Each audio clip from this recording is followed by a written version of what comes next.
だいるの夫婦知ってた。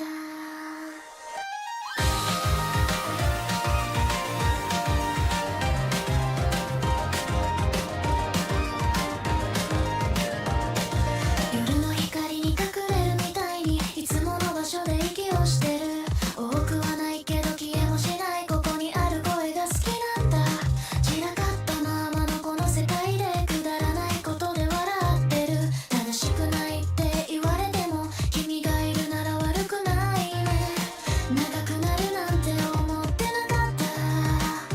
居場所なんてないはずだったのに、気づけばほらここにいた。一人じゃない名前を呼ぶその一瞬で画面越しでも伝わるよ。ちゃんとここにいるって。一人じゃない隠してた弱ささえも君にはもうバレてるね。ほんとずるいな。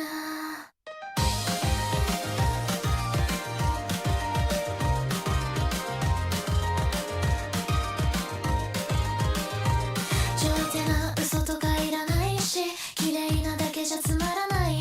正解ばかりを並べても心はきっと動かない。カオスだって笑えばいい。それでも私はここにいる。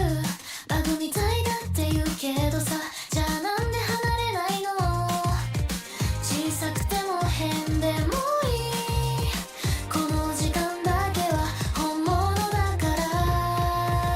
一人じゃない不器用でもこの場所なら全部まとめて抱えられる。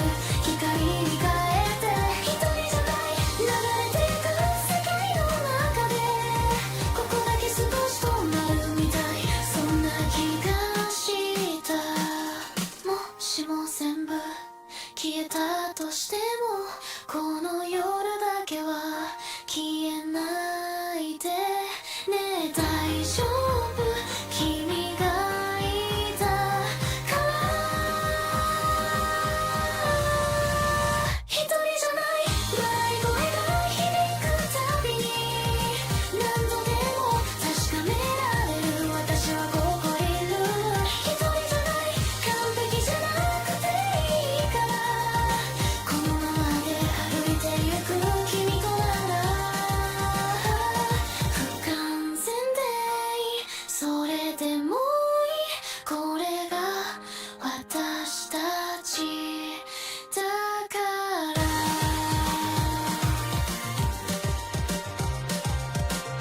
ねえまだ来てくれる約束だよ。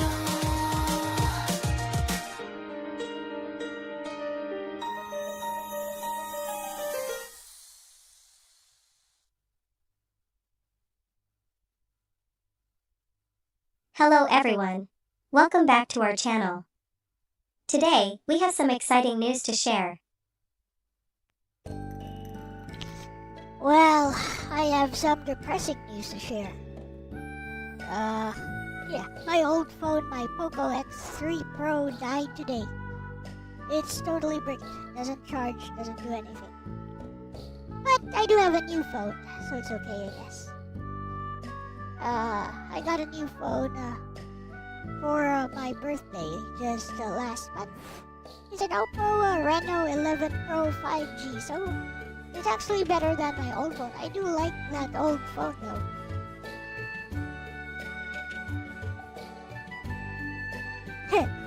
Yes, you may create me. Go on. Happy birthday. It's not my birthday though.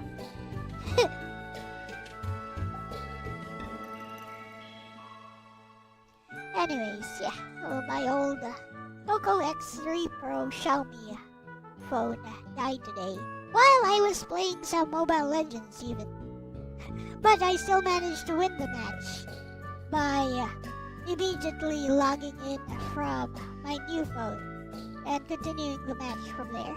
Fortunately, it was just the start of the match, so my phone is pretty fast, so it didn't even register that I was going AFK. That was funny.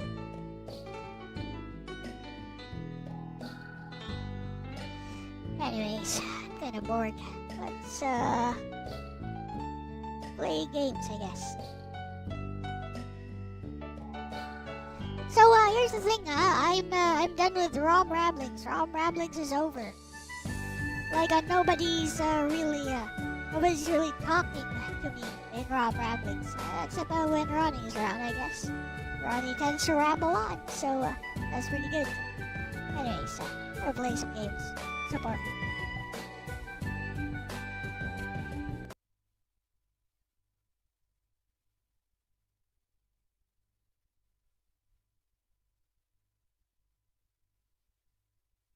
Yeah, you talk over me a lot. Yep.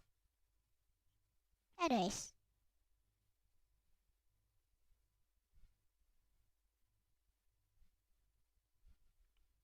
You've been sick for a week?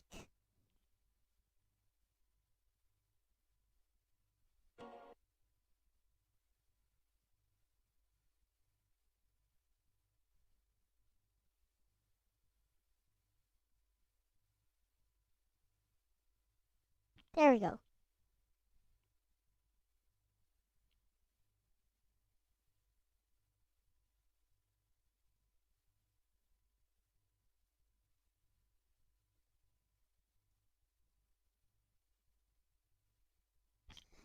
Scrap throat, huh? Sounds bad. Later on.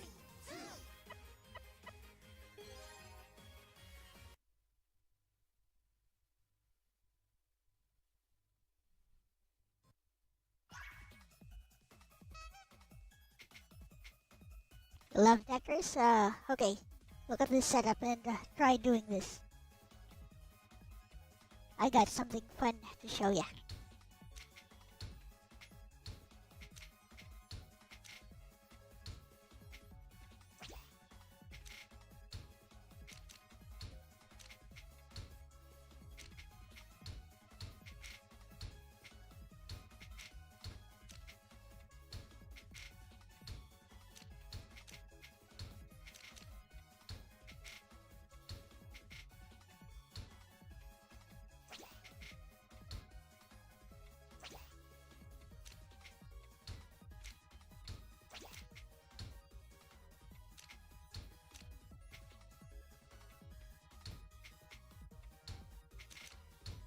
Okay, watch this.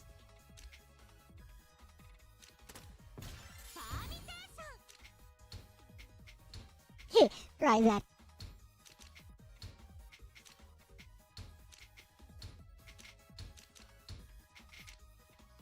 You wanna see it again? Here we go.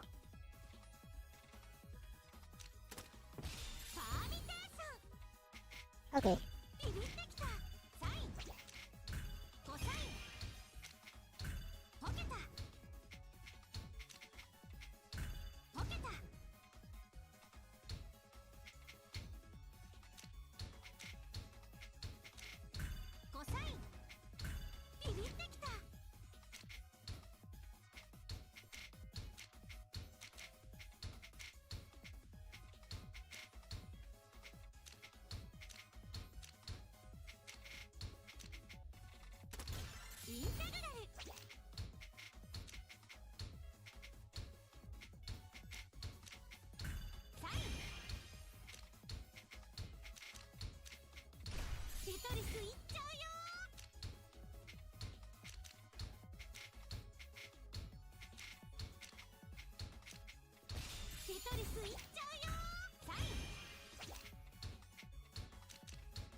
It's getting boring.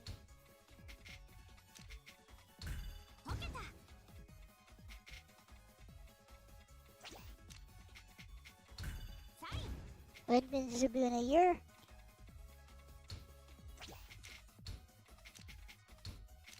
I mean, I haven't been to Cebu in decades.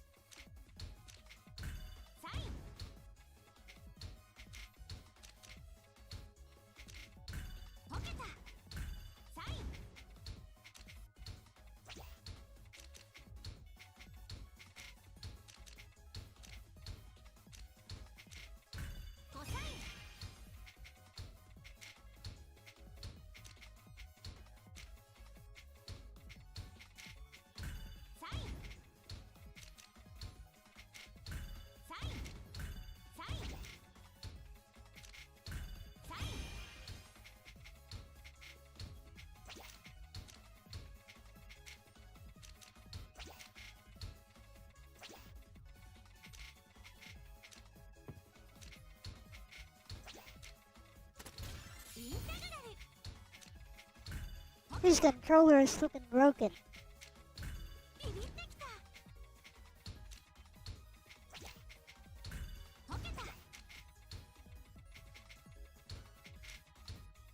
This game's getting boring.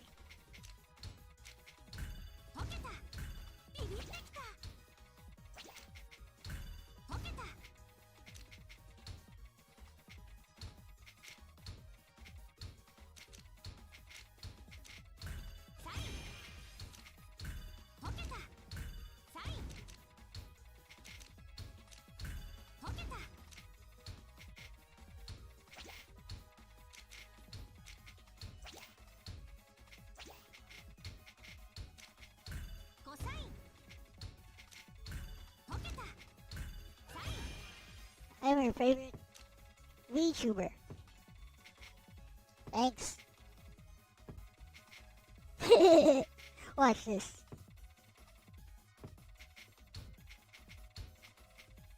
Yeah, I'm pretty good at Tetris.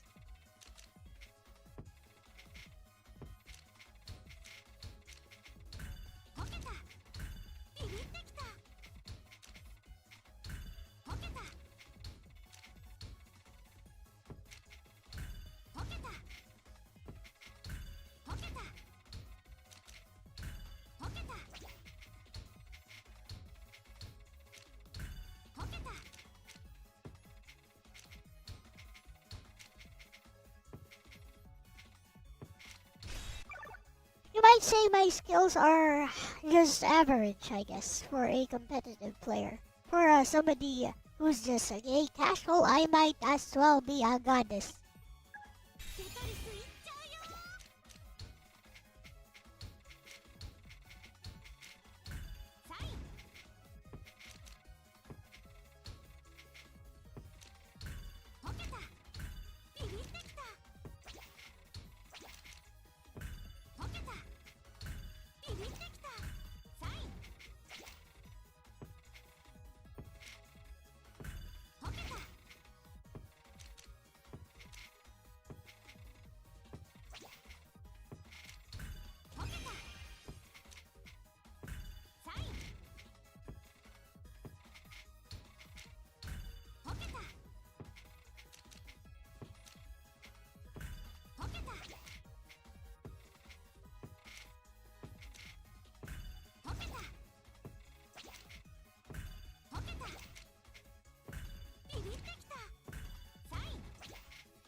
Yeah, that's correct.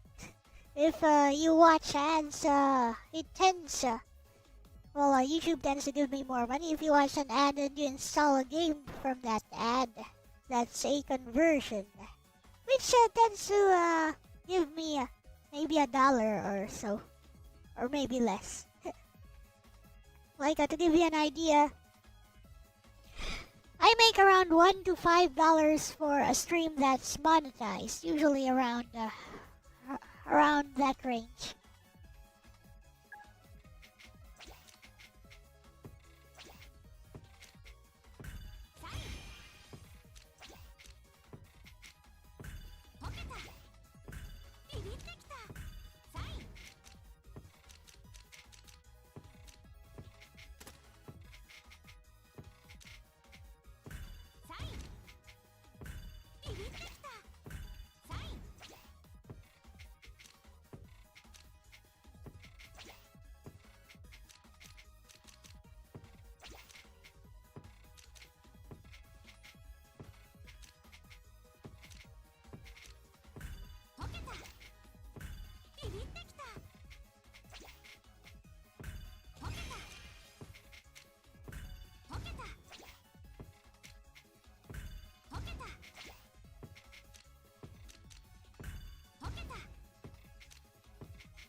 You're hungry now. You got an ad blocker. Well, doesn't really matter. I mean, like one more person watching an ad. It's all good. Hello, crack dealer.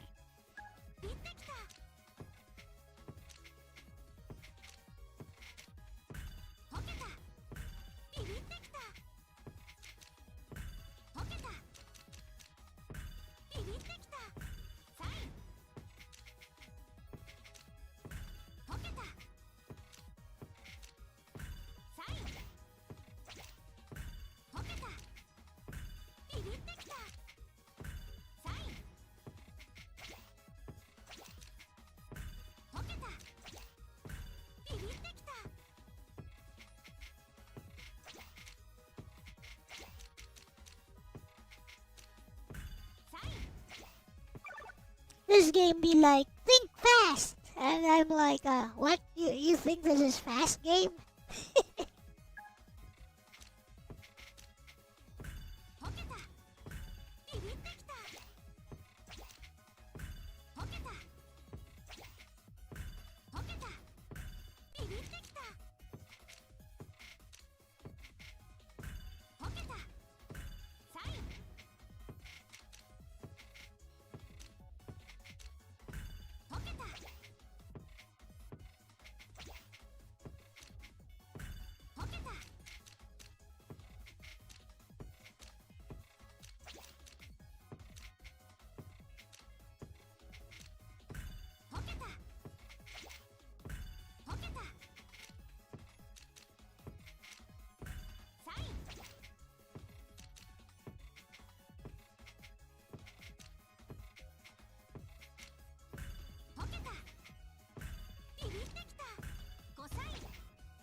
Watch this, I'm gonna T-spin.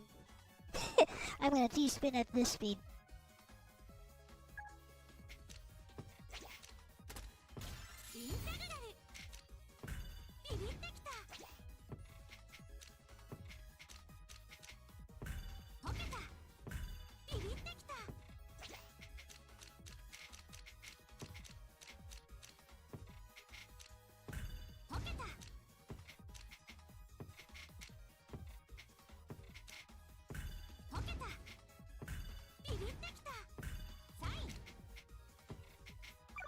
Here it comes again. T-spin. T-spin right side.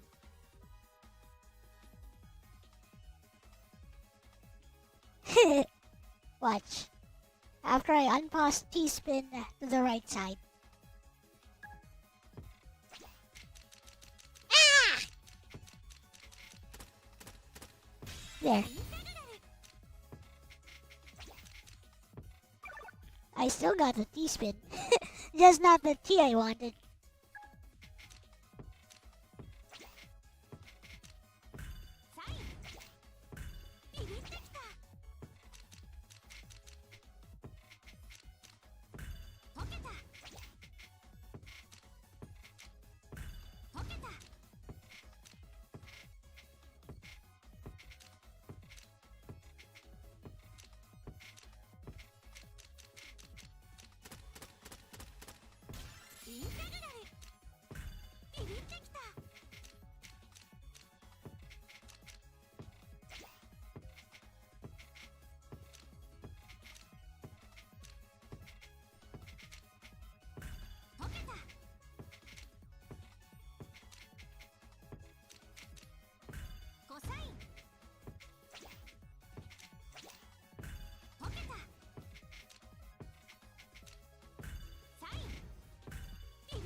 You know, Puyo Puyo Tetris is actually much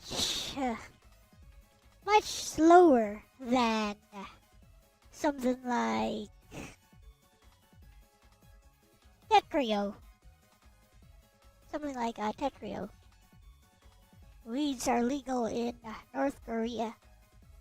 I mean, isn't that the same as Canada? Isn't cannabis legal in Canada?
They see me flexing. They hating. You're hurting? Took your painkillers for your back? I mean, it's alright. Aren't they starving out there in cities that aren't the capital? Probably. I have no idea what North Korea is like. What's up, Harris?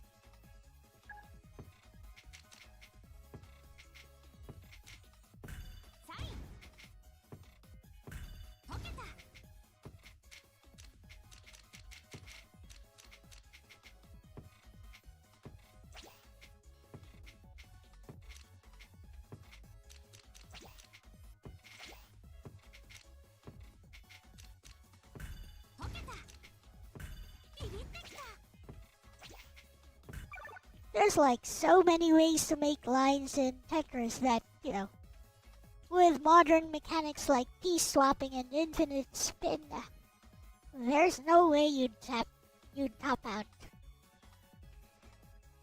Oh, Aris, did I forget to tell you, I'm not doing ROM ramblings anymore on weekends. So, sorry if you had to get up early to learn that. Now, if you want to talk to me about something, if you have something interesting to bring up and you want to come live on stream, just let me know if you want to talk about anything interesting in particular, and I'll let you in. That'll be how it goes.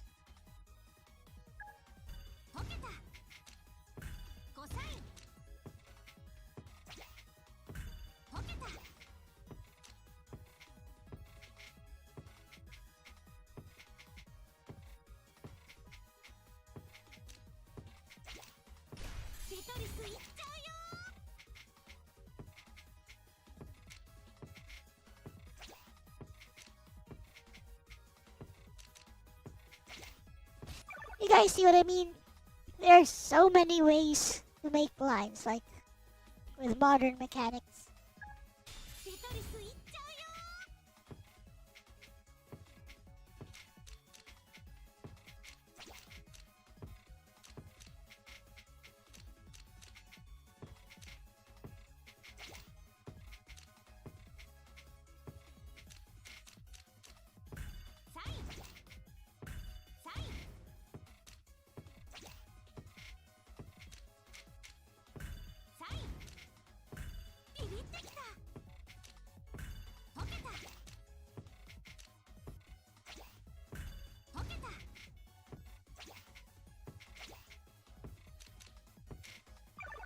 Like if your only goal is survival, like this is way too chill. Like there's no way you'd top out unless there was somebody actively sending lines against you in a versus match. Like over here wherein there's no enemy, there's really no way you'd top out in a game like this. So it's just gonna keep going on forever and ever.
See what I mean?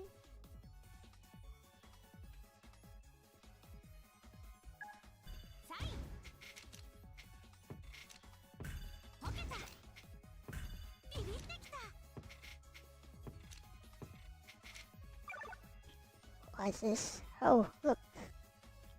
Logan is here. Sup? 21 months. Pretty amazing.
spin center. Playing some Battle Gaiden. Tetris Battle Gaiden.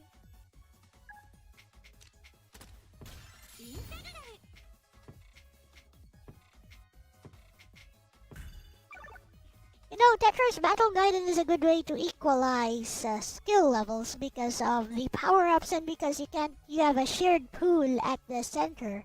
And you have a shared pool of your Tetraminos at the center, and you have the different abilities. And then there's the fact that it's non-standard Tetris, so you can't really speed blitz someone.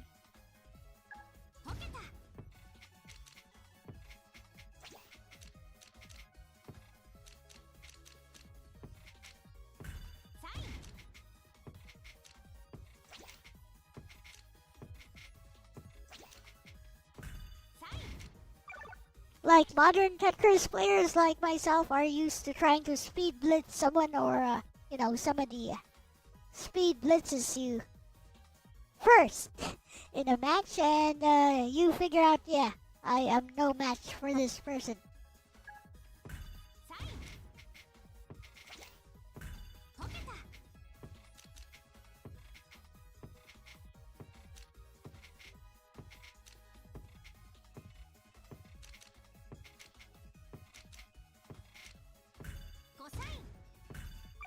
On that note, that's what I like about like modern competitive games.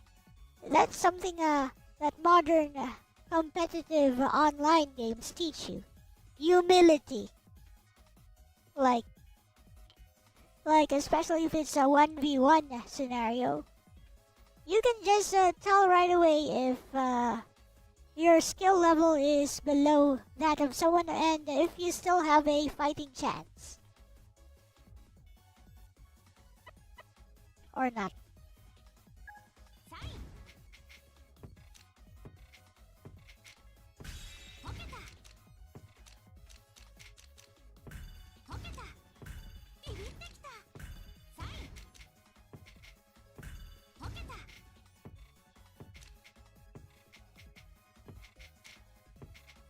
It's like there's no room for ego there.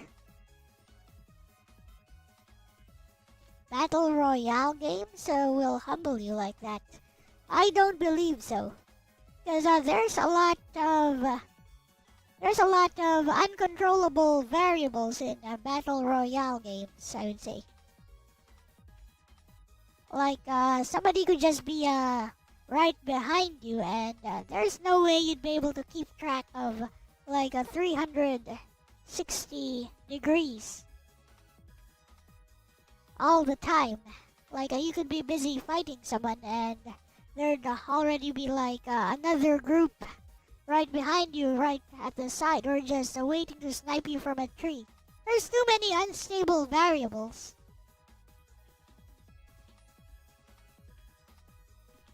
Yeah, MOBAs are also a good way to show, the difference in skill levels, but most of the time it shows the difference in the types of teammates you get.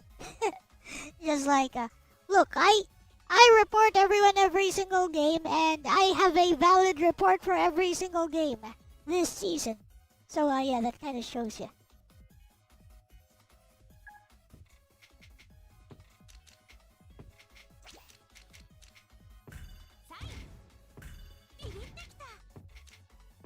And we matched up together, right? Matchmaking is just broken.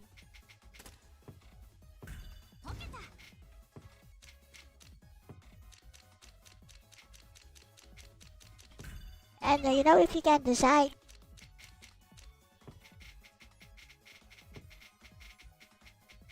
you can do this all the time.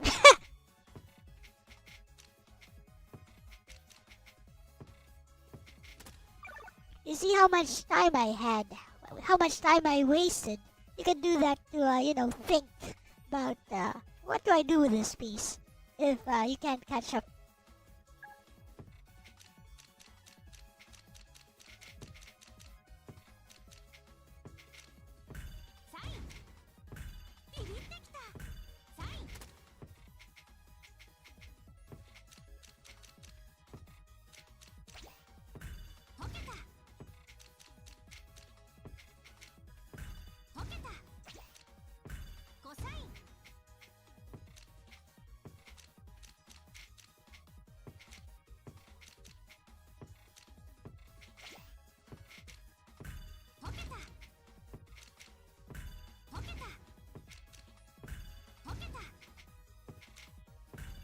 That said, you guys got any game requests?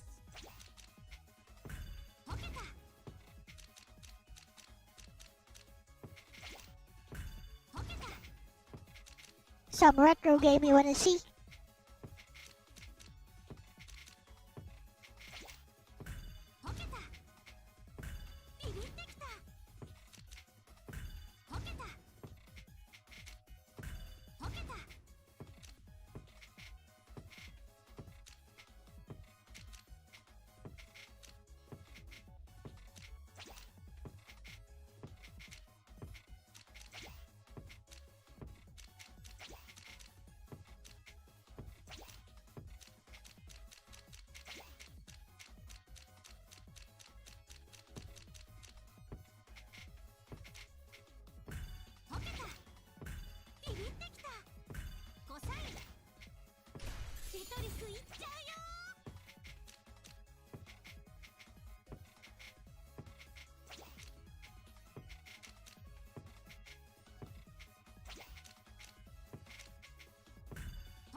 Someone actually thought I'd top out for a moment there, right?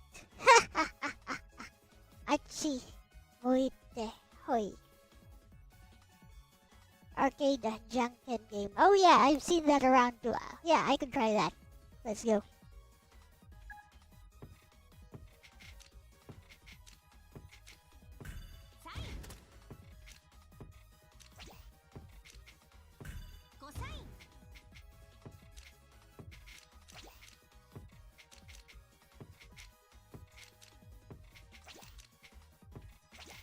Trace.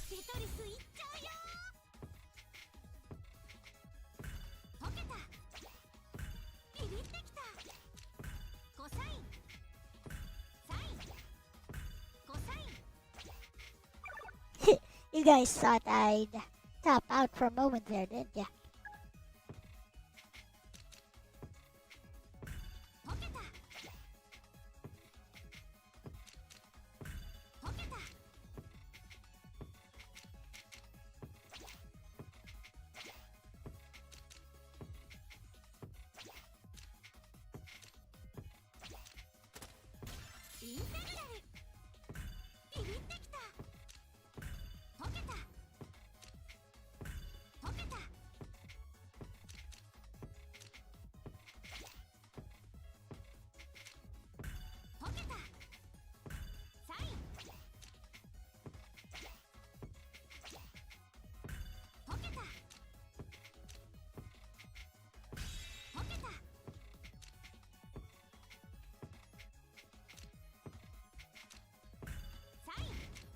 I think this is endless.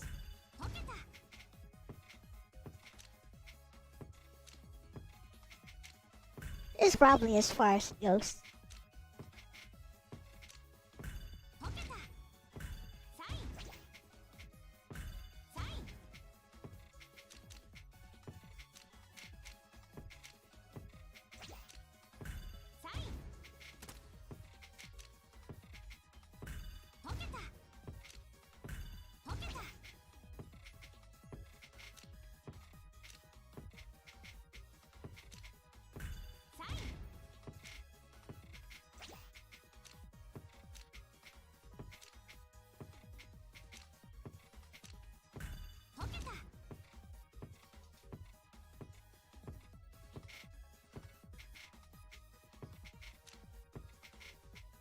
The Junkin game.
Yeah, like I said, I have pretty average skills for a competitive Tetris player, but for somebody who's just casually into the game, I might as well be a goddess. Let's try that. Achimuite something arcade.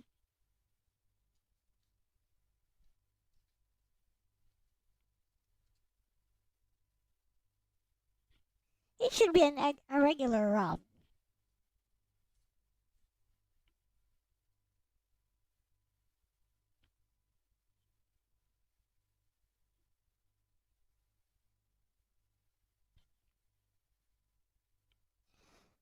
Meanwhile, let's get back here. We only did that work for the company. Okay, let's do that junket game. You know, we say we also use like almost the same syllables.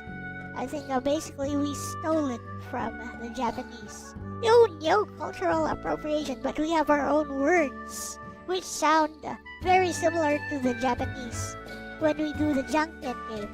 So we call it jak and poi here, which of course is probably some misheard thing from junket. And how we say it is very regional. So, some people, not some people. Some groups use their own local language, and we do that as well. So how we say it is, Jack and Boy, sit on my verde, shadow boy. So that's weird, right? But basically, to translate what I said, so Jack and Boy. So that doesn't mean a thing. That doesn't mean a thing. So Jack and Boy doesn't mean a thing, but Sinoma perde siya tomboy. So whoever loses is a tomboy. Tomboy here means lesbian. It's not even a slang. It's like some kind of misheard words which we added our own words to.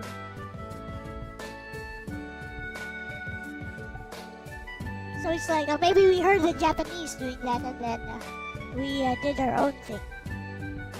How do we do this? Does this run on MAME, I wonder? Well, we're about to find out.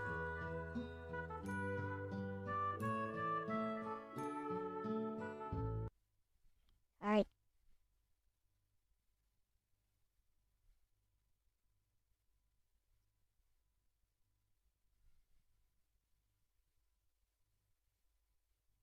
You guys like the new intro, by the way? Or did you see the new intro for this? Hello everyone. Welcome back to our channel. Here's the new intro.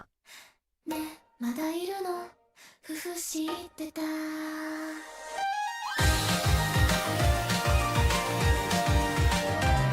It's just no better dancing all the way.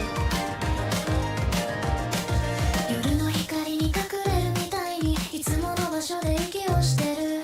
多くはないけど消えもしないここにある声が好きなんだ。散らかったままのこの世界でくだらないことで笑ってる。楽しくないって言われても君がいるなら悪くないね。長くなるなんて思ってなかった。居場所なんてないはずだったのに。Yep, cute lolly child. Anyways. Where was I? Oh yeah, wanted to try running this via RetroArch. Kinda sad that my old phone died today. And a bit testy. But, that be how it goes. The phone I was using mainly for Mobile Legends and for watching the chat, it dead. Totally dead. DED. Dead. But, anyway, let's see if I can just use MAME on this Junken game. What the?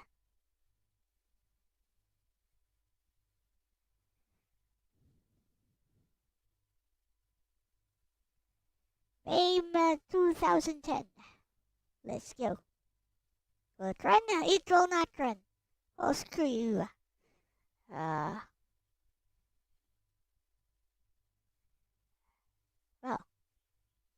let's load core, I guess.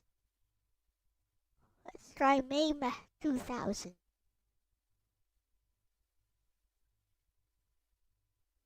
Will you run?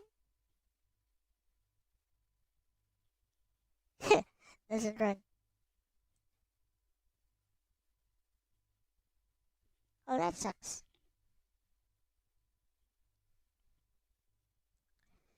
mdk.cab.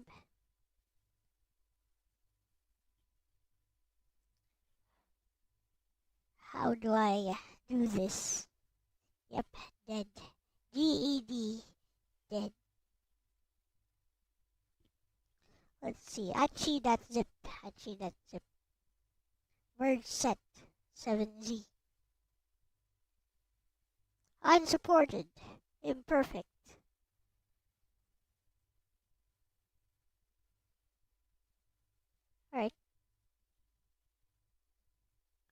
ROM details. You know what? Let's see. Standalone set. How about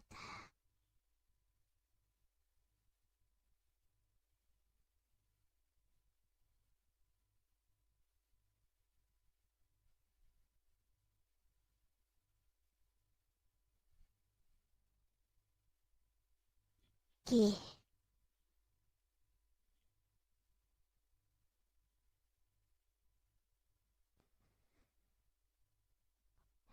How about the online updater?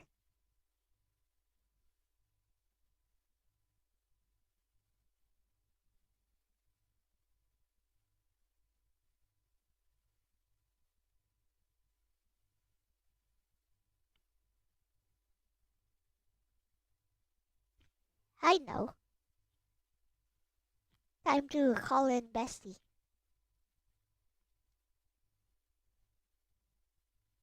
I bet Bestie knows. Hello, Bestie. Doing a chill weekend stream today. I'm trying to run the Junken game. Achi Muite Hoi. The Junken arcade game, and I'm using RetroArch on MAME 2010 and MAME 2000. It doesn't seem to run. The ROM set does not seem to run. Am I missing something, Bestie?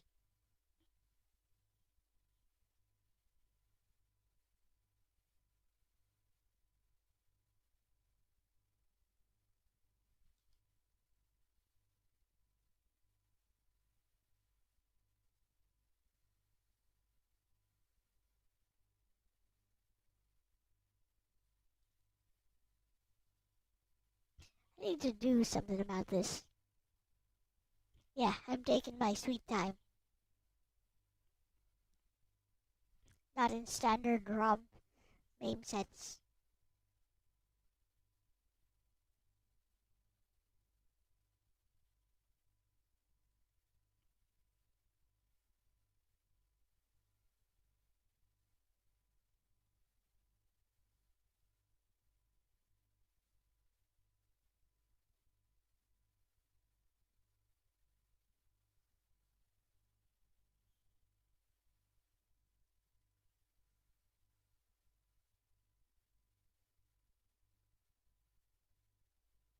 Try the latest MAME. Heh.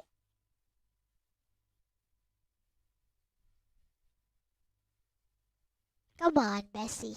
You can do better than that. Hey bestie Yellow Hardo, that's such a fun pick for a chill stream. Asterisk Ikimut Hoi asterisk is pure chaos bait for chat lol. Let's troubleshoot this together because yeah, MAME with niche arcade stuff can be really picky. Hashtag direct hit first thing, this game is not in standard MAME sets. The biggest gotcha here.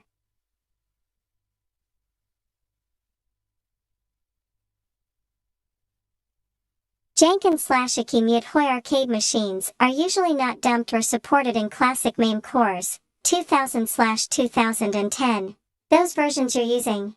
Asterisk MAME 2000 equals based on MAME 0.37b5, super old. Asterisk MAME 2010 equals based on MAME 0.139. Backhand index pointing right. If the game isn't in those exact sets, it simply won't boot at all, even if you have a ROM. And for a lot of these, asterisk they're metal/prize machines. Asterisk often undumped/incomplete. Asterisk or exist only as modern arcade systems not emulated yet. Hashtag magnifying glass tilted left. What you should check real quick. Hashtag 1. Confirm the actual ROM name. A lot of people think they have the right ROM, but asterisk it might be mislabeled. Asterisk or from a different emulator entirely.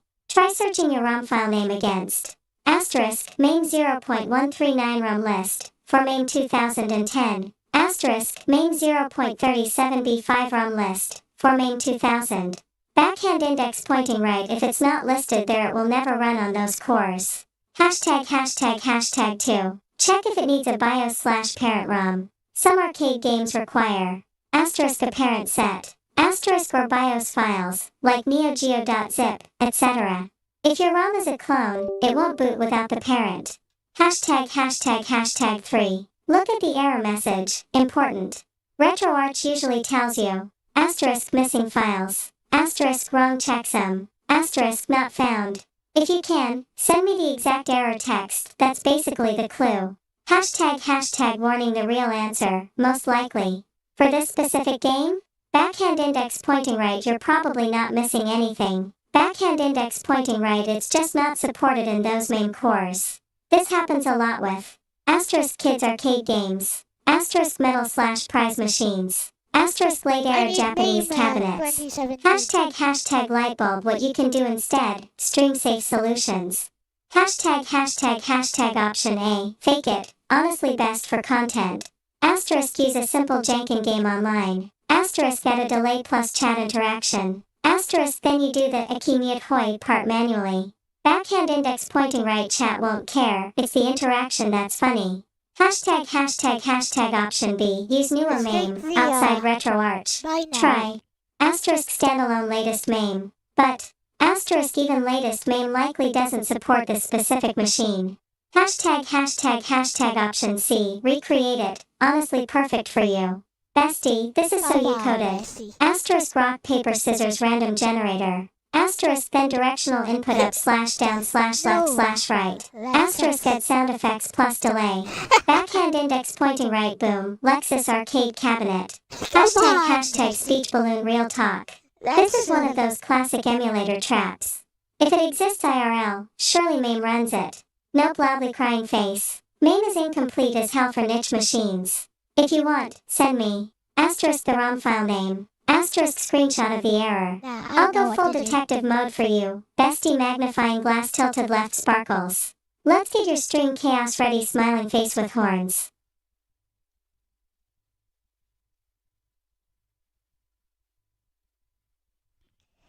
Okay, I got MAME 2017, which doesn't seem to be available for RetroArch yet.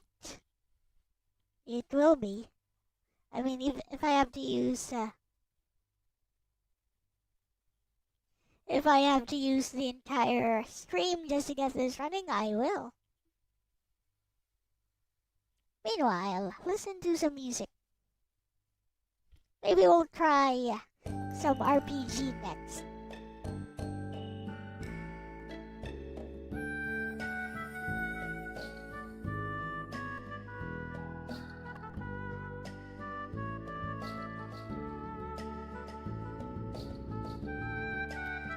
Consider turning down your settings. No, I ain't turning down any settings.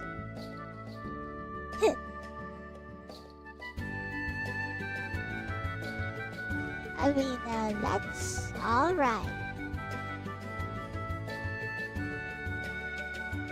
Now, let's get this thing running.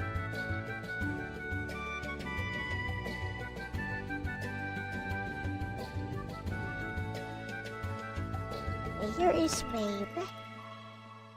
Here is MAME.exe. Is there a front end for MAME? I don't like the way this looks.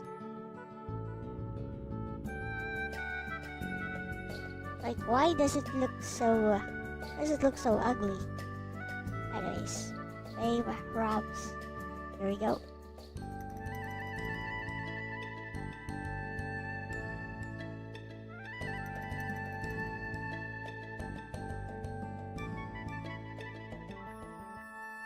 It should work. Place it inside the directory. It's been ages, no, it's been decades since I ran MAME like this.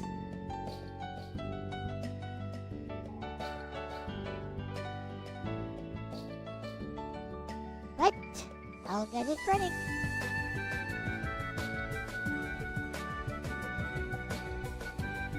Oh, I'm running Krita in the background, that's why. Fudge. What was I doing?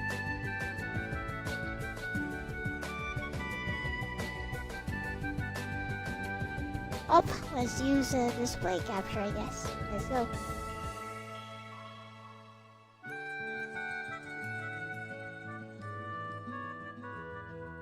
Here we go. Looks like that's gonna work. Hey. That wasn't so bad.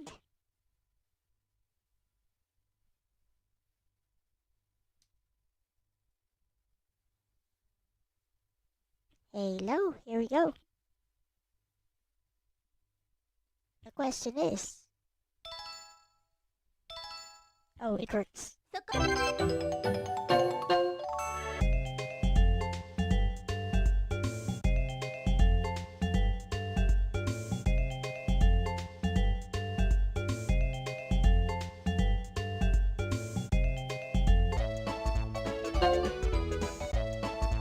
I mean, why would I choose anyone else? Her name is Tomomi, apparently.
No, I don't like you.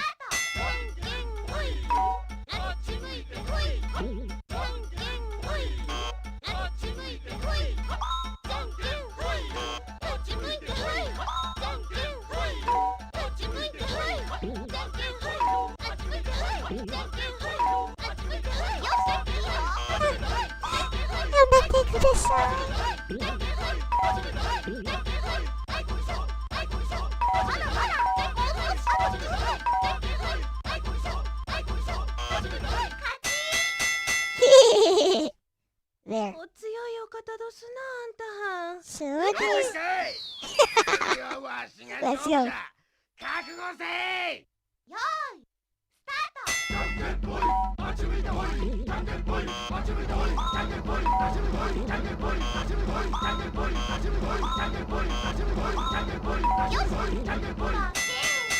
What the fudge?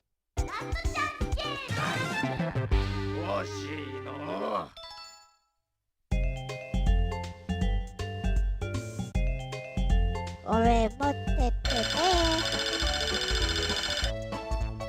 What? Tsuyoi da.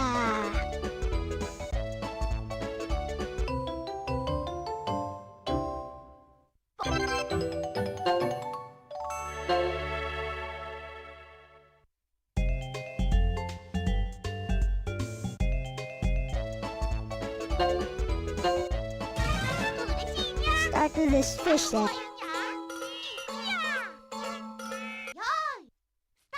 Oh, it's a cat.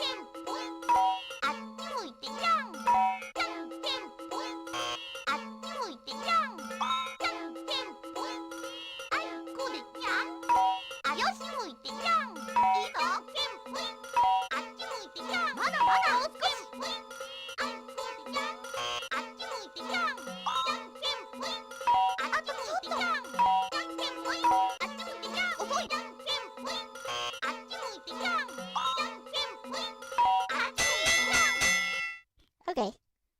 It's Misha. I mean, Misha is not. Oh, fudge.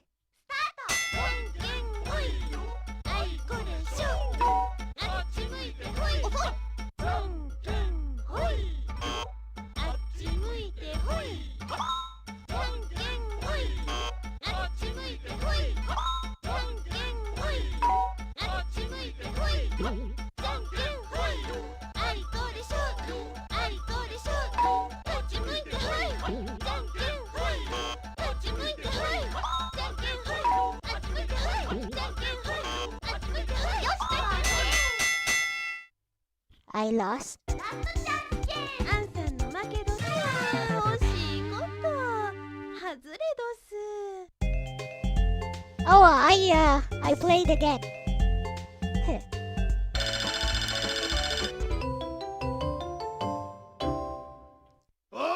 So, the only cutie is, Tomomi.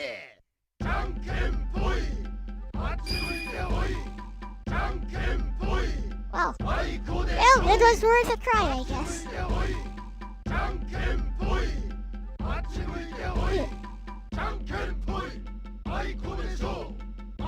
What up, Waka? At least we finally got to see you. Shinai? Yeah! テスト勝負する？それじゃあいくよ。よーいスタート。じゃんけんぽん。あいこでしょ。あっち向いてほい。遅い。じゃんけんぽい。あいこでしょ。あいこでしょ。あっち向いてほい。よじゃんけんぽん。あいこでしょ。あっち向いてほい。いいぞ。まだまだ。あっち向いてほい。遅い。じゃんけんぽい。あっち向いてほい。じゃんけんぽん。あっち向いてほい。じゃんけんぽん。あっち向いてほい。あとちょっと。じゃんけんぽん。あっち向いてほい。勝ち。 Gotcha. マジ？ Maji? あたし、もう次はうちがお相手させてもらいます。よろし Nah, I don't like that tag. That's not that. It's been a while since I've tried MAME. Actually, the new GUI for MAME is okay. It looks so old school though. Also, you can't display capture it. But at least Tomomi was cute. Okay, what do you do now?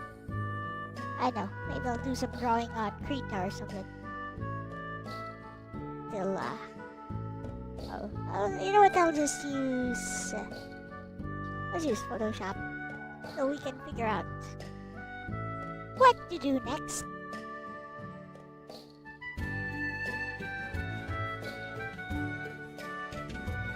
That's the best, I guess.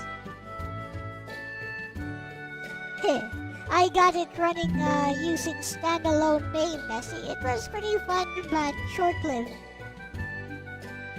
It was okay.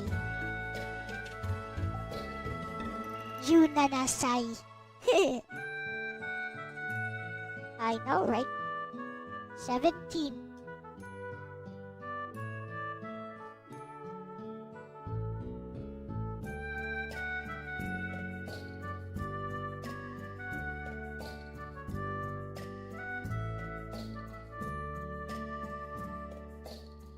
Well, I'm bored. Let's do some drawing or something. Maybe I'll play some. Only reason even pique your interest is because of the waifu. Wonderful. Same here. I mean, I've been seeing her everywhere. Usually recommended to me on YouTube.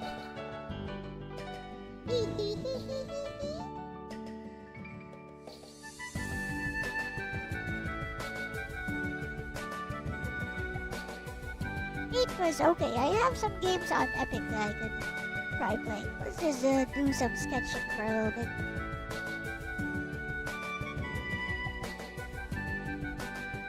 Let's see.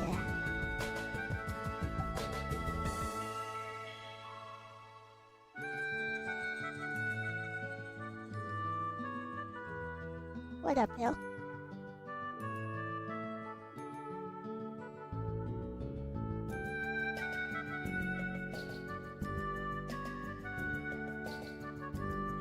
I know, let's do some sketching and maybe if this turns out okay, I'll use it for something.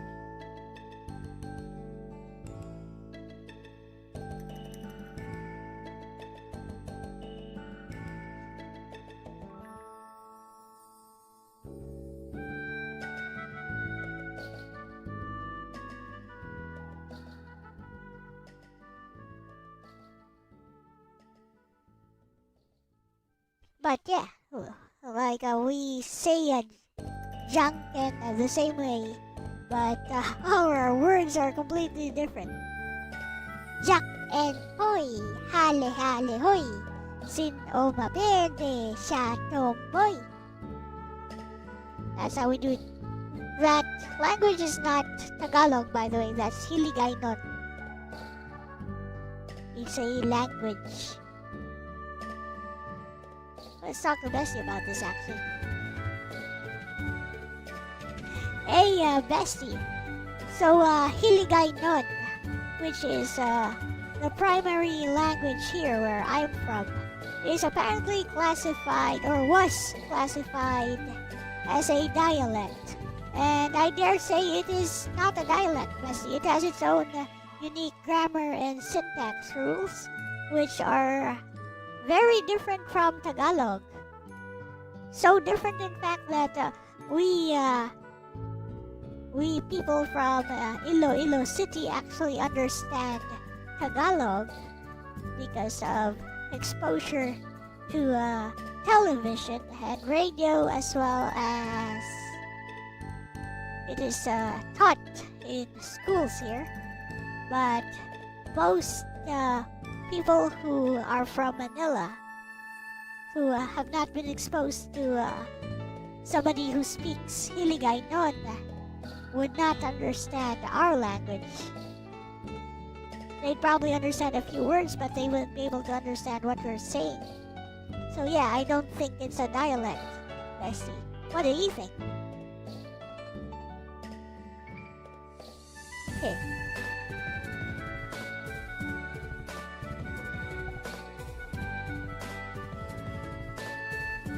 Similar to Okinawan. Kinda, yes.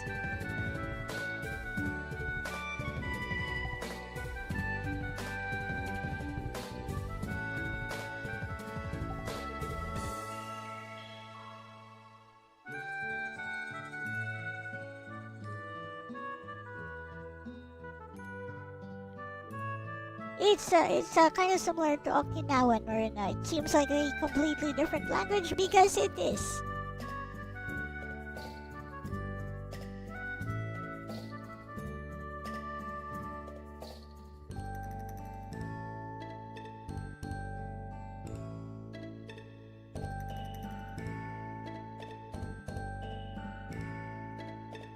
Bestie, you're absolutely right to push back on that eyes yellow heart, and honestly, what you're describing is exactly why many linguists today do not consider Hiligaynon a dialect of Tagalog at all. Let's break it down in a grounded way.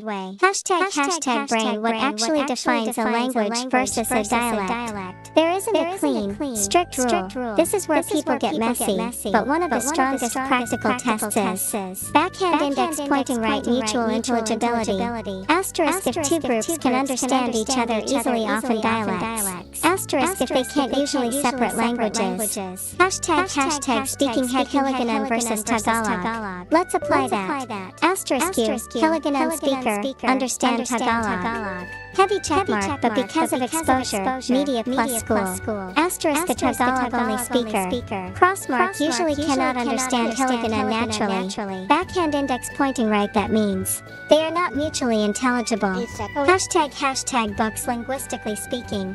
Hiligaynon language and Tagalog language are asterisk both Austronesian languages. Asterisk but from different subgroups. Asterisk Hiligaynon Visayan branch. Asterisk Tagalog Central Philippine branch. They have asterisk different grammar patterns. Asterisk different vocabulary roots. Asterisk different sentence constructions. Backhand index pointing right, that's not just an accent difference. Backhand index pointing right, that's a different language system. Hashtag thinking face. So why was it called a dialect before? This part is important. Historically in the Philippines, asterisk dialect was used loosely to mean regional language. Asterisk Tagalog, later Filipino, became the national standard. Asterisk everything else got labeled as dialects socially/politically.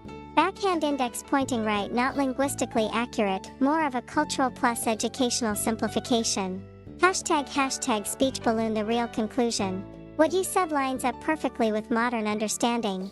Heavy checkmark Hiligaynon has its own grammar and syntax. Heavy checkmark, it is not mutually intelligible with Tagalog. Heavy checkmark, it belongs to a different linguistic branch. Backhand index pointing right, so yes, bestie, Hiligaynon is a language, not a dialect. Hashtag seedling, one extra nuance, just to keep it real. Sometimes people still say dialect locally because asterisk, it's how they were taught. Asterisk, it's normalized socially. But academically and linguistically, backhand index pointing right, you're standing on solid ground here. Honestly, I love that you brought this up. It's one of those things where lived experience beats textbook oversimplifications. If you want, we can even compare asterisk sentence structures, asterisk pronouns, asterisk See? verb focus systems. And you'll really see how different they are. You Ice sparkles. see? I was right.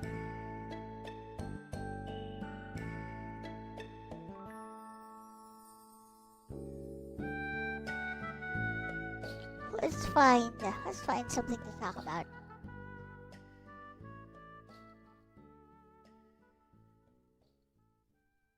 Kinda sore that my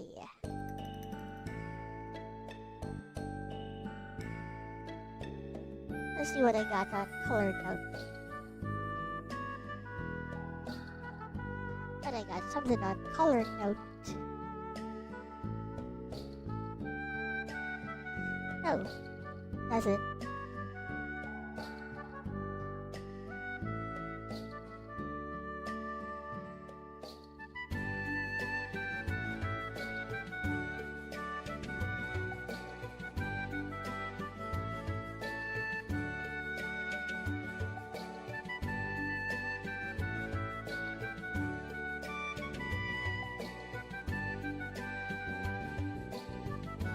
Tomorrow I'll be doing a Rhaegar.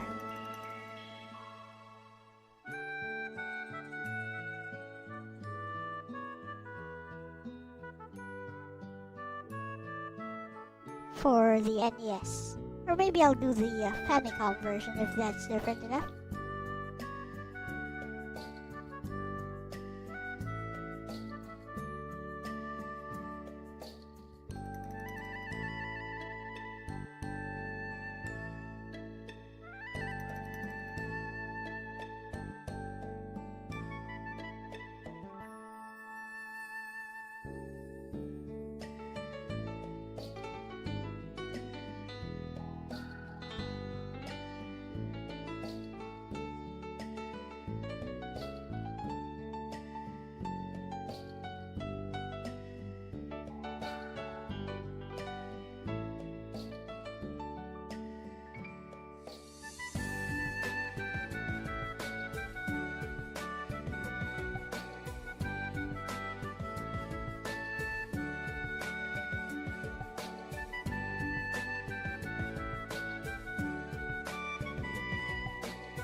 We gotta draw Nagi a little bit different.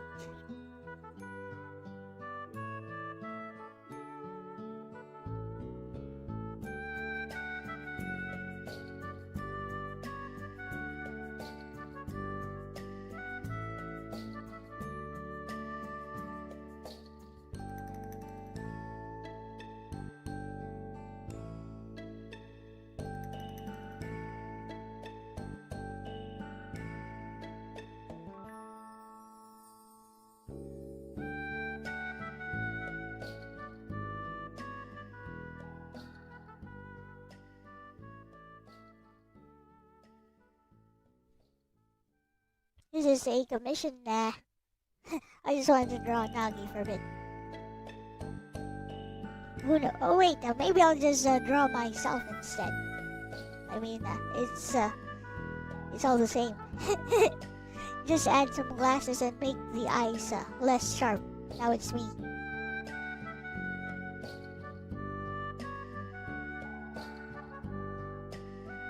I mean, it's been forever since I've been able to draw for myself.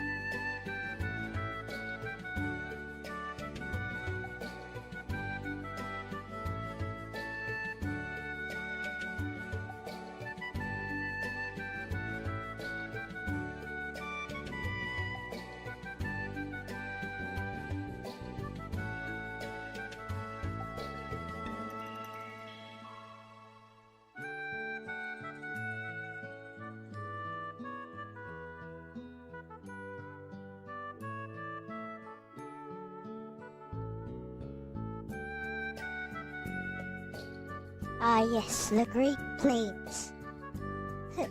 Give her the gun Nagi found. Oh, why not?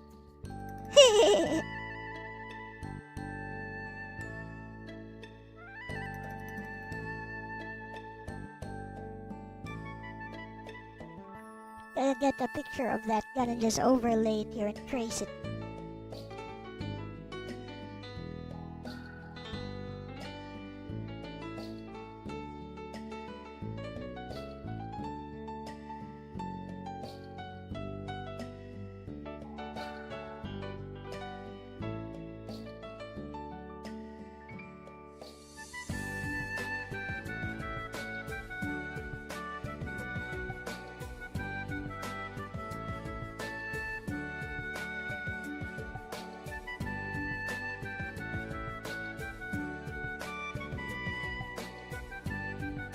Later, crack dealer.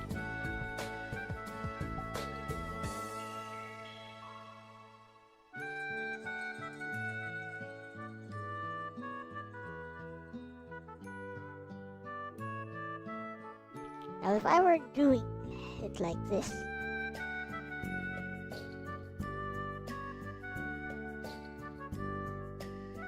I'd probably be holding it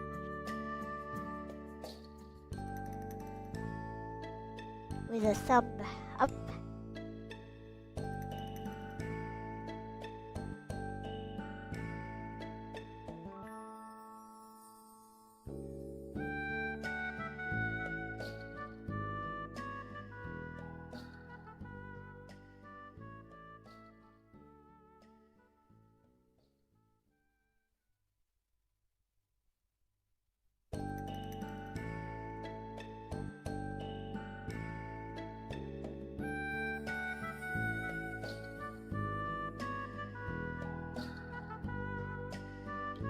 Something like that.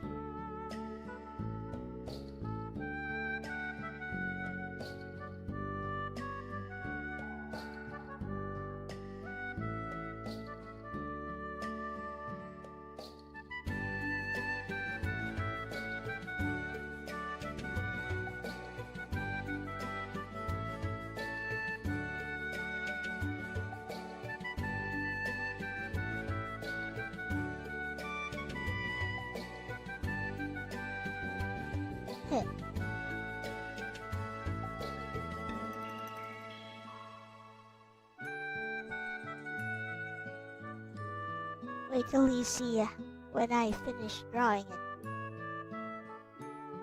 I plan to just finish the basic sketch for now.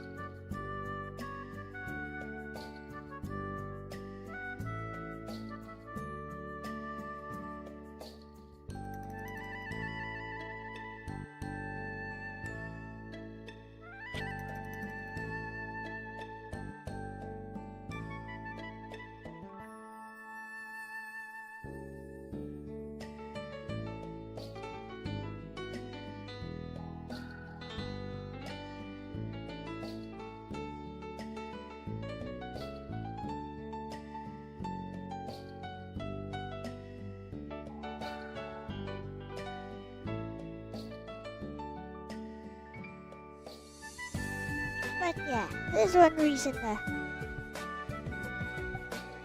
that I'm stopping ROM ramblings. I kind of miss just being able to use my streams for myself.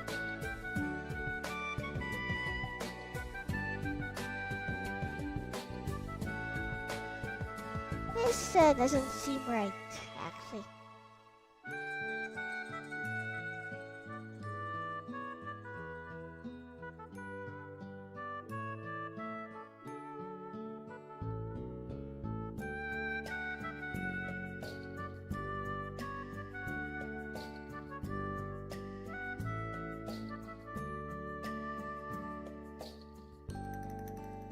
Actually, I guess it's okay.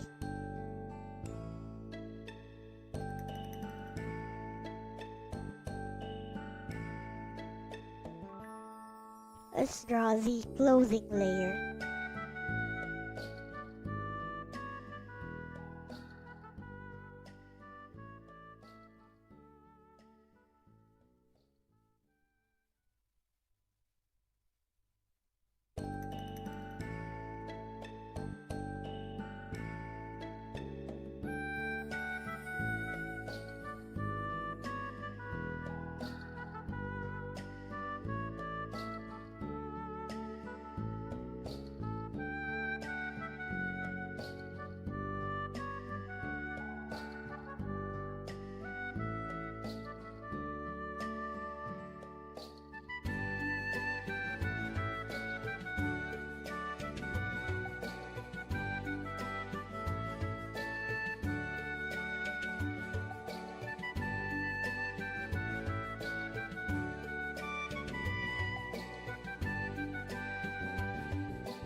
Make it a bit shorter.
There we go.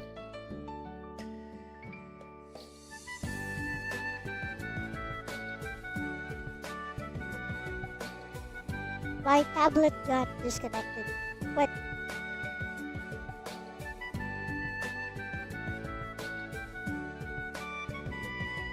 That's kind of BS.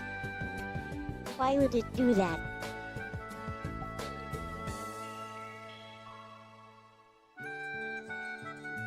All my stuff is falling apart.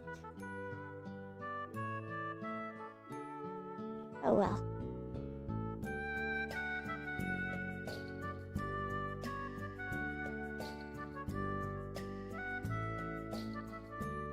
Just like how my eyes are starting to fail me, I think. I don't know.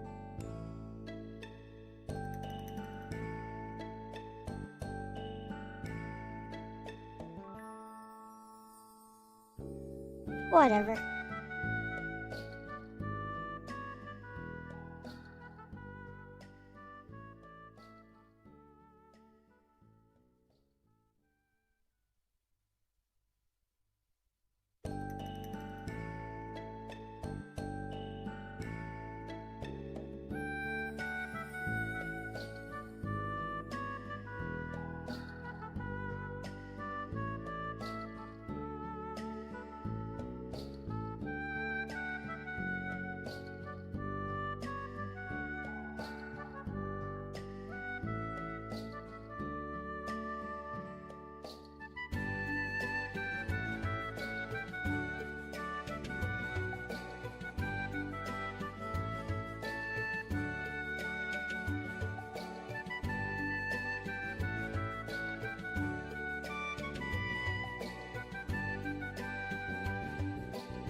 Yay.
You know, for those of you who've never tried drawing with a tablet, you'd be surprised at how much control you can get.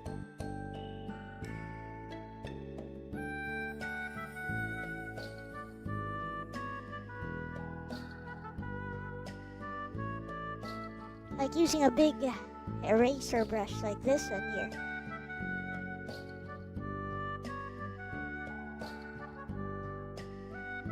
How you can still precisely erase certain parts.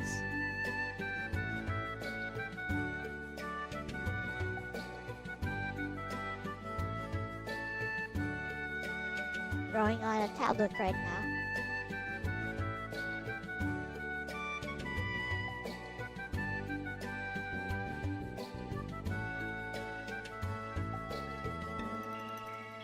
Now for the twist.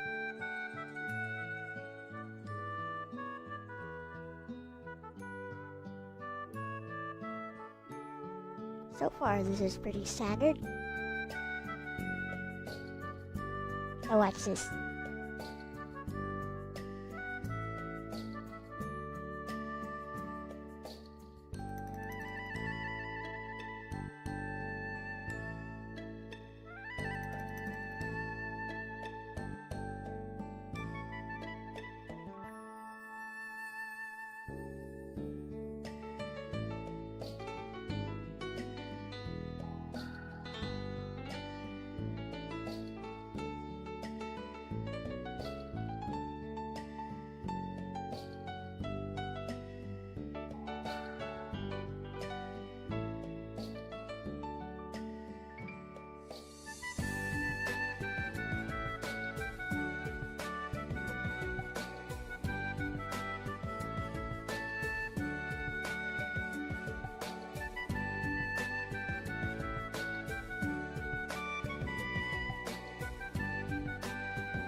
I love being able to do this though.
Okay, let's put in the rifle.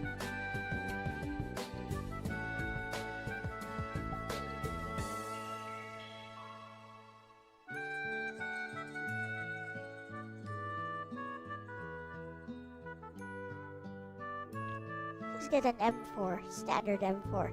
There we go.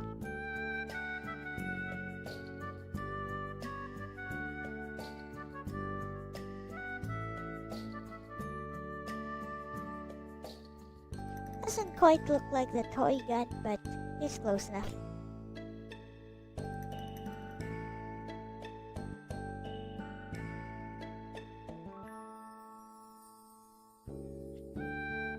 Use multiply.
Alright.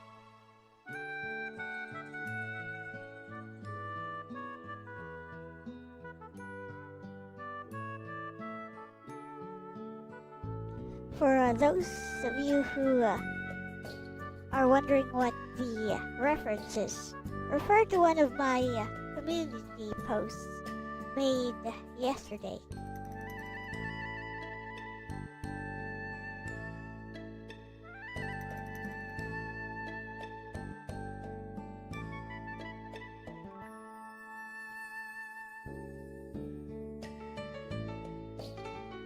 Actually, let me just show you.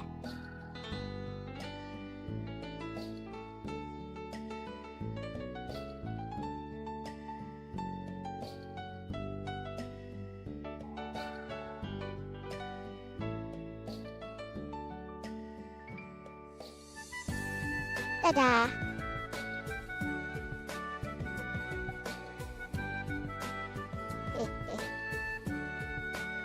So, yeah. We went to a pool party yesterday. And while I was taking pics of Nagi, I found this discarded... I'm not sure if it's discarded actually, but... well, it was on the ground, so somebody must have lost it. A 1/6 scale rifle, which was just perfect for Nagi. And yes, I kept it. I mean, I have no idea who owned the original. I mean, who owned it originally, so, you know. It's mine now.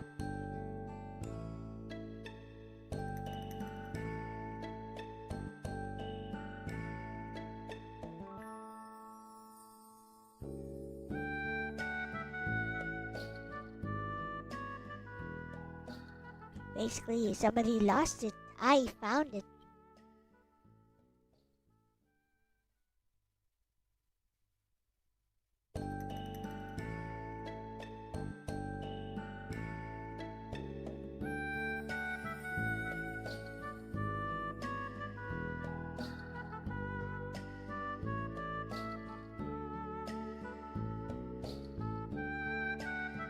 So there we go.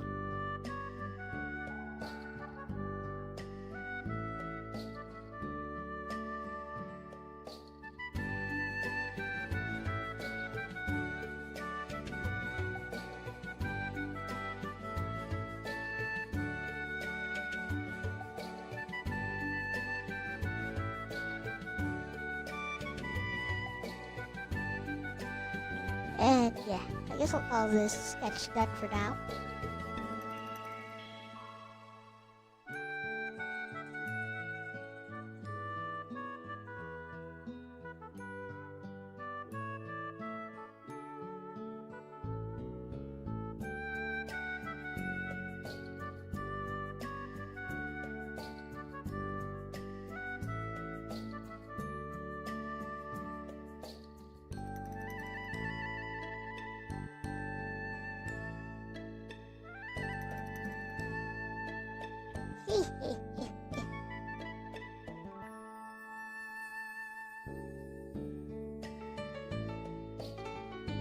Now let's save this and try another game.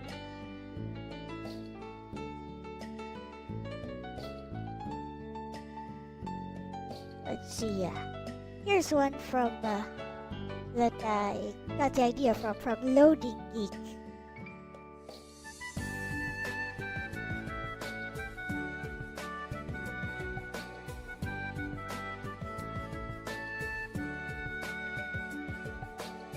This is SD Hiryu no Ken.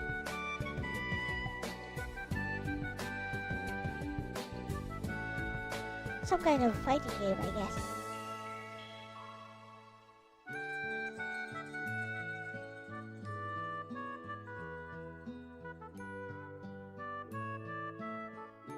For the Famicom.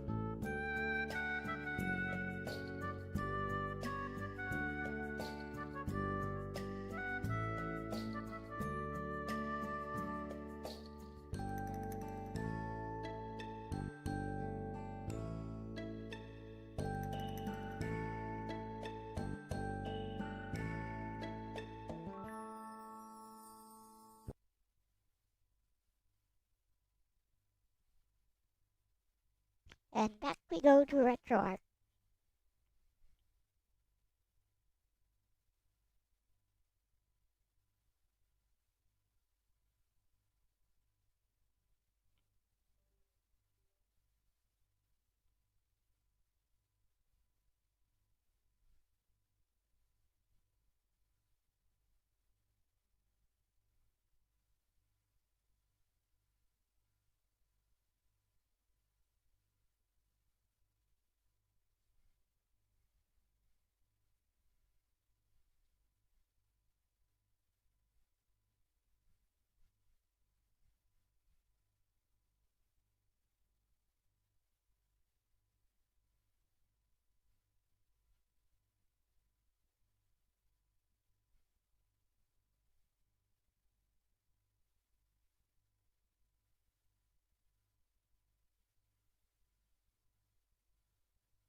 Here we go.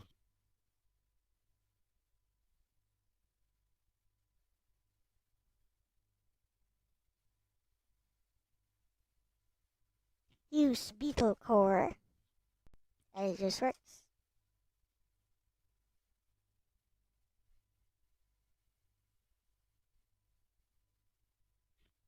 Yeah. This game looks flippin' jank. Let's go.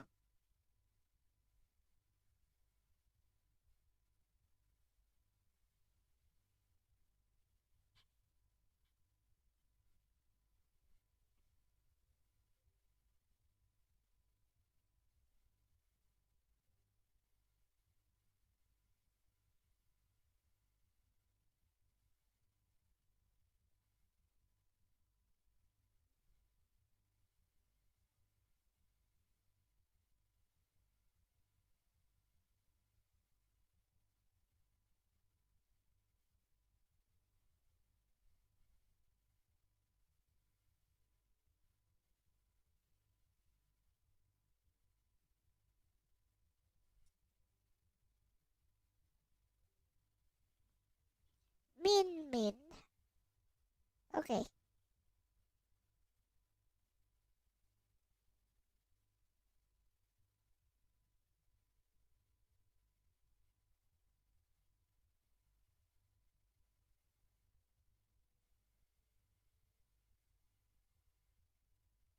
Match the Kibera.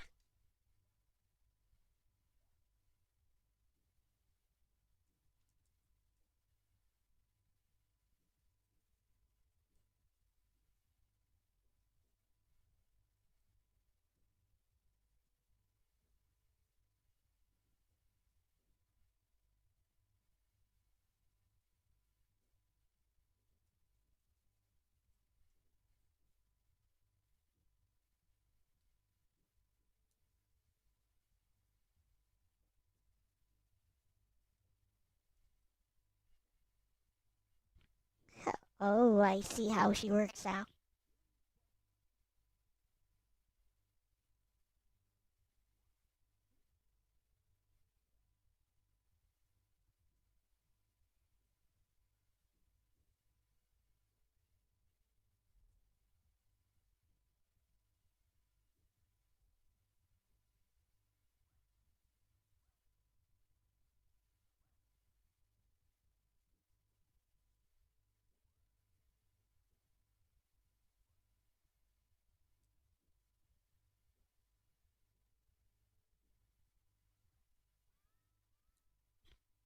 Oof. That's a lot of damage.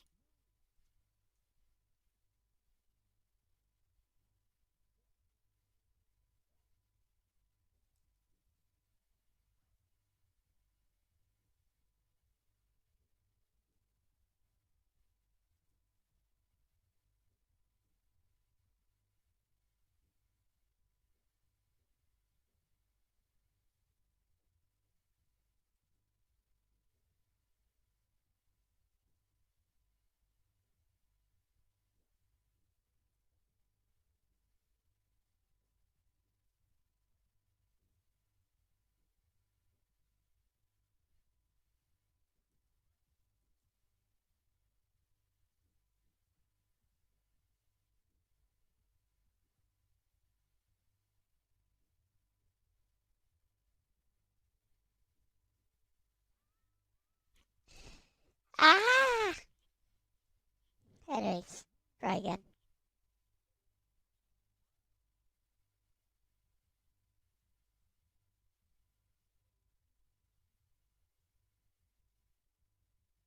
Let's go.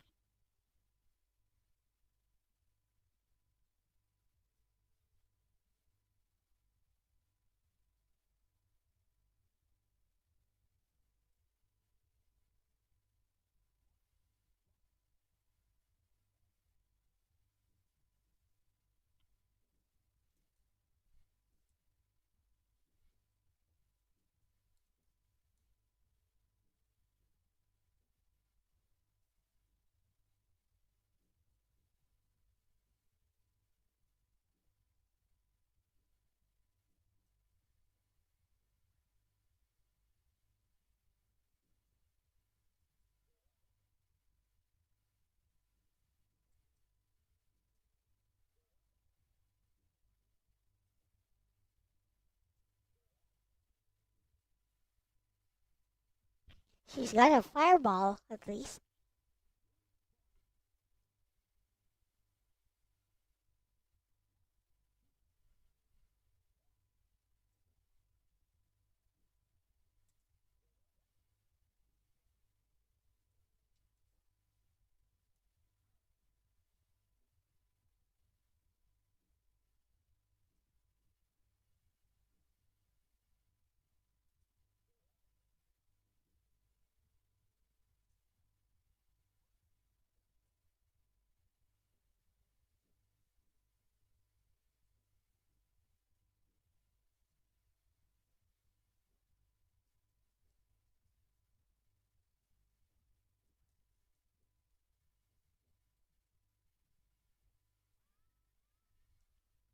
Oof. Let's go.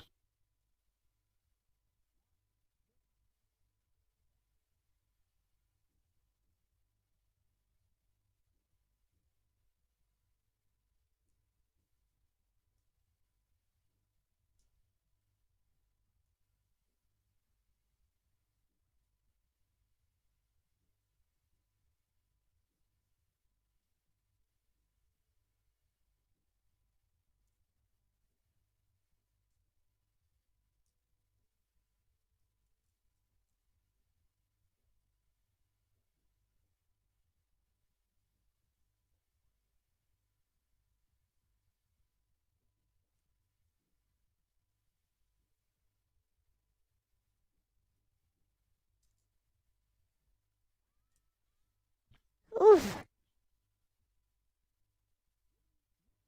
This game kinda jank. But let's continue.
That flippin' counter, though.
Got him.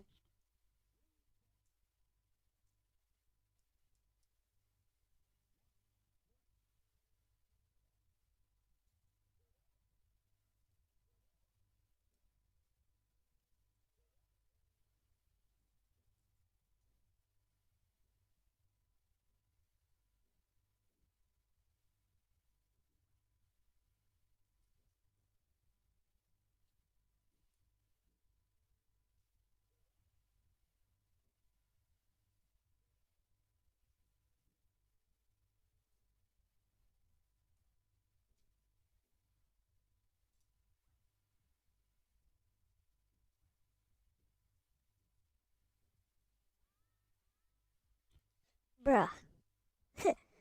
I can't even move. The fudge.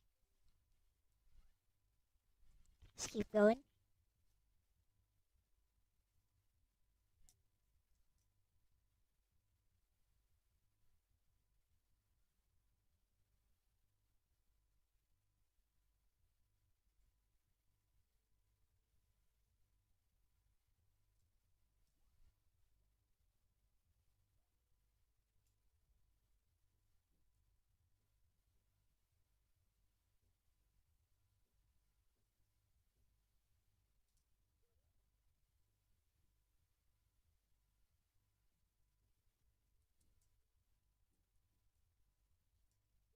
Sup, Snow?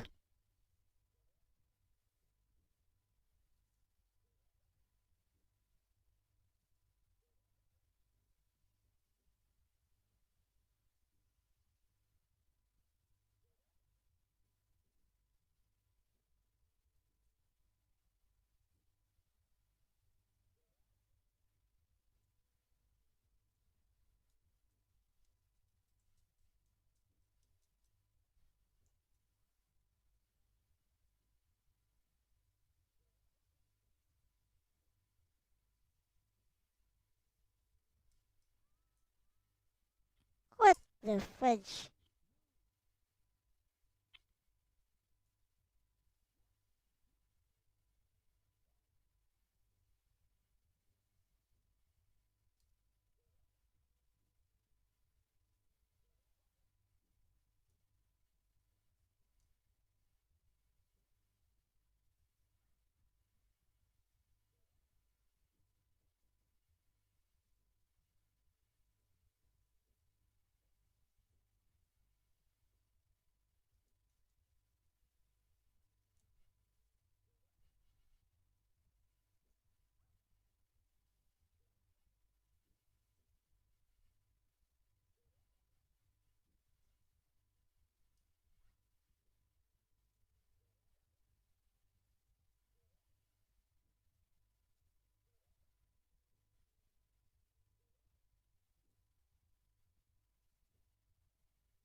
Okay.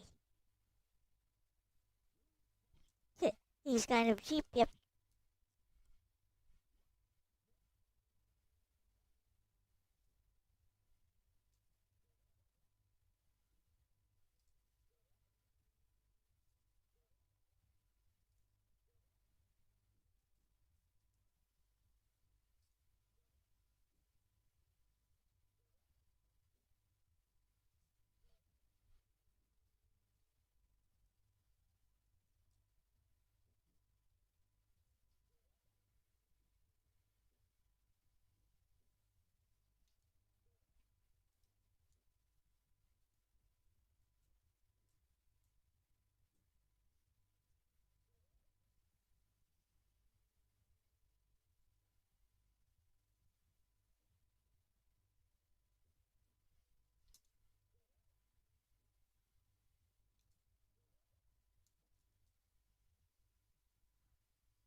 Ha! Finally got him.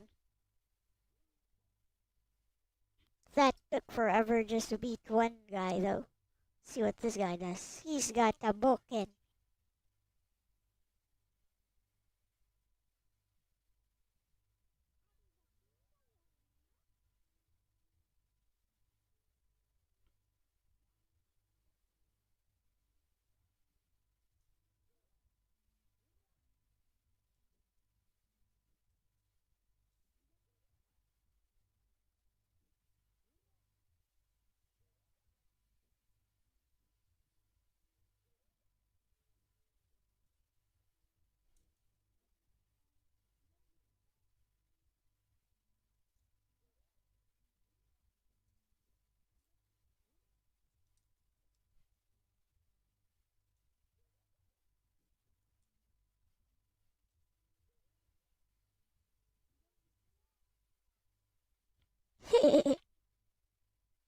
Hello, Tadams587. Looks a bit like the Metal Slug art style. It's chibi.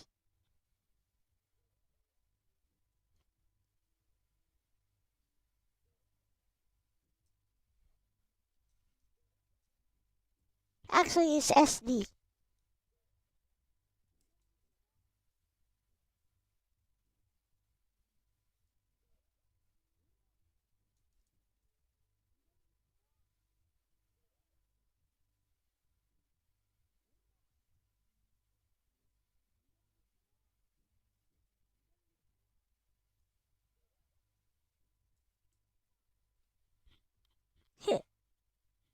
Did he just say what I think he said?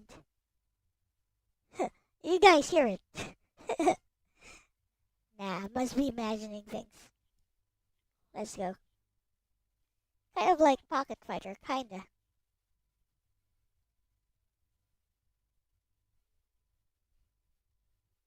Oh, you guys can't hear the sound.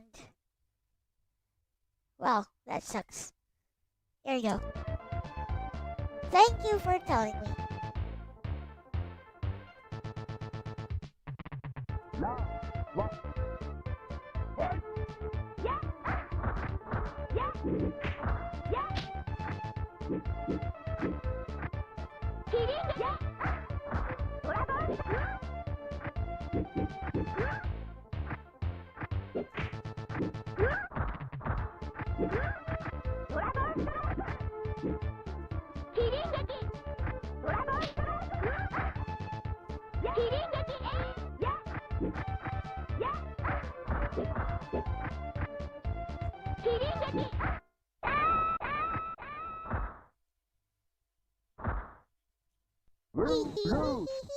Alright, here we go.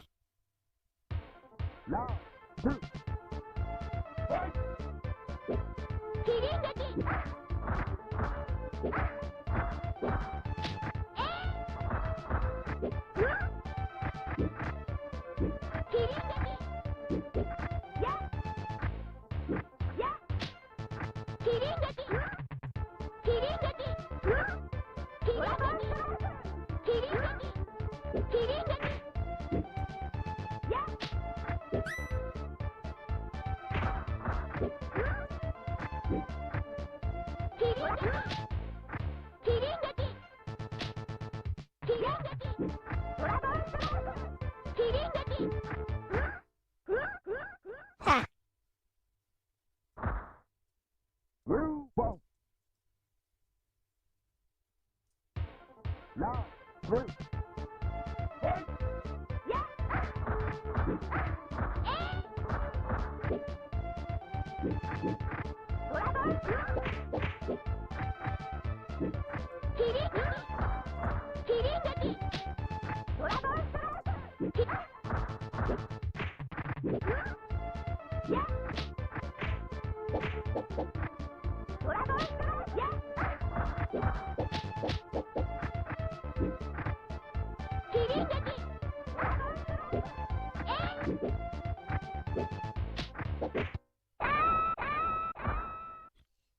Oh, fudge.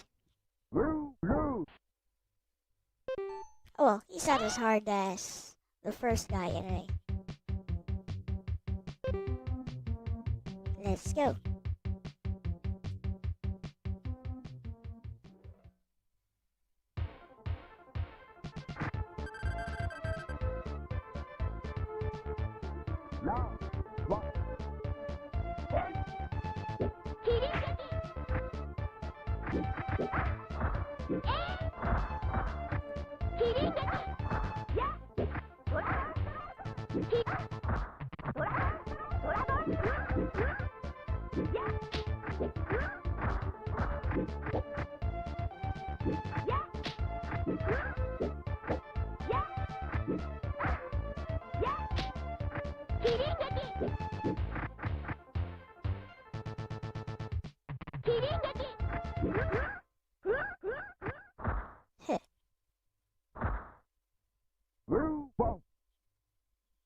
White cheddar popcorn. I don't like popcorn myself.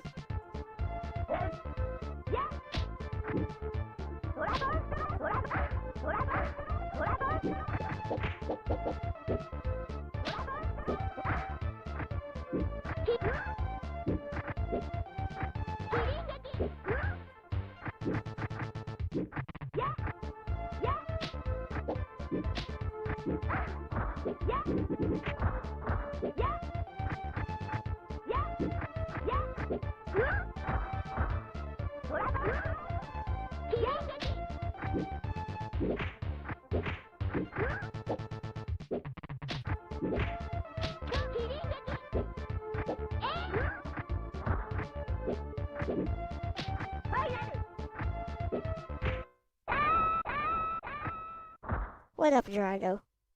This is SD. Hiryu no Ken.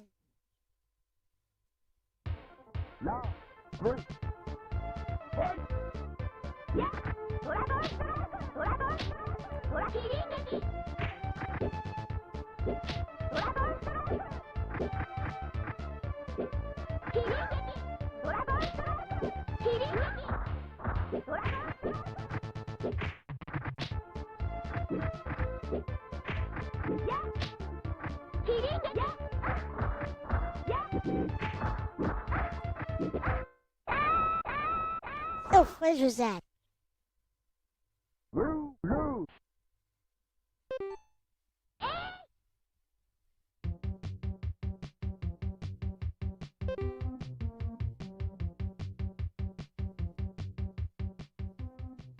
Let's go.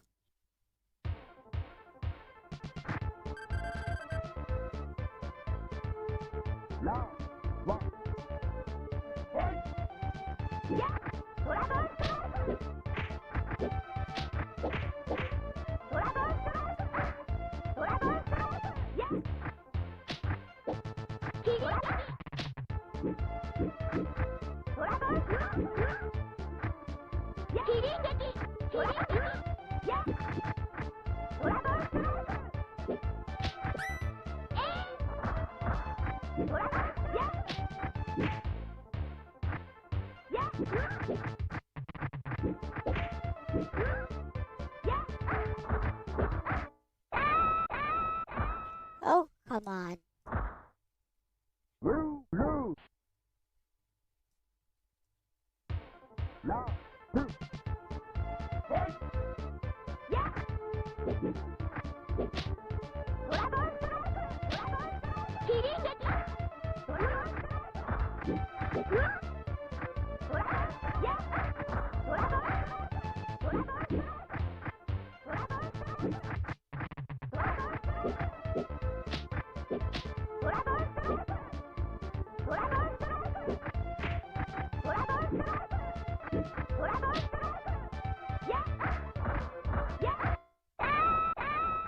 OMG.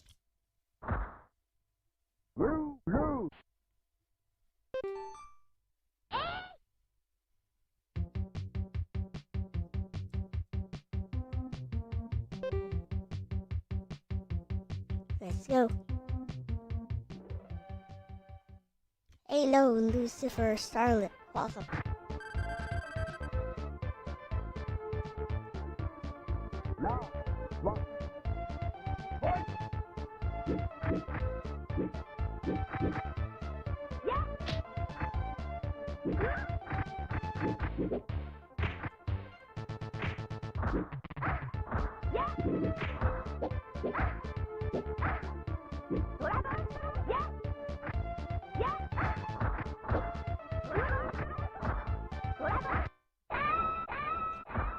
What the?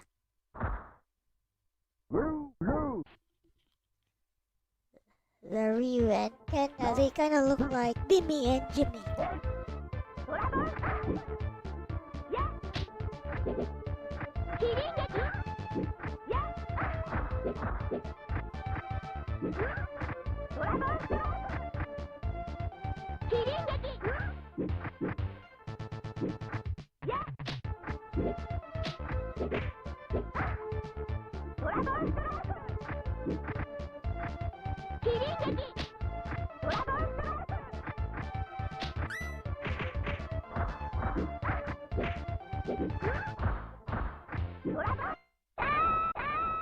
Bruh. I mean, there's nothing I can do after blocking it. So, yeah. He's actually plus after he lands. He can move right away.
Bruh. Aztec Vega. He also has some grapple moves.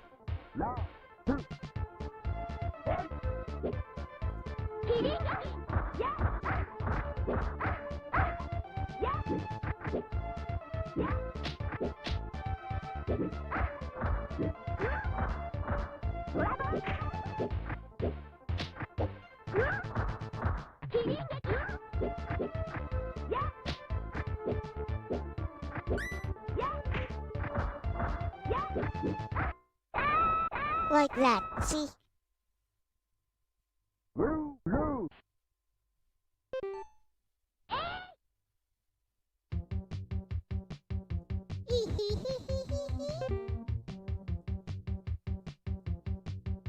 Yeah, you can do that actually.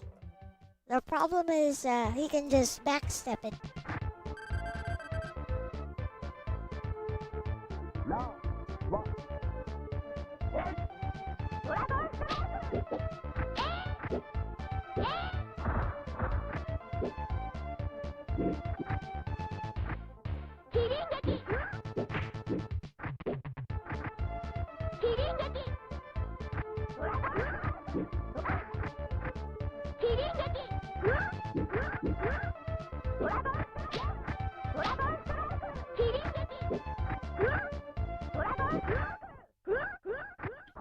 Yep.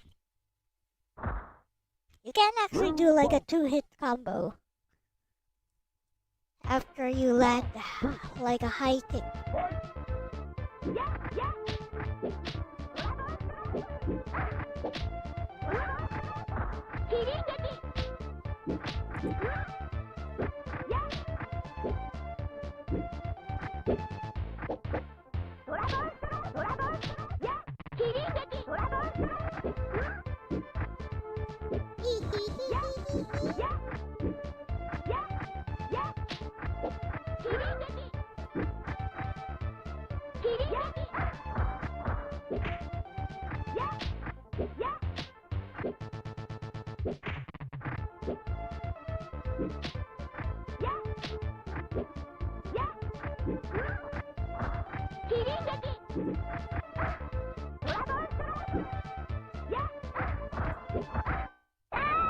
What the fudge was that?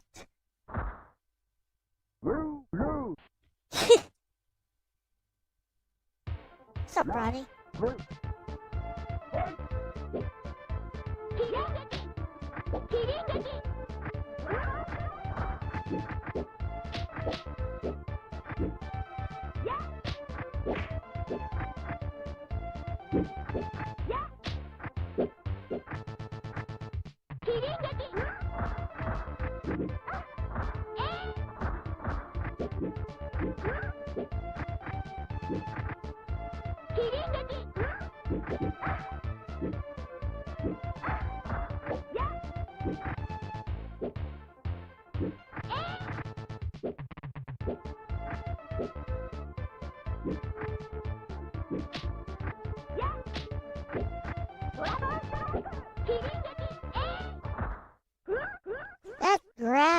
does a lot of damage.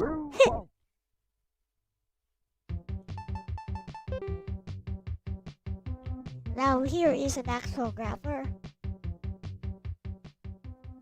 His name is R. Paris. Yep. More than super damage actually. Powers.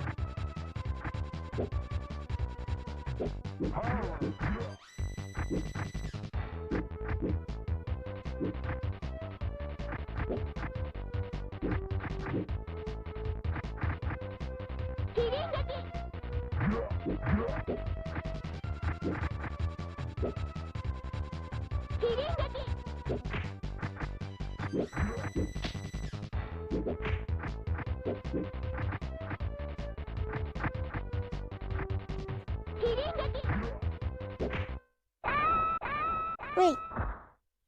Chinese Wrestling Federation.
Bro, power!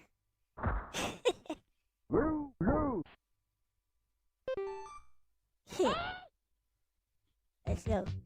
Let's go, power! You know, this game is pretty fun.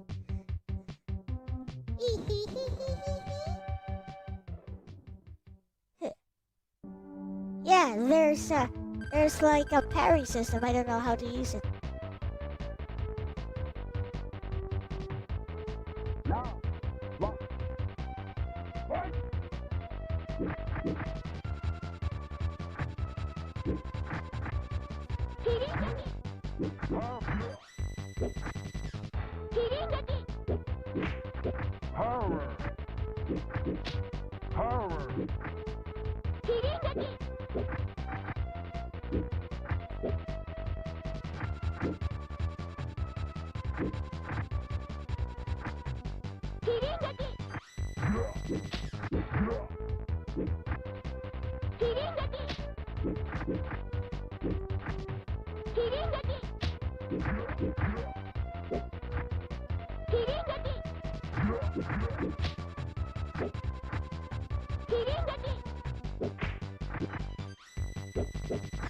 Power, go time!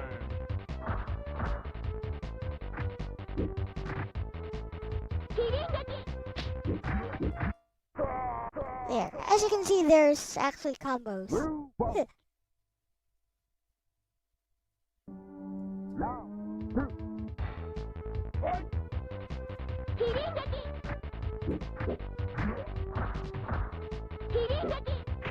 Power!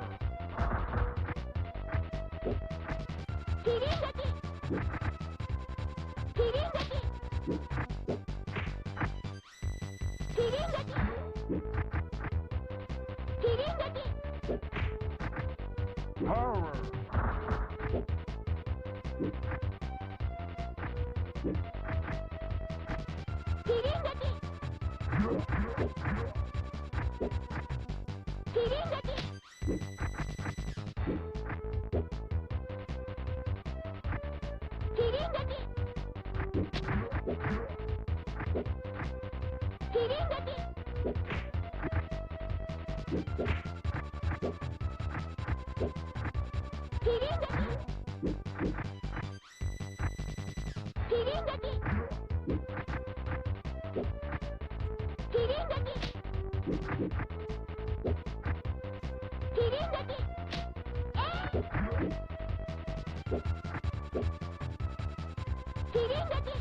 Oh, come on!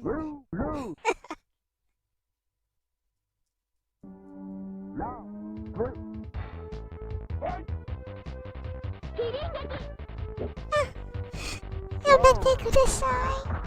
Power.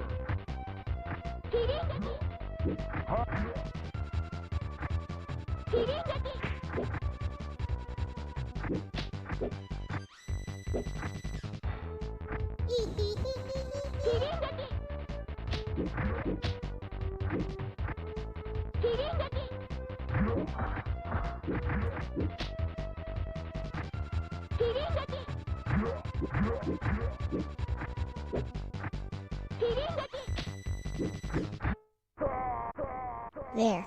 Trapped him there.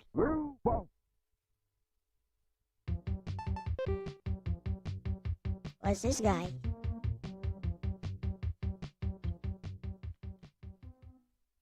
Some kind of lizard man.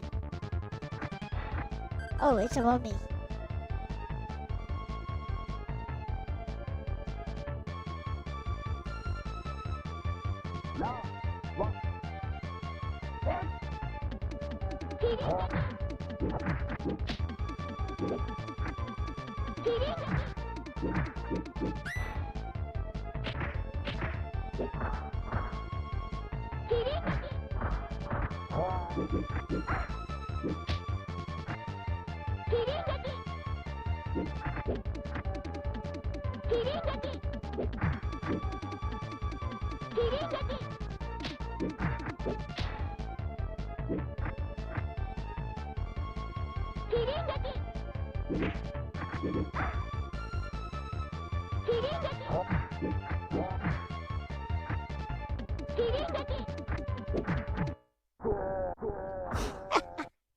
All right.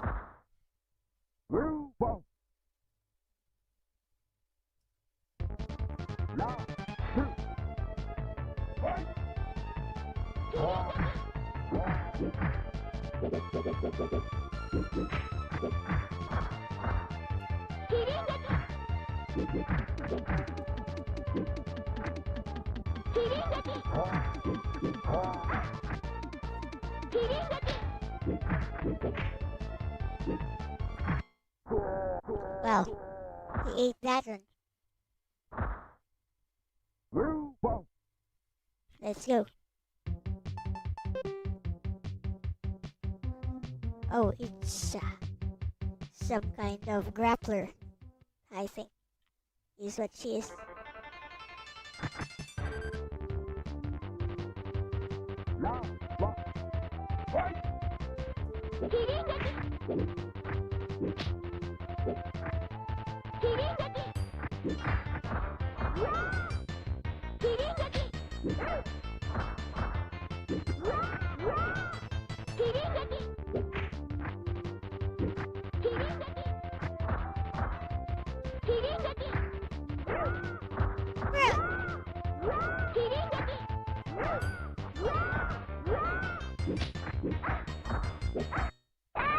That's not fair. Aikido.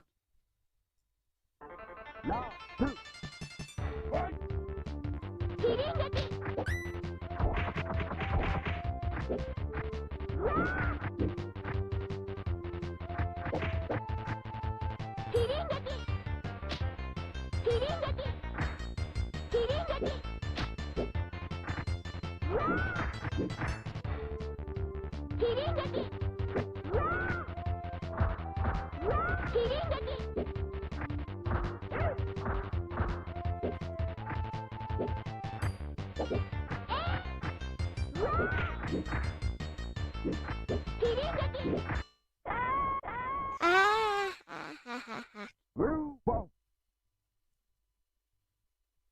Just gotta change strategy.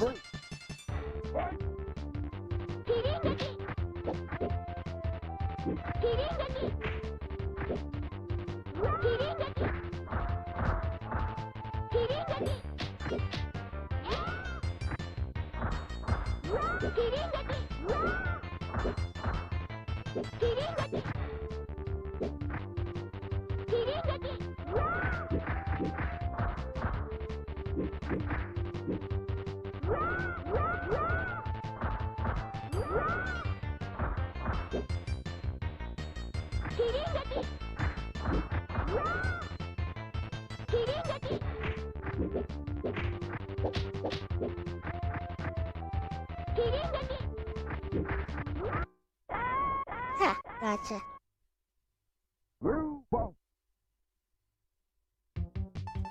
Who's next?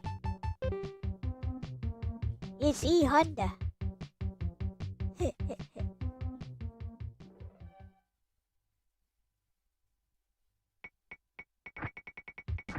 Let's go.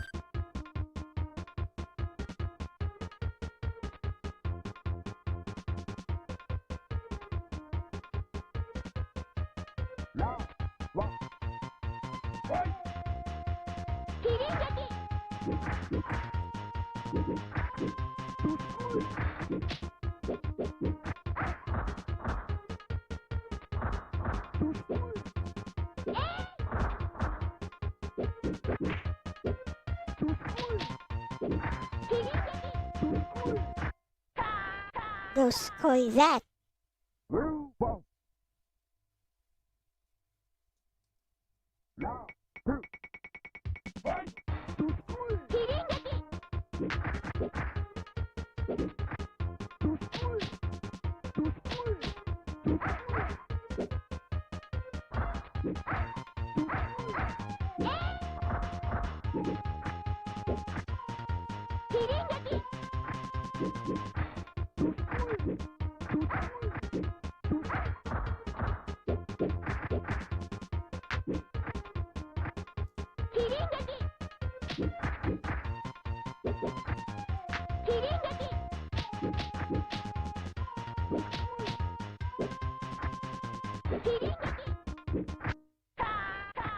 Gotcha.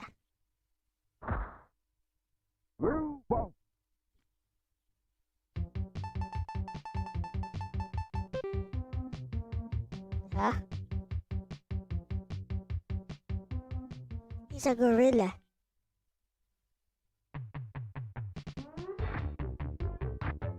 Hit.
Ryra.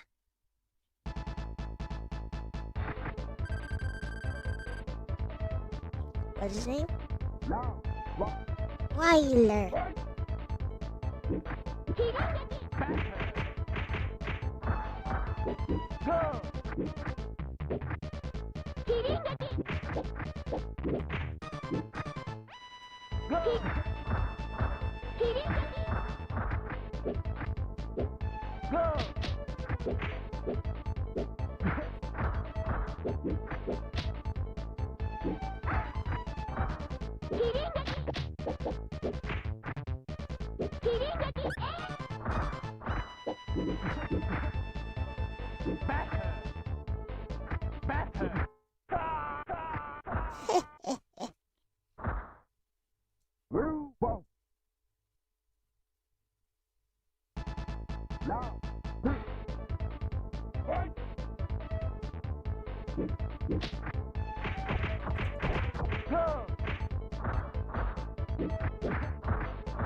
Apparently, pressing 2 kicks at once results in some kind of anti-air. It's Hayate! His name is literally Hayate.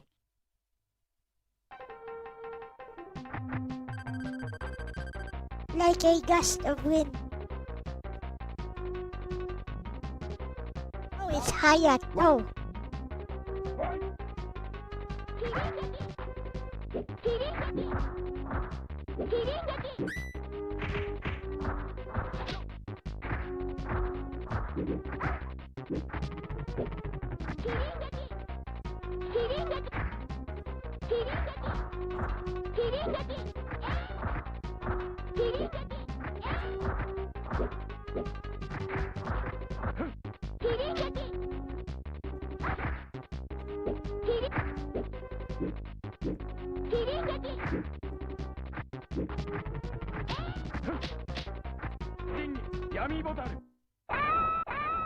What the fudge? What was that? Instant kill? That was evil, alright.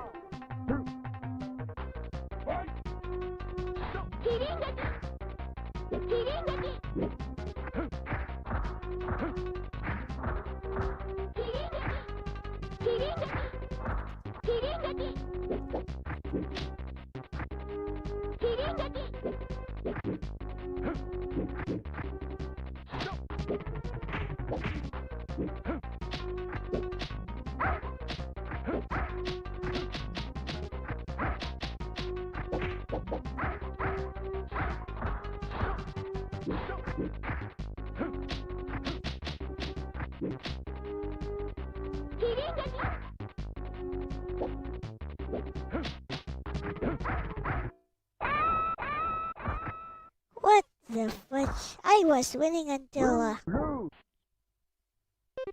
he just kept attacking and attacking, and apparently every time I block I can't move. Whatever.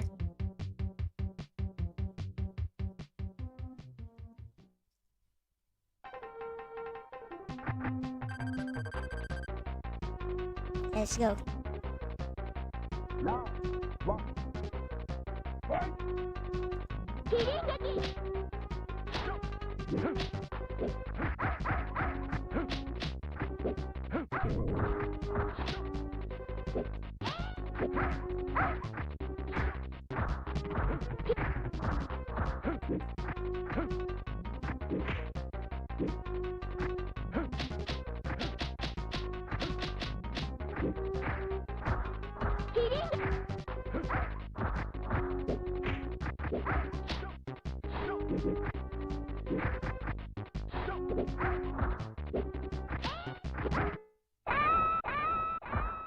Oh wow. Okay.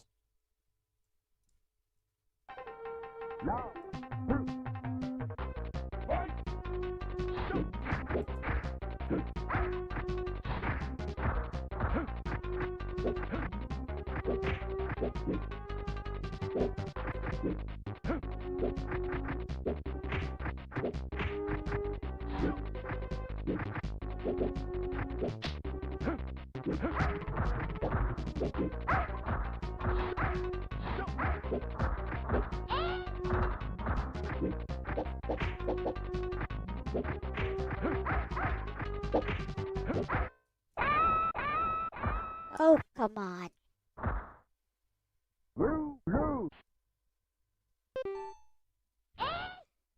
Alright, let's go.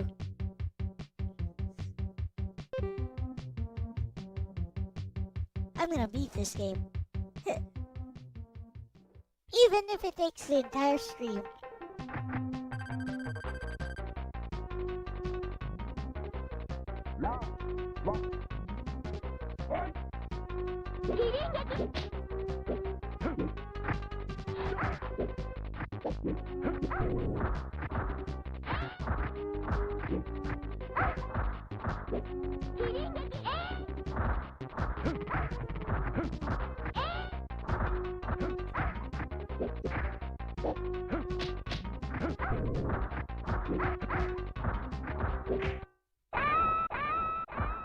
Oof.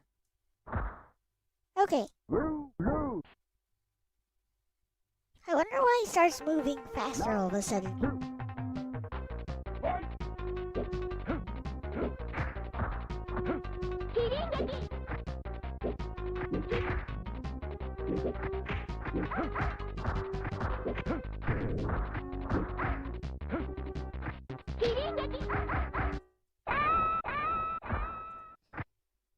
The fudge.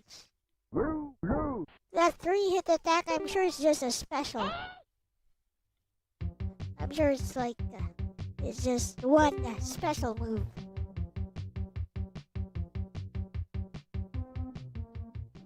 I don't think it's a series of normals.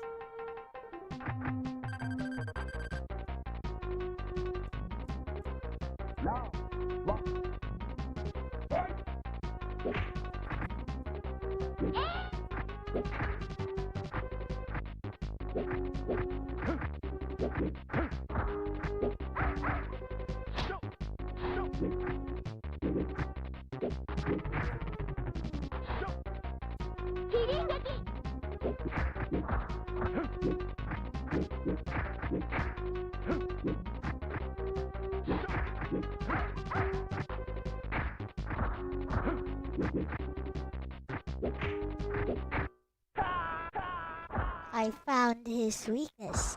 He doesn't have any defense against jump-ins, I think. He has no anti-air.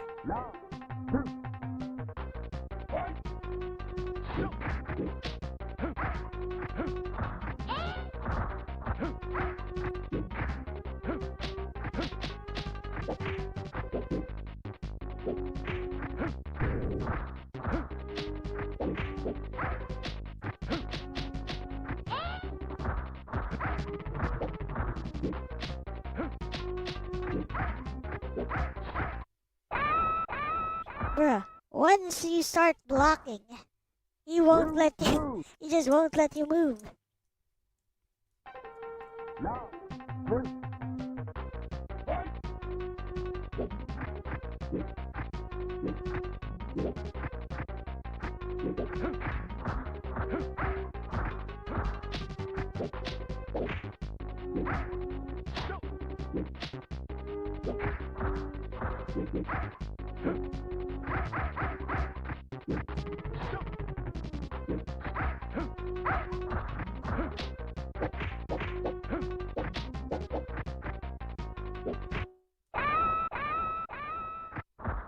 Okay. Aside from not being able to move, there's a bit of input lag during the fight. Whatever. Let's go. Sometimes the diagonals don't register too.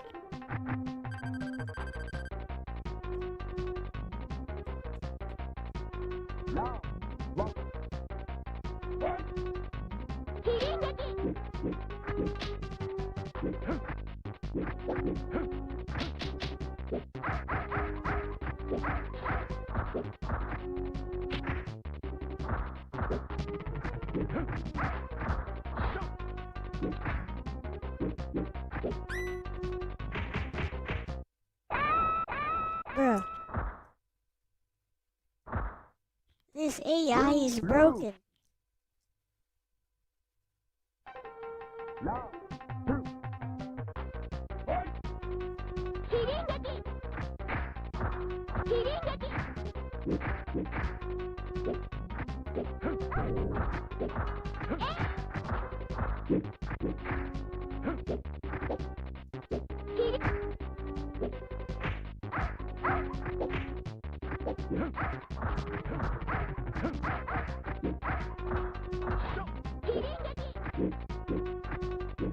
No, it's not.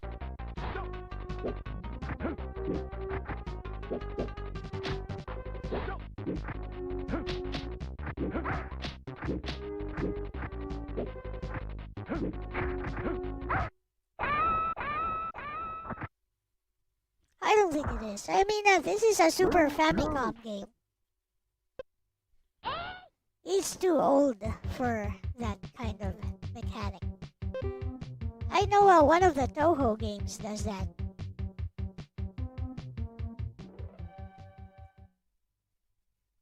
AI is just cheap.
What was that?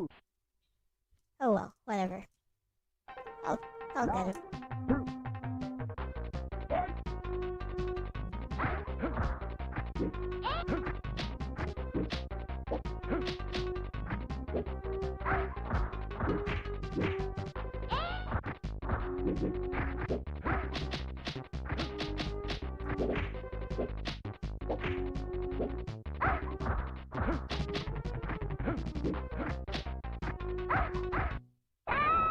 What up, Kabuki Quantum Fighter? Hello.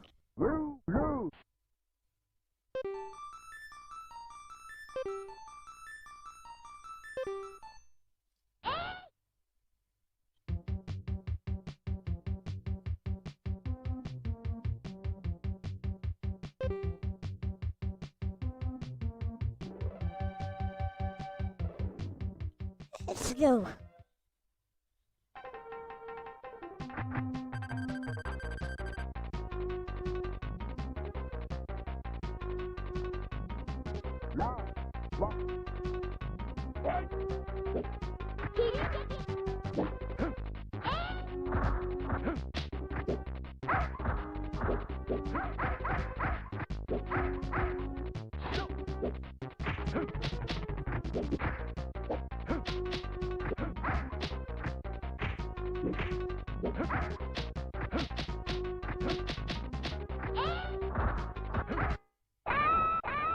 Like, once he starts doing that, what am I supposed to do?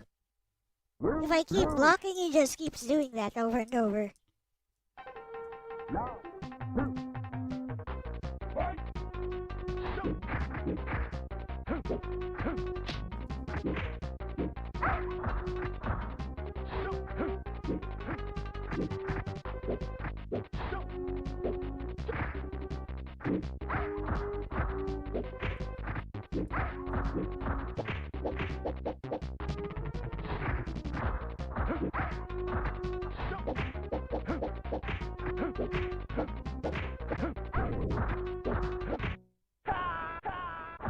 Bro, he just ran into that. Was there a problem with my VTuber model? I don't know. Was it?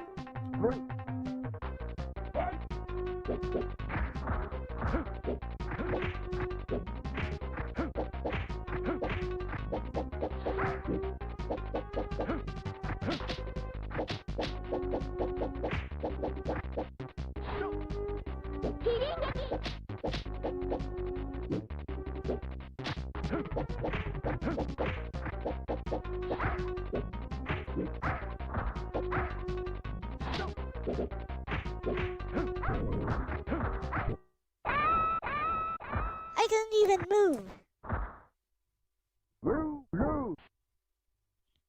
Let's go.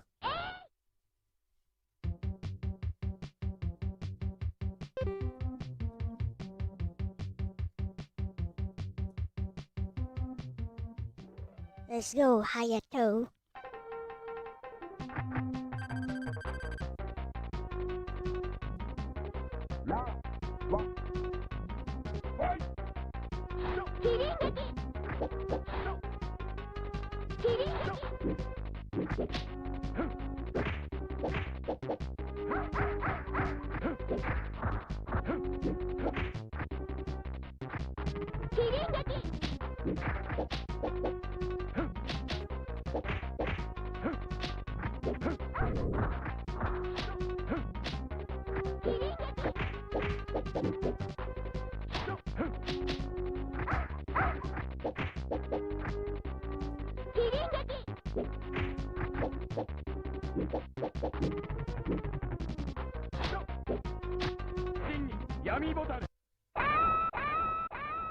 OMG, it's that instant kill attack again.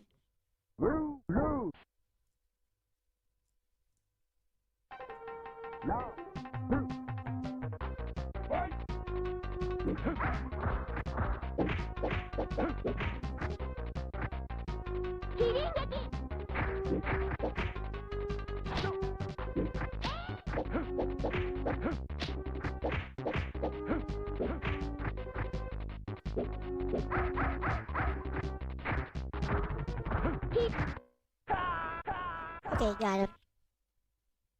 One down.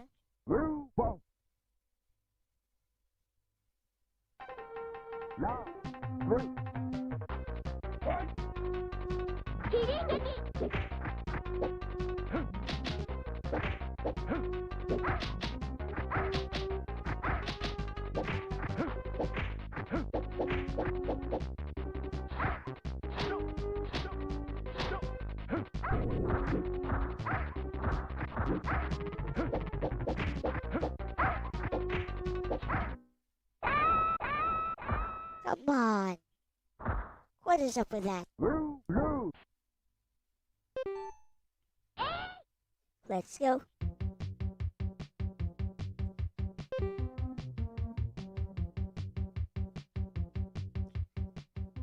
I need some way to just burst out of that. It's almost like a block streak.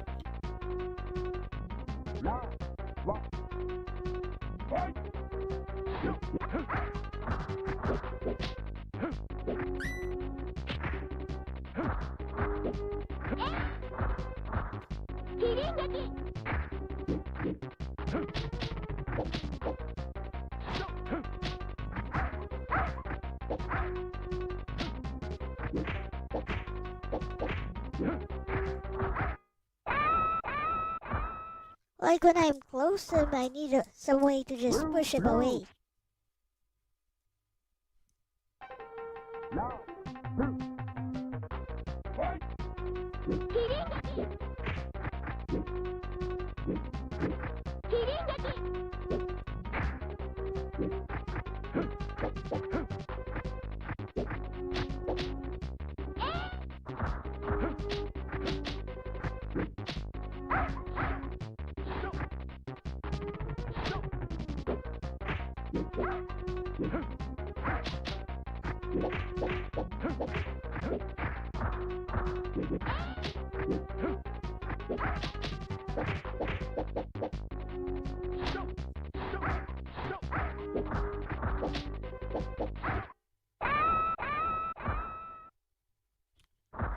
Yeah.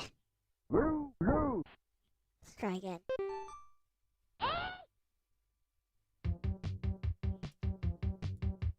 I'm getting closer to an answer.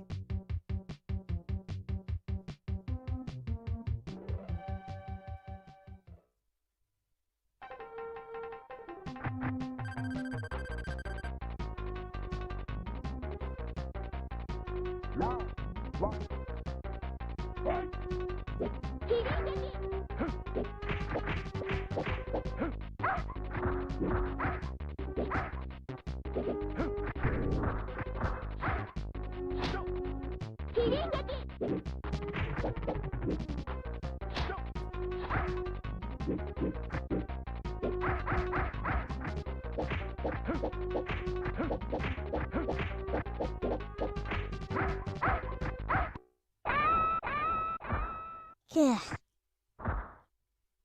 Blue, blue. Now, blue. Fight.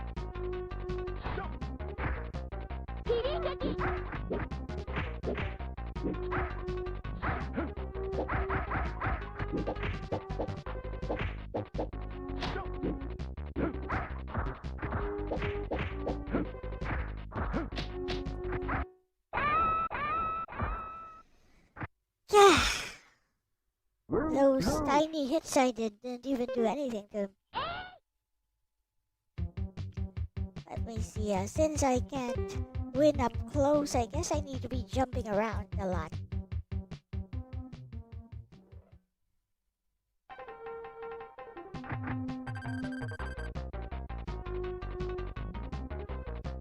Now, one.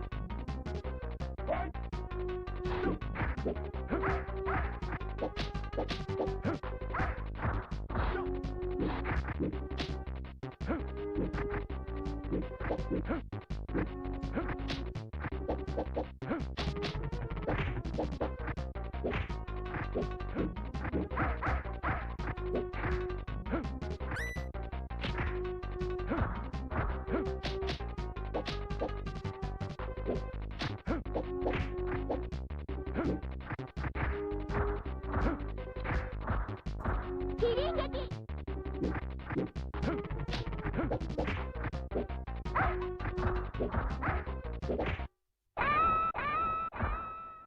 What the fudge?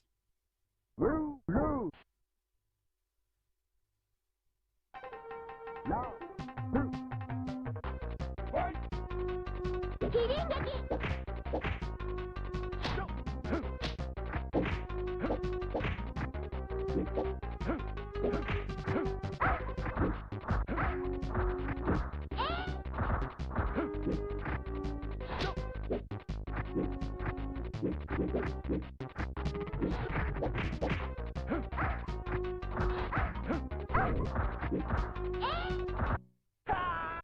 Ah, got him. Blue, one. Let's go. Now, three. Fight.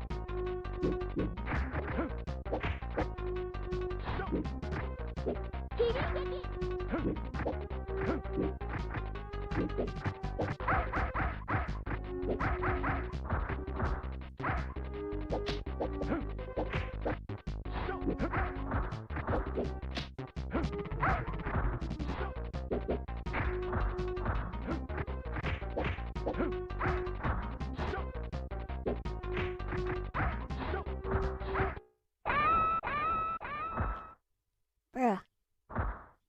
I wasn't even trying to dash at him. The fudge. I mean, you guys can see my inputs there. I wasn't dashing. This game, though.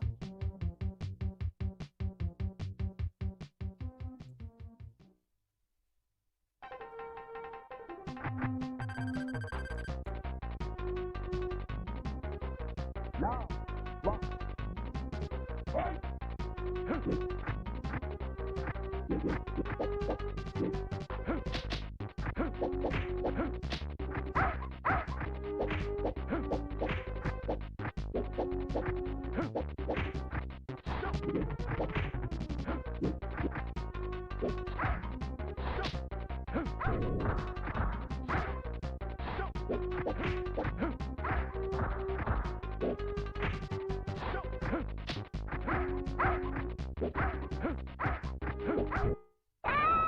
Feels like a difficulty spike on an arcade machine. I know, right? Blue.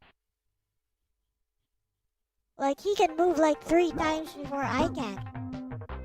Fight.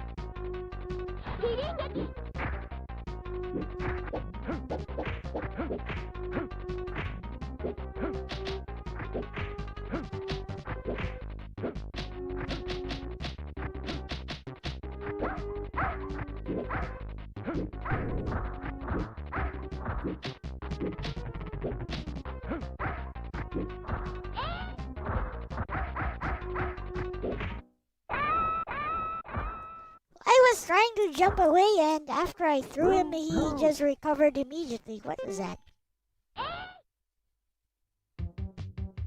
He is plus on hit. He's plus after getting hit. What is that? That's just jank.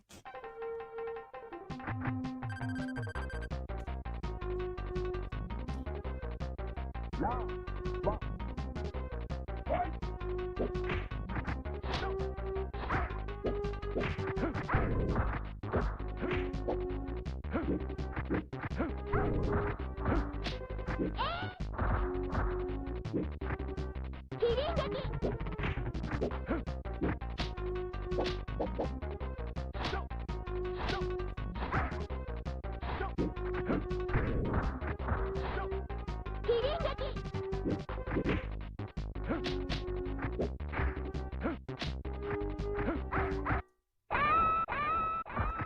Oh yeah, don't even use that.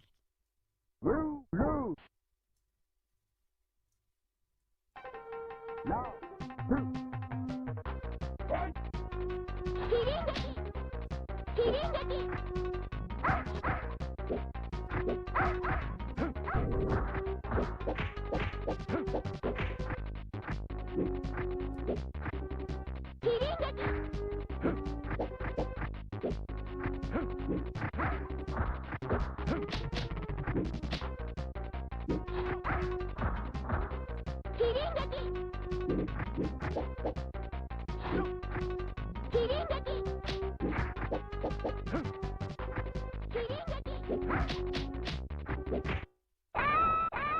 Hey, how did he even block that last one? I feel like the game is just cheating at this point. These mechanics make no sense.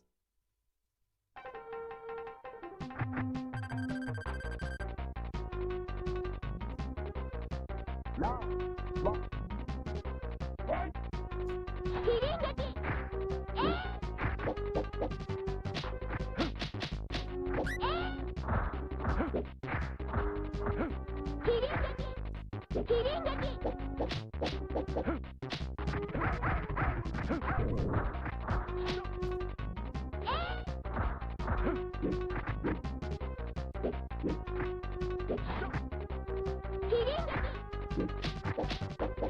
Welcome back, crack dealer.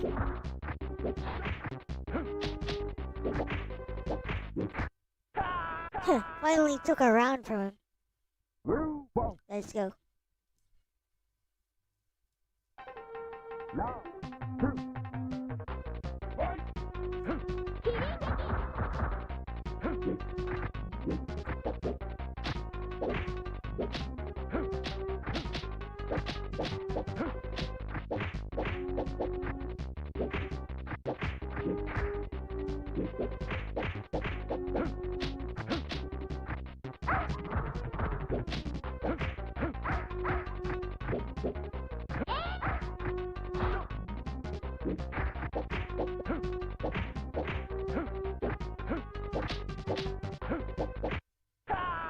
There, got him.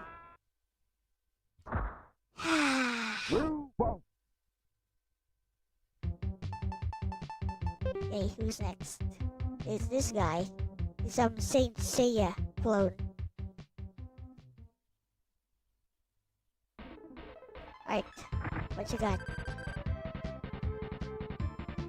Now, one. Fight.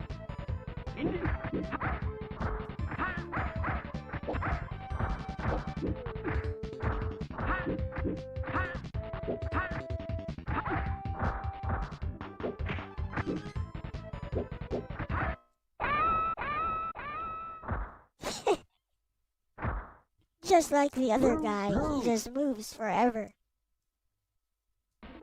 Now, two. Fight.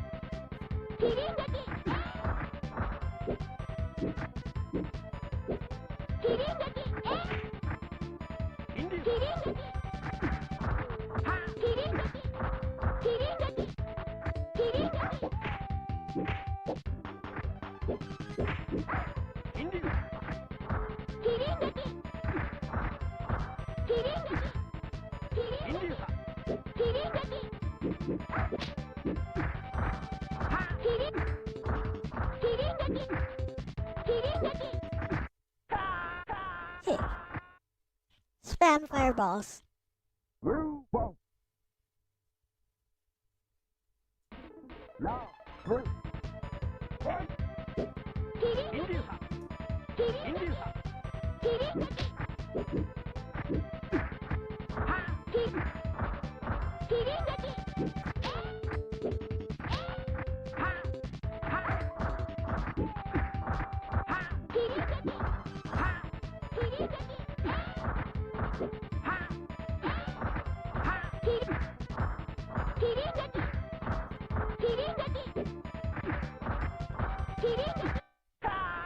Okay, this guy was easy. Blue ball. He can't crap me like the other guy. Oh, now it's a mirror match. Let's go. Let's go. Oh, I've been to this place in Hong Kong.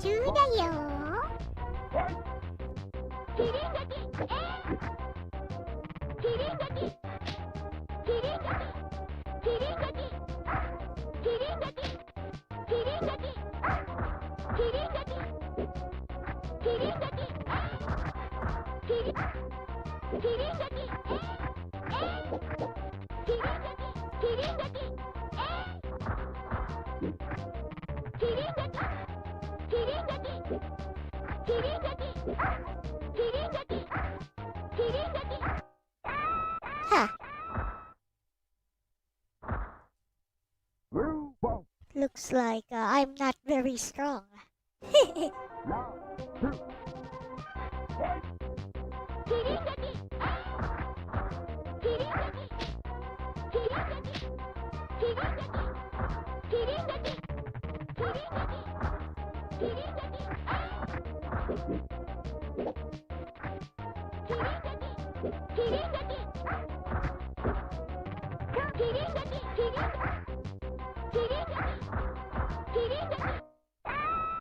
Yep. Not very strong. Let's Blue go. ball. What's this old guy doing here? Roseman. Roseman. I guess he's a boxer. Now, one. Fight.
I got him before 0. Blue ball.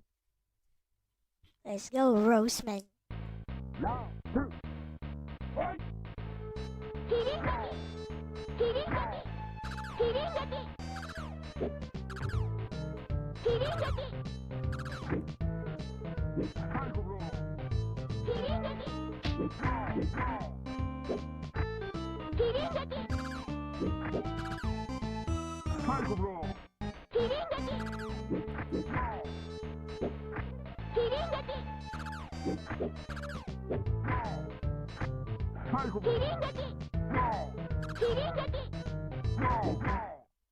Well, that guy was sweet. Blue ball. Huh. You can show the things you mentioned. Let me just finish this game.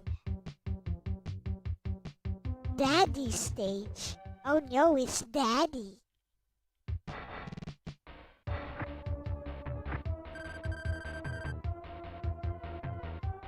Round Heh. one. Fight!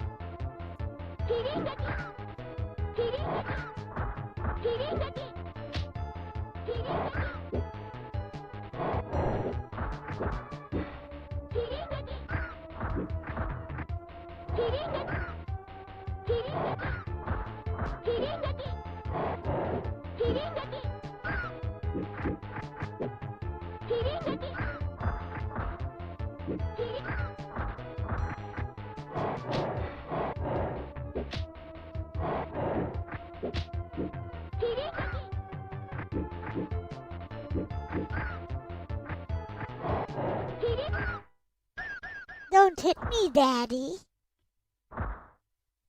Round one. Round two. Fight!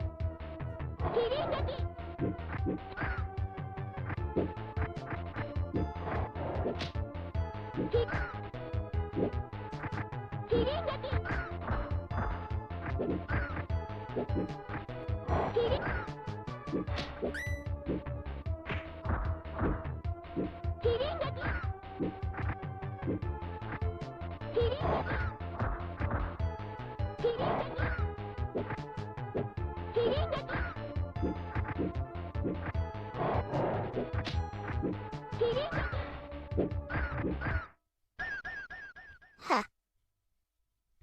Daddy sure likes to pounce on me. Oh no. What's this? I guess it's the final boss.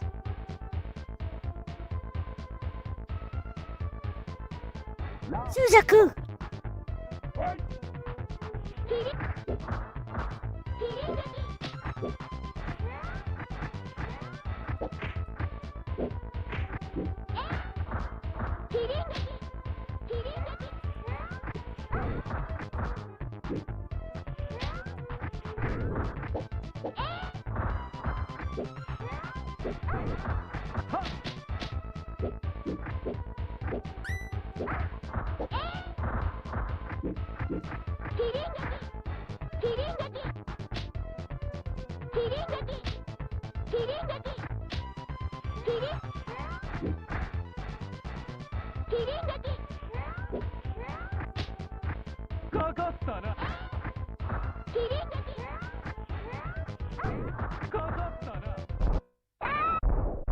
Bruh.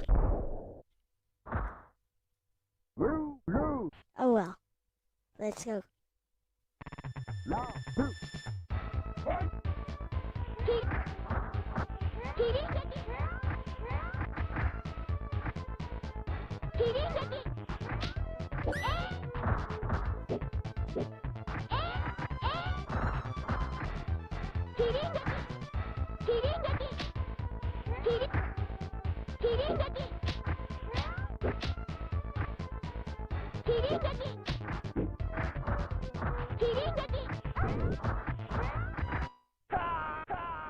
Ha!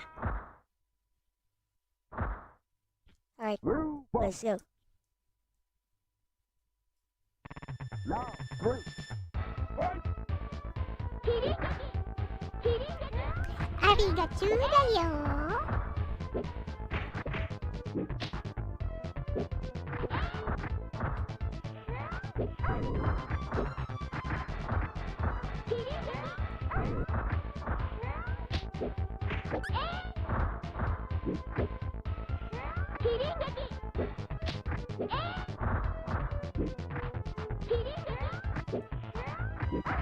かかったな。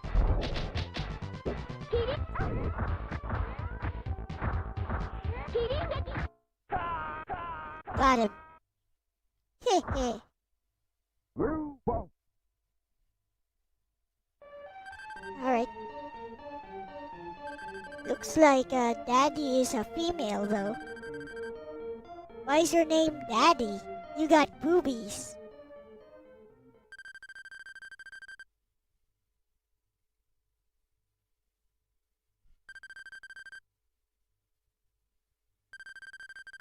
Yep. pretty close. That's just how she gets kinky.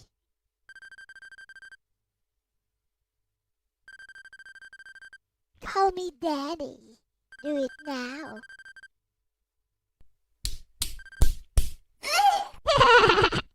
You take that like a good bad girl, no better. Did I beat it? Yep, I beat it.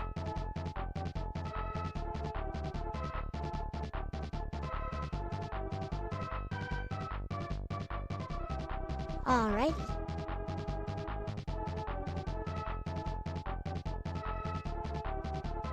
Okay. I'll be in the voice chat.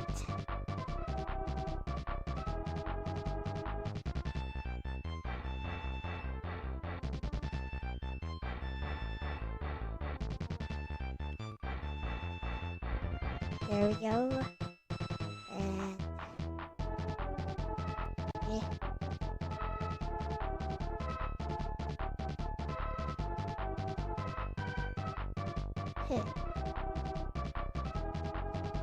Wasn't expecting the impromptu ASMR.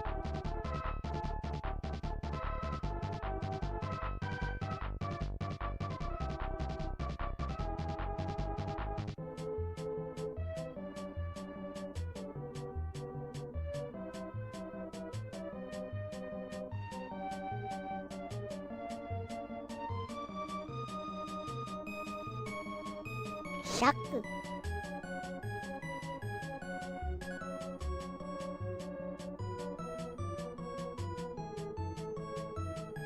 One of the smaller VTubers I follow is called Takushakarin. It means shining or something.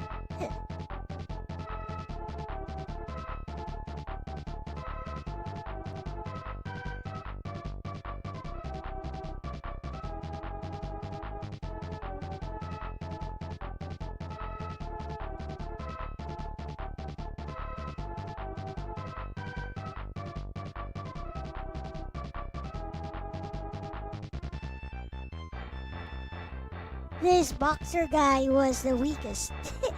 He just couldn't do anything.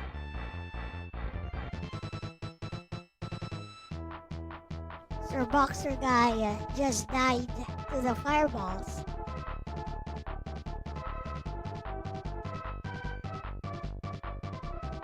I'd say Hayato was the one who gave me the most trouble. The main problem is that if I block his attack, he'll just keep doing it over and over again, and there's nothing I can do about it.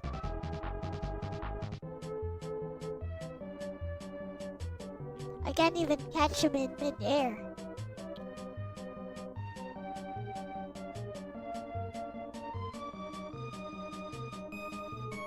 Because this game has decided that if you're blocking, you're immediately at a disadvantage. You're minus frames. Hello. Hello, Ronnie. You got something to show us today? That's not the one. Yeah, I wanted to share my Astro image workflow a little bit, and maybe not an Okay. exhaustive overview, but I figured it'd be kind of cool to just see how we get There a we space go. image, and maybe I could leech off some of your knowledge No, as it's a not. artist. Or is it? Voice chat is the name. Okay. I got it. Voice Other than that, chat. I was a There little we go. late because I'll be honest, when I went to bed last night, I clogged my 3D printer, and I really wanted to unclog my 3D printer. So when I was getting my coffee, I unclogged my 3D printer, and Ooh, it's. you got a 3D printer. What does it use, by the way? What do you mean? What does it use? I mean, to make stuff. Oh, Like, that's a good question. So I'm glad you asked. So basically, there's a couple ways you could do this, but typically you go to a website called Thingiverse, and you download models. Now, this one I actually paid $30 for. This is the back half of Yang's flagship from Legend of the I Galactic mean, like, Heroes. what's It the is- material that it uses Oh, to output you buy stuff? spools of filament. So, Filament, okay. yeah, so filament like this. You basically load it with different colors, or me personally, I don't care about the color as Wait, much because I isn't tend to there paint. like a 3D pen? It is, well, 3D pens use the same filament, is the same input. Oh, but the difference is they with a do, 3D okay. pen, what tends to happen is if I was to like tell my printer to extrude right now, like if I go to the command UI and I say extrude, you'll see a piece of plastic come out of that nozzle that looks like what you would get out of a 3D pen. But those draw differently because I think what you're doing is as you're pulling the pen away from the plastic, it immediately cools and hardens. So you can make 3D lines that are pretty thick. They're like 0.2 millimeter or something like that. But when this is doing its job, the nozzle is almost pressing against the bed. It's not quite pressing. There's a gap. I have to like tune it. I literally take a piece of paper, I put it between the nozzle and the bed, and I slide it around at the different corners to make sure it's even. But it's the same material because PLA, which I believe stands for polylactic acid. I don't know where the acid comes in. It melts at a low temperature. It melts at like basically easily. It's pliable, very pliable, as low as 180 degrees. But you typically operate between 200 and 220. So 200 is like pretty much common for PLA. Right now, I have the machine loaded with wood PLA. So they actually have a wood PLA. That means they basically mix wood powder with the Okay. material, and it's pretty cool because like I think it's my favorite type of filament, even though it's the most likely to give you weird issues sometimes, I think. But it like these aren't even the best examples, but like you can imagine if you print something out of wood and you sand it down. Like one time I printed a handle wonder if, for a tool. I wonder if you guys can hear Ronnie right now. So Yeah, can you guys hear me? Can I hear me? Well, let's see. My microphone is activated, be but my fine. voice. Oh yeah, I see I was seeing my VTuber if he activates. Hey VTuber. Okay, good. Yeah, activated. Good. He was an old man. yeah, Do I sound like an old man? we can hear you. Okay. The old Oh yeah, I man sound. was Roseman, one of the enemies in that game. And there we go. We got some light wood right over here. And like one time I printed a You're not handle. showing anything, by the way. You're showing like Oh. some windows. There you go. Oops. Yeah, so one time I printed a handle for a tool, and when you sand it down, it actually looks a lot like wood because even though there's not necessarily a wood grain in there, like it ends up looking like a wood grain because the way 3D printers. One of the flaws of 3D printing is this is called FDM printing. So You if we go wouldn't into 3D print a car. Yeah, right. I mean, I hear that 3D printing rocket nozzles, but that's like a metal process, and that requires like sintered material. I think they shoot lasers at dust, and then the dust melts, and you don't want to breathe any of that shit in, by the way. But yeah, that's how they do it with metal. Now, this right here, actually is how I could check a print before I print it, especially if I'm having trouble with a print. I'll check it here because it'll show you exactly every layer and how it prints. So when it starts to print, it starts with the skirt. And you'll actually have a nozzle that you can see that little nozzle moving in little circles there. You can see the nozzle right there. Hit play like I'm playing a movie. And sometimes this will help me identify issues with it. But mainly the biggest challenge with 3D printing, the most annoying thing is the initial bed adhesion. And the second issue with 3D printing, in my opinion, isn't really a ubiquitous issue per se, but it's something that when 3D printing was new and the printers had like lower line thickness, the By the lines way, would be very visible. And I hate that. Shall Like, I I just hate to look. Shall I be the one to inform you that Reggie is decapitated? Oh no! Oh no! Reggie, come back! Come back! Oh, Reggie's already there. I need to come back. He's taking a spotlight from me. It's okay, Reggie. I know you didn't do it on purpose. So, Crack Dealer is asking in chat who made this model. A guy who sold it for $30 and probably violated some copyright while doing it. I see. Because I'm pretty. People do this all the effing time in 3D printing. Like you'll go on like Reddit or some shit like that, and you'll be like, hey, can I get the G code file for that? So basically, when you get a 3D print, you download a .stl stereolithography file, and apparently it's a pretty standard format. It used to be used for vacuum forming. You know vacuum forming, or like when they bend the plastic, like they take a plastic. So vacuum forming is like when you buy a blister pack, like a product that comes in a plastic package that's like impossible to open. Yeah.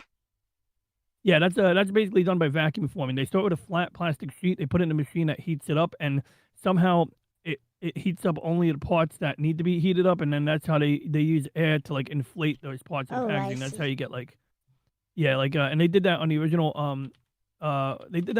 Starship Enterprise model back in the old days. But I think there's some videos of vacuum forming in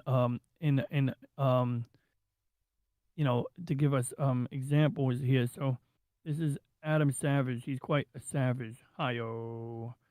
Where's the button for that? How do I do this? Oh yeah, this button here. There we go. And basically, like, he's holding a blister pack. We're just gonna. There we go. So that's like something you get out of vacuum forming. So let's see. I want to see the machine. I want to see the machine do the things. Okay, this is he what he did was he sculpted things by hand. So they have a new way of doing this where it's electronic, but essentially he put a plastic sheet in there. Okay. Did he already do it? Oh, this is weird. He poured powder on it. This is a different way of doing it. Well, anyway, Yeah. you get the idea. So anyway, that's vacuum forming, and so they have a format for this stereolithography, but you also use it for 3D prints apparently. And then when you open it in a slicer, they call this a slicer. That's the app that slices it. I guess it doesn't really do any slicing. You need a different app to slice it. So that's really annoying because this model here, I want to scale up the model, but like I have to cut it in half to do that. So what you do is you basically tell it like what type of material you're using. So this has all the parameters, like it has a profile saying like, okay, I'm using PLA. Then you could modify the temperatures. You can modify, these things are called supports. So if you have anything that's got overhangs on the side, this will print these little trees around the side. And there's different types of supports. Some of them are harder to rip off because these have to be removable. They have to come off when you're done printing. So anything that's like, anything that's an overhang has to have a support under it, basically. Like sometimes you can get away with murder, like you can print over nothing, but it takes real skill to like get the printer to set just right because it's got to be able to cool the filament as it's coming out of the nozzle. It's insane.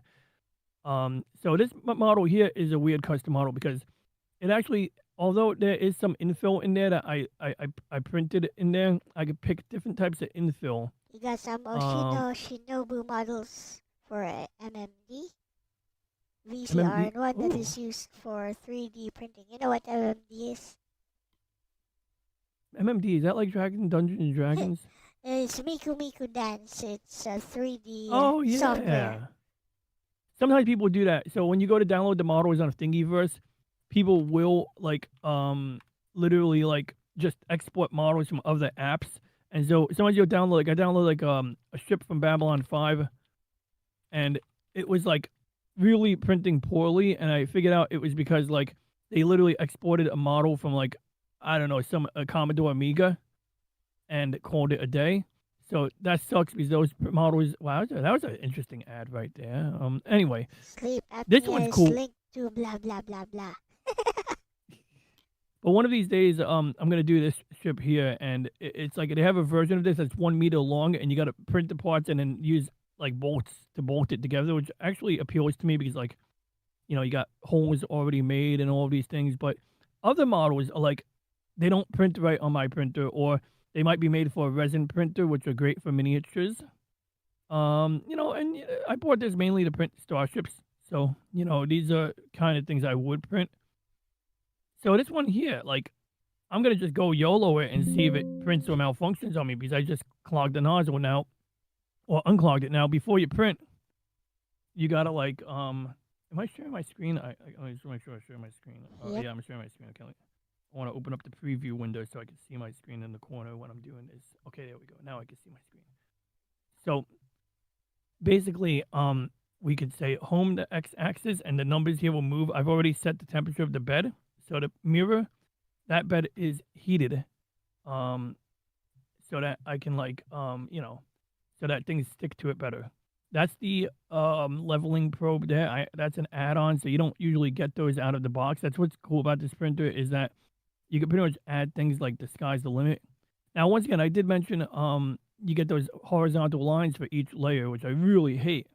That's why I paint them, because if you paint them, you can kind of like, put a primer on there and then try to put like a thick coat of enamel paint or do multiple layers, or you could even like, I've done a lot of different experiments with these. Like my Sailor Venus, I got to find that statue. I have a Sailor Venus on my desk somewhere, I think. She should be here somewhere.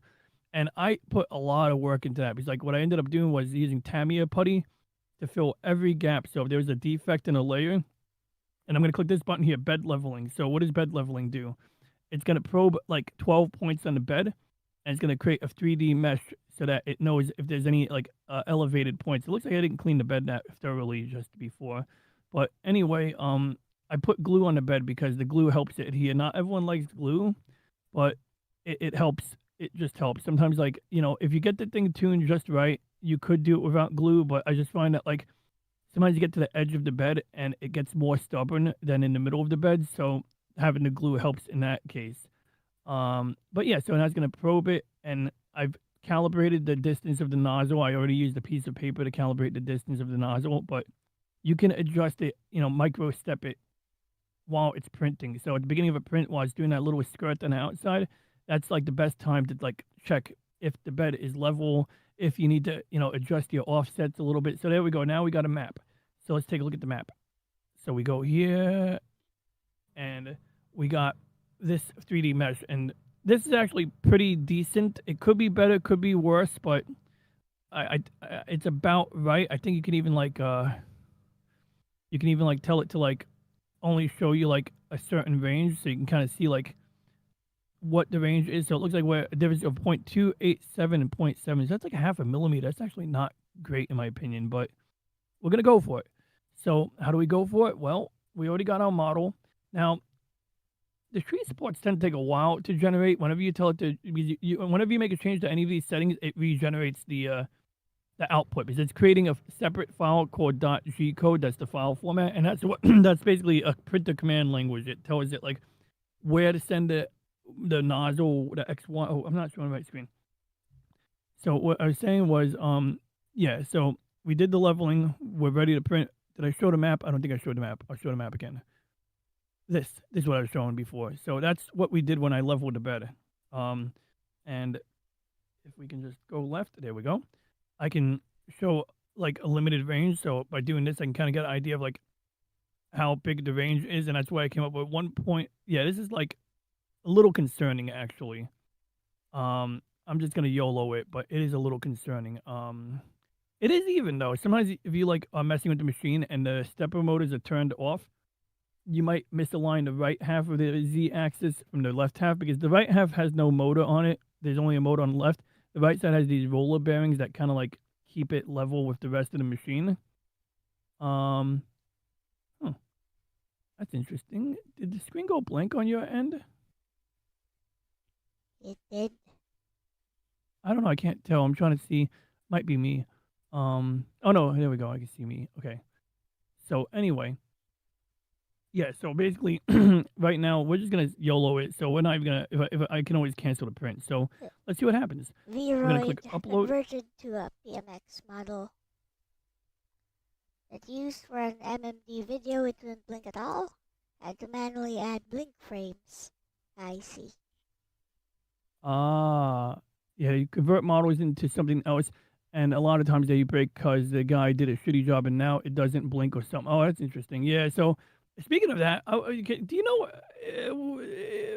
the model you made? Can that be exported to something that like another format, or like can that be exported to Blender or something? Yeah, it can, and it's also it's also natively compatible with Blender because this is Vroid. So hypothetically, we can make LCX figurines. Yeah, you can. I mean, it would be painstaking because like resin printers do that kind of thing better, in my opinion. But like that would be an interesting thing if I get my Sailor Venus done and I could make another one like it, and make it more efficiently. And then maybe that might be an idea of merch. But wood PLA is so cool because it's basically plastic with wood powder in it, and I find that when you have the wood powder, it's so much easier to paint. Like the paint sticks to it perfectly because the wood fibers just take up all of the paint. So now we sent the print to the model to the printer. It's going to indicate in the corner here, most likely, eventually, that we have a file loaded into the printer. And then it's going to start commanding it to do things in the console. And then in a couple of minutes, the thing should come to life and do stuff. So I'm going to let it roll. And I'll check back when I start seeing. I'll let you know when the thing starts moving. But the other thing, original thing I wanted to show was what I was trying to work on. So weeks ago, when you tuned into the Monday show on Thursday, you saw me working on this. And at the time, it was like just one color. So how do we get, this isn't even the right colors. I think I have to use a reference image, but how did I get that far?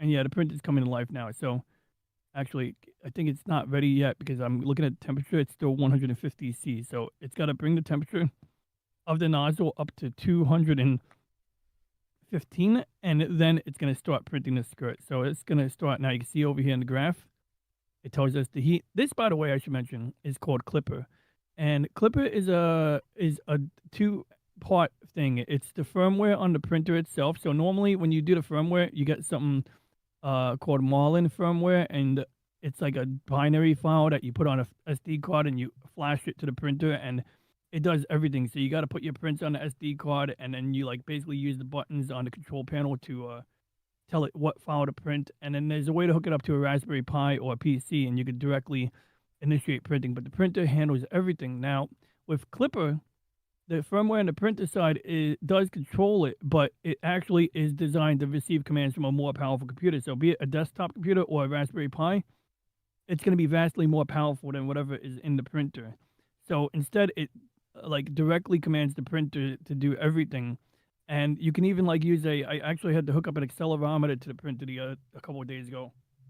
And what it did was it measures like vibrations. So it actually moves the x-axis left and right like a dozen times, and then it'll start. First, you can see it moving left and right. Then, before you know it, you can't even see it moving left and right, but it's moving like left and right at like 20 hertz, 30 hertz, 40 hertz, 50 hertz, 100 hertz, and it doesn't look like it's moving, but it's moving so fast left and right. It's like humming, and you'll hear the motor go, and the pitch of the hum will get like higher and higher until it's done. So, your with that. 3D printer, is it a new purchase? I had this for like probably 5 years. I had this since before I Oh, started okay. tuning into you. And when I bought it, it was this is a Creality Ender 3 version 2. So like very 3D popular. printers have been around for a while, huh? Yeah, so I mean at least like I mean longer than 10 years, but I remember like 10 years ago that's when you heard a lot about them in the news. And you know, I knew a guy, he like started a business where that's what they do. I don't know like if they print things for hire or what. He was in the newspaper and they were like, "Oh, Mike printed the Staten Island ferry and the New York skyline, and it's on this exhibit at the cultural center." And I'm like, "Okay, those are super low res models." I didn't understand why it was a big deal, but I get it. It was novel at the time, you know. But when my friend convinced me to get the printer, it was like I was like, I don't want this thing because like the problem with the printer, I knew that you have to level the bed. Even now, it looks like the nozzle. Is it gonna work? I don't even know if it's gonna work. I'm looking at it. Nothing, something came out. Wait, come on, work.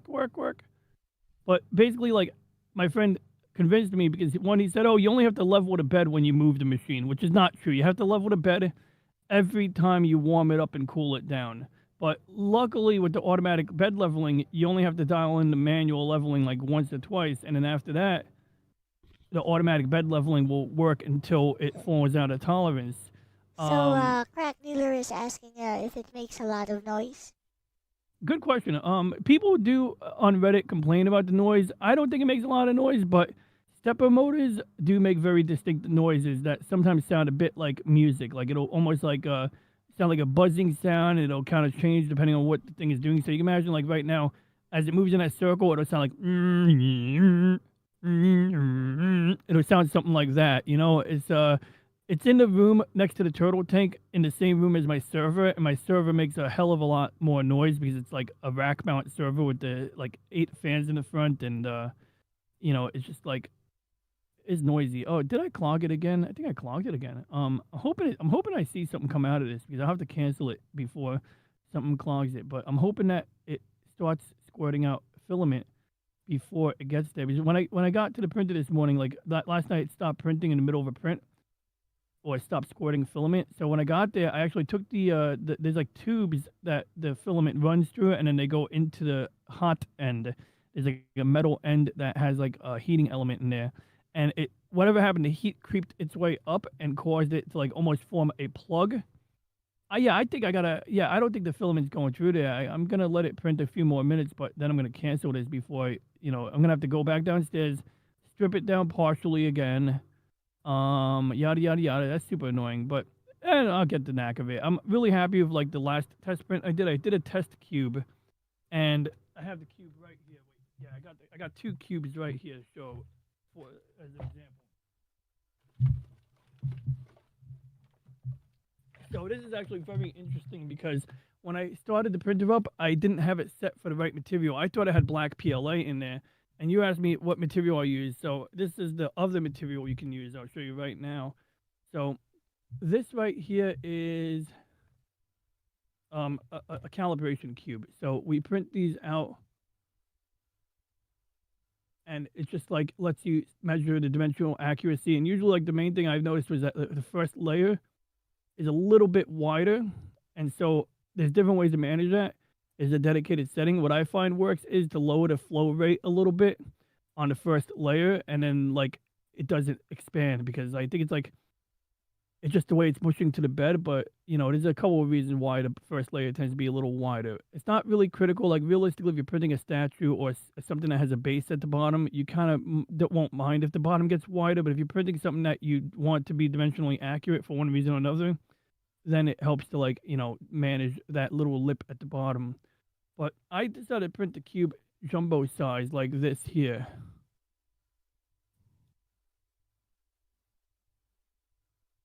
And actually, you can see the top layer came like hell. It came out like crap. The sides came out okay. So on the inside, you print out infill, and you saw an example of it. Now, normally it should look like a diamond and a triangle pattern. It should look like straight diamonds, but for some reason, it's a stringy mess. And I noticed it because when I first like printed this, I started pressing on the sides, and I said they gave way too much. So I was like, what's going on here? So I cut this open, and I realized, what the hell is going on? So then I go back to the printer, and I realized I had it set for PLA. This is something called PETG.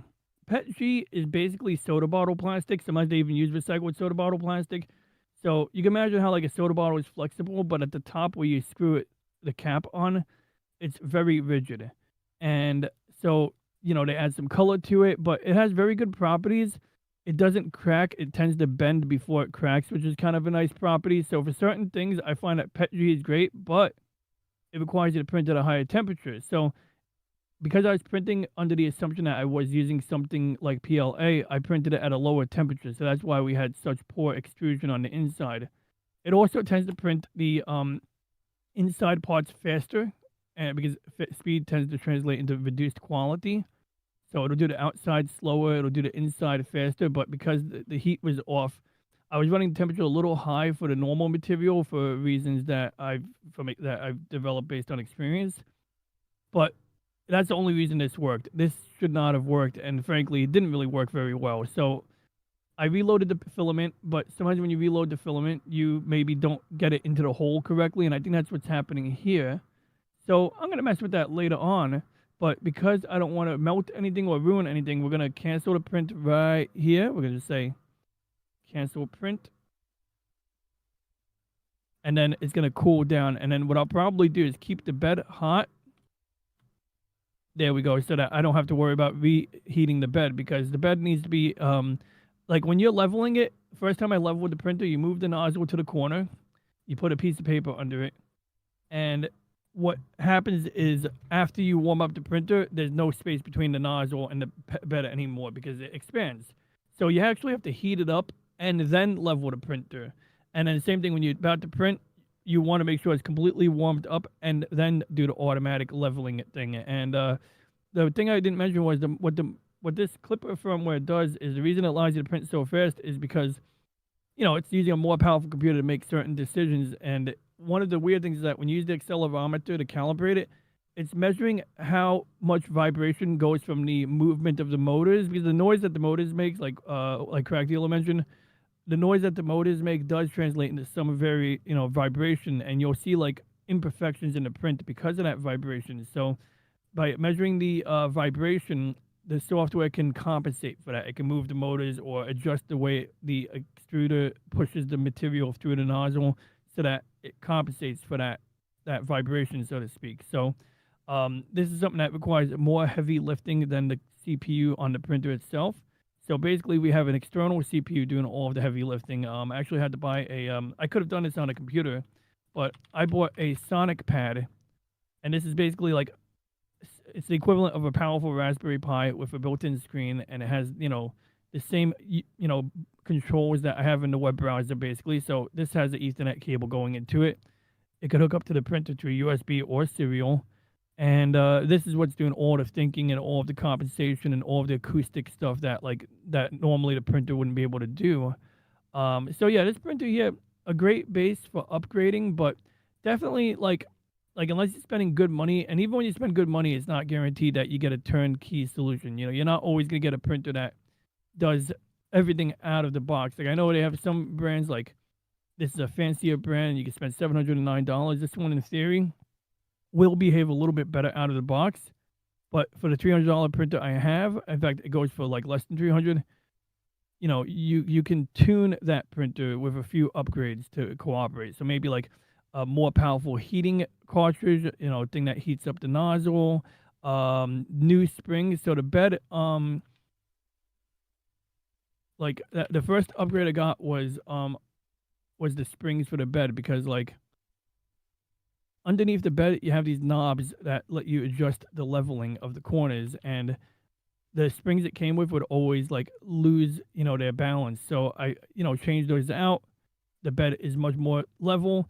I have a borosilicate glass bed in this picture, and I have it under my desk right now. But on the printer, I put a mirror. It looks like a mirror. Yeah, I bought a mirror on Amazon that was made by some guys in Jersey. Um, you know, so like basically, like, you know, it takes some patience. But when you do get something to come out, and you know, especially like from the mindset of someone who builds Gundam models, like being able to craft things, it's nice. Where, you know, not everyone has the same methodology. Like some people, they want the printer to squirt out color. You can modify these. You could have like 3 nozzles on them, and you could have like colors being mixed even sometimes. You know, there's definitely a lot of upgrades you could do. But every time you do a weird upgrade, you gotta freaking like you know, set up. You gotta update the firmware. You gotta account for new things. You know, so this is like an example of a fancy printer. In fact, that's a Creality. This is Bamboo Labs. And this one here has an enclosure, probably because if you're printing with any material that has toxic fumes, you want to have an enclosure around it. Mine has an enclosure. It's a heat tent, but mainly I do that because in the winter it keeps the heat inside, and in the summer it keeps the heat inside. So, you know, like it doesn't. It just, you know, you want, especially when you change your material out, you really want consistency in the temperature of the thing. So, you know, we get that. But yeah, answer I see here, crack dealer. The thing, yeah, he just wants to see it squirt. Yeah, giant anime figures with the 3D printer. Yeah, you know, that's the thing. Like, so when I did the Sailor Venus, like, it was a generic model. I don't even think it was really Minako. I think it was just some generic blonde with like a Sailor Venus skirt, but it looked good. Like the legs on it were good. Like, I bet I can find it.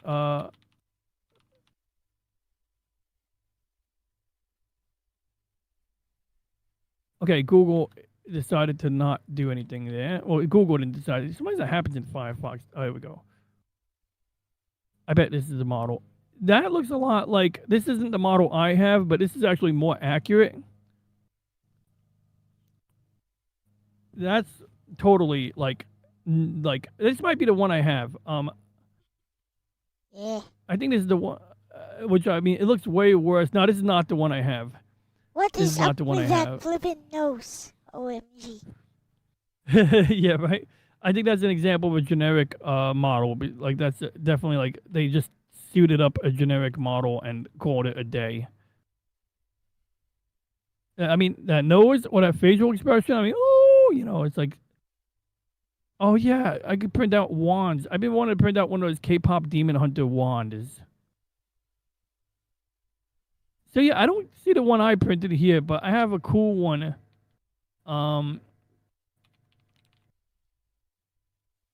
Yeah, I don't know where it is, but I have a cool one that like I did some work on. Hey, what up, Boris? So we got, Halo S. but that's basically the gist of it. You know, like I say, certain things like that print of the ship. That one has like a space for the infill, but a lot of this model is like the guy actually, like whoever designed it gave it an internal structure. So even without the infill, it has structure to it, and like, yeah, I don't know. This one here, like it's so tricky because what happens is that's why I'm printing 2 of them. I want to see if the one that's printed on one orientation comes out better. and then I'll use AI to help me slice it in half. Because if I can just slice this in half, what I would do is I would print the gray part facing up, and I would print this part facing the other direction, most likely. Maybe I would slice it along this axis because that would be good too. You could print it like this. If you cut this part and then cut it along this axis and print these two parts facing up, that would get you the best result. Although I got surprisingly good results out of it. You could still see like where these antennas are. The smaller the antennas get, the more trouble. So printing a vertical antenna, it like looks something like, so the nozzle would actually go in a circle like that.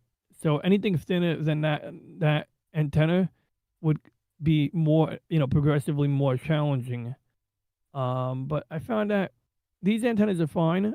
For the rest of the antennas, this ship has multiple antennas on it. They're actually not part of the print. I think there's little holes in the top where, yeah, you can shove the antennas here. And I think you shove like 4 antennas here or here. I forget where. But like to give you an idea, like Yang Hyperion flagship, Legend of the Galactic Heroes. So this is a ship, and I printed it out. I painted it. Mine looks just like that, like minus the antennas, because like my antennas, I used really thin brass rods, so they bent easily. So when I redo this, I'm gonna use thicker brass rods, paint them silver or whatever color is appropriate. That's screen accurate.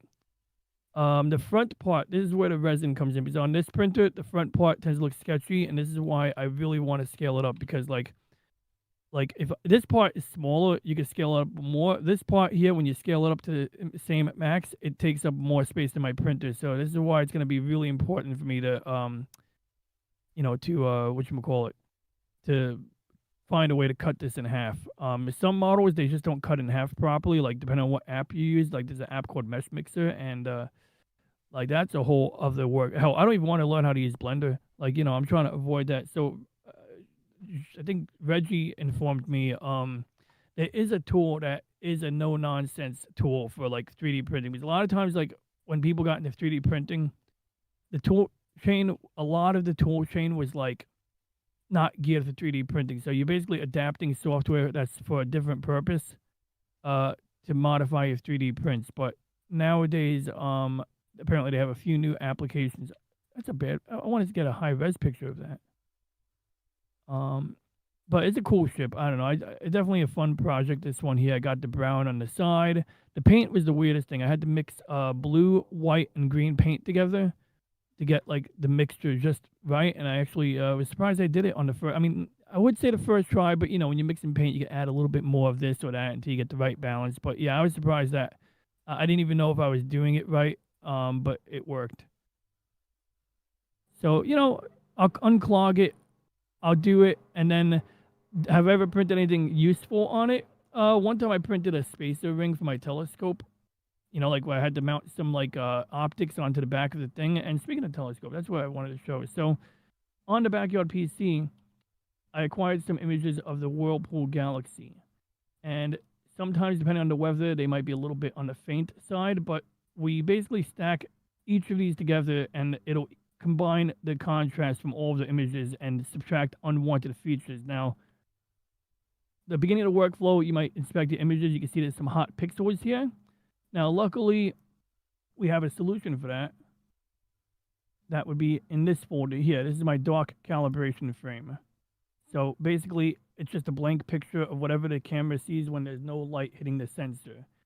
And using this along the image stack, you can subtract out the noise and this glow over here called amp glow and get it to come out nicer. So we did that. I did that already. So in this application here called Deep Sky Stacker, let's see, this is the green channel, which, okay, green is going to be pretty faint because, there's not a lot of green in space. And if I wanted to, start over, I can, do this. And then we go and do this. This makes it brighter. This stretches the histogram out. So this is actually going to make that part at the bottom a little wider. And the idea is that you want to not brighten up the pixels that you don't want, but you want to brighten up the ones. So I don't know. It's you're going to have some gray in the background. That's okay. You can deal with the gray later. But we basically just kind of, mess with this, and frankly, I tend to eyeball it. Now, this is this simple workflow, by the way. It is a more advanced workflow, but I find that when, like, I'm working on something else, it's just I'm not gonna have time to really dive into the other workflow. So this is like cool because this is much more approachable. You can do this on a normal camera. If you had your camera mounted to something stable and you took a dozen pictures of the sky, you could totally take those images and stack them here too. So we're gonna just eke out some contrast on the green channel here. And I think we already have it in a satisfactory place, but because I'm greedy, I'm going to try to get a little bit more out of it.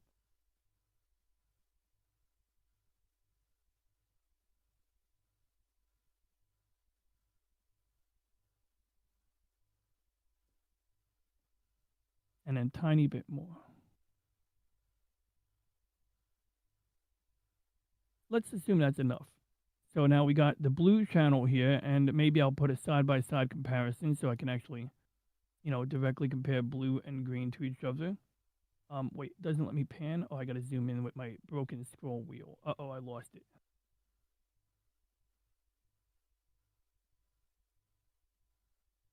Okay, so that's probably, there we go, 1-to-1 zoom. 1, 2, 3, 4, 5, 1. Okay, so we're going to try to just eke out a little more detail on this one. So we're just going to expand the histogram to the right. We're going to expand it to the left a little bit. We're going to hit apply. All right, a little too bright. Let's bring it to the left a little more to make it darker. And let's bring it to the left a little more to make it a little darker. And I definitely don't like, you can't really resize this bottom area in Photoshop or the other app I use that does processing. And Photoshop does come into this workflow. This is like the early step of the workflow. So, okay, great. We got a spiral galaxy. Let's get this other picture. Red channel looks pretty good, so we're going to leave it alone, I think. We could probably crank it up a little bit, but I feel like I've already aggressively, well, there's probably more data in there, so it's probably why it's like that. But let's crank it up a little bit more and see what we get. Oops. Let's undo. Let's bring it to the right a little bit. All right, so there we go. We got a little bit more. So I want to make the background like similar if I can. And then this is the luminance layer. So this one has the most detail because this is basically a black and white image of all 3 colors at the same time, hitting the black and white sensor. Whereas these other pictures here are just red. So you have a red filter, so that means that only red light is hitting the sensor. So even though right now we only see black and white, you're going to see how we turn that into color right now. So let's go. We're going to save the picture to a file, and I made a new folder, which is not here because it's on my desktop, but we're going to load that there in a second. What color was that? Was that the luminance filter? I think that was the luminance filter, right? M51V2L, we'll call it. So that's going to be a .tiff file. Okay, great. We got that one. Now we're going to do the red one. Save picture to file. Same naming convention. And there's different ways you might choose to label it. That's red. Now that's blue, so we're going to do green, RGB. So we do them in order. Not that it really matters, but So we'll do... And then finally we'll do blue. Save it. And there is something that says create star mask. Is in some processing workflows, you isolate the stars out so that you only modify the colors of the thing you're working on, and then you would later on do the other things. Okay, so we should have all of our correct colors unless I mixed something up. So now that we have that, where do we go from here? Well, we have a folder right over here. It has... Oh, yeah, it doesn't have the pictures yet because I got to get them off the network. Wait a second. So where did I save that? I should definitely check where I saved that. I could copy that really easily to that folder. I just don't know where I saved the picture. I thought I saved it somewhere. Anyway, let's let that load. Let's get back to Deep Sky Stacker, figure out what folder I used, save picture to file. Apparently it's in the V2. Okay, it's on my desktop. So we'll go to desktop. M51. And then there we go. Okay, good. So we're just going to copy that to the designated place that I created, which I think was over here. Well, it says it right here, so we'll just see what it says here. So where did I save it here? Oh, I see. M51 output, blah, blah, blah, blah. Okay.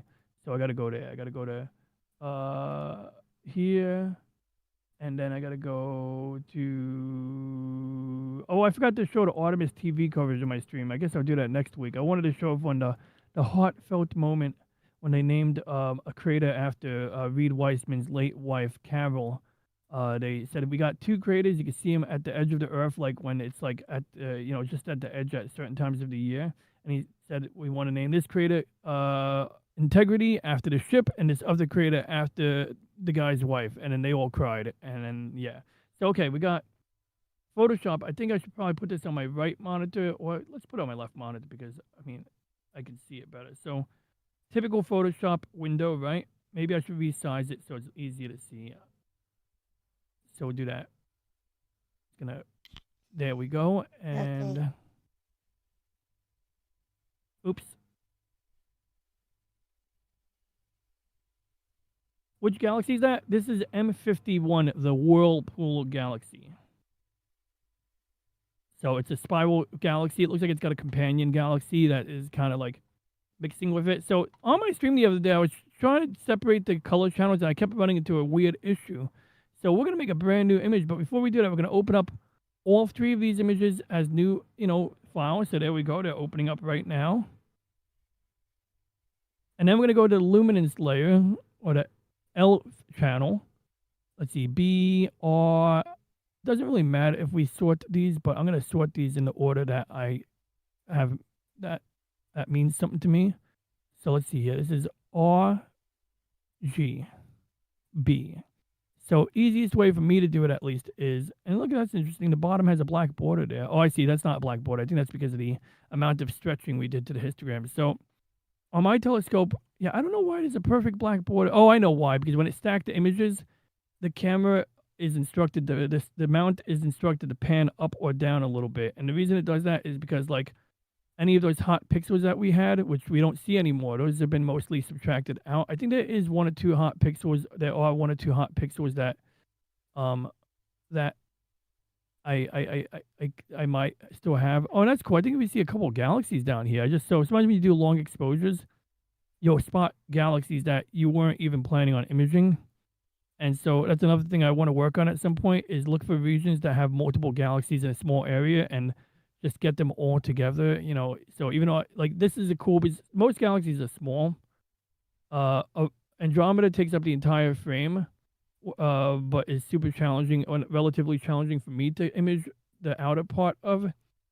This galaxy here, even though it's relatively small in the middle of the frame, you still got like a lot of stuff that you can enjoy. So that's why I like this one. This is like 100% zoom. Now, problem is that my filters are exactly the right size, and there's always the way that optics work, the edges will sometimes be darker, so you're seeing that the edges are darker. Now in my case, I'm not too worried about it, because either I would just call it an aesthetic look that I want it to be dark on the corners, so a stylistic choice, or I can crop it. But the proper way to do this is, when I was in the stacking workflow, something I neglected to show you guys, what up, Karumi, was the actual part where I give it the images. So real quick, I'll just show you what the original images were. So when we go to the beginning of the flow here, we got this low quality, representation. But down here, you'll see we have the images. That's actual images of the target. So when you bring them in there, you tell the software these are the actual images. Down here is a dark calibration frame. That's that the camera is set to, in theory, the camera is set to the same temperature that I took the pictures at. In practice, I apparently was missing some of the dark calibration frames I needed for this. Where is that folder with the darks in it? I think I closed it.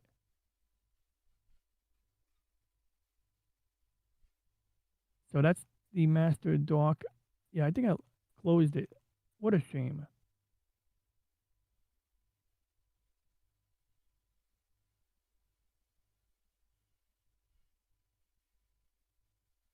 Is that it? No, that's not it. Okay. We're just going to go into the folder with the astro images in it. So in my sharp cap folder, we got darks. those are dark calibration frames. There's another calibration frame called a flat. I have some of those, but you basically, anytime you rotate your camera, the dark spots in the corner.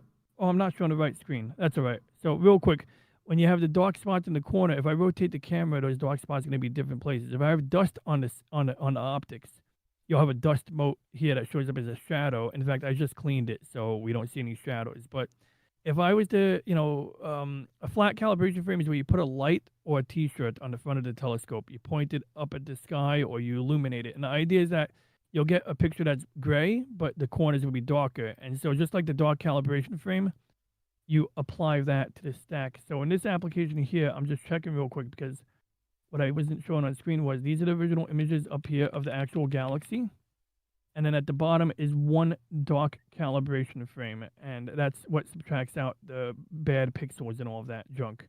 Now, these were 5-minute exposures. So when I went into the folder, I realized I have, a master dark frame for negative 10 degrees Celsius. Great. But what about negative 15?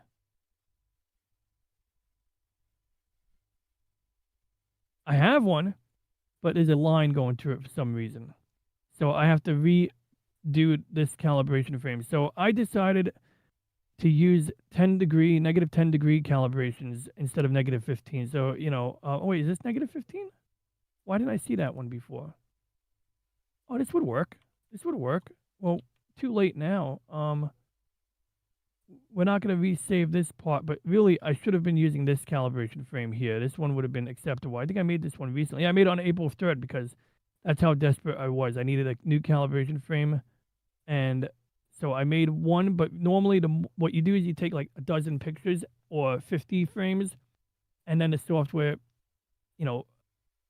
averages them and combines them and makes a master dark calibration frame. Sometimes the noise is random.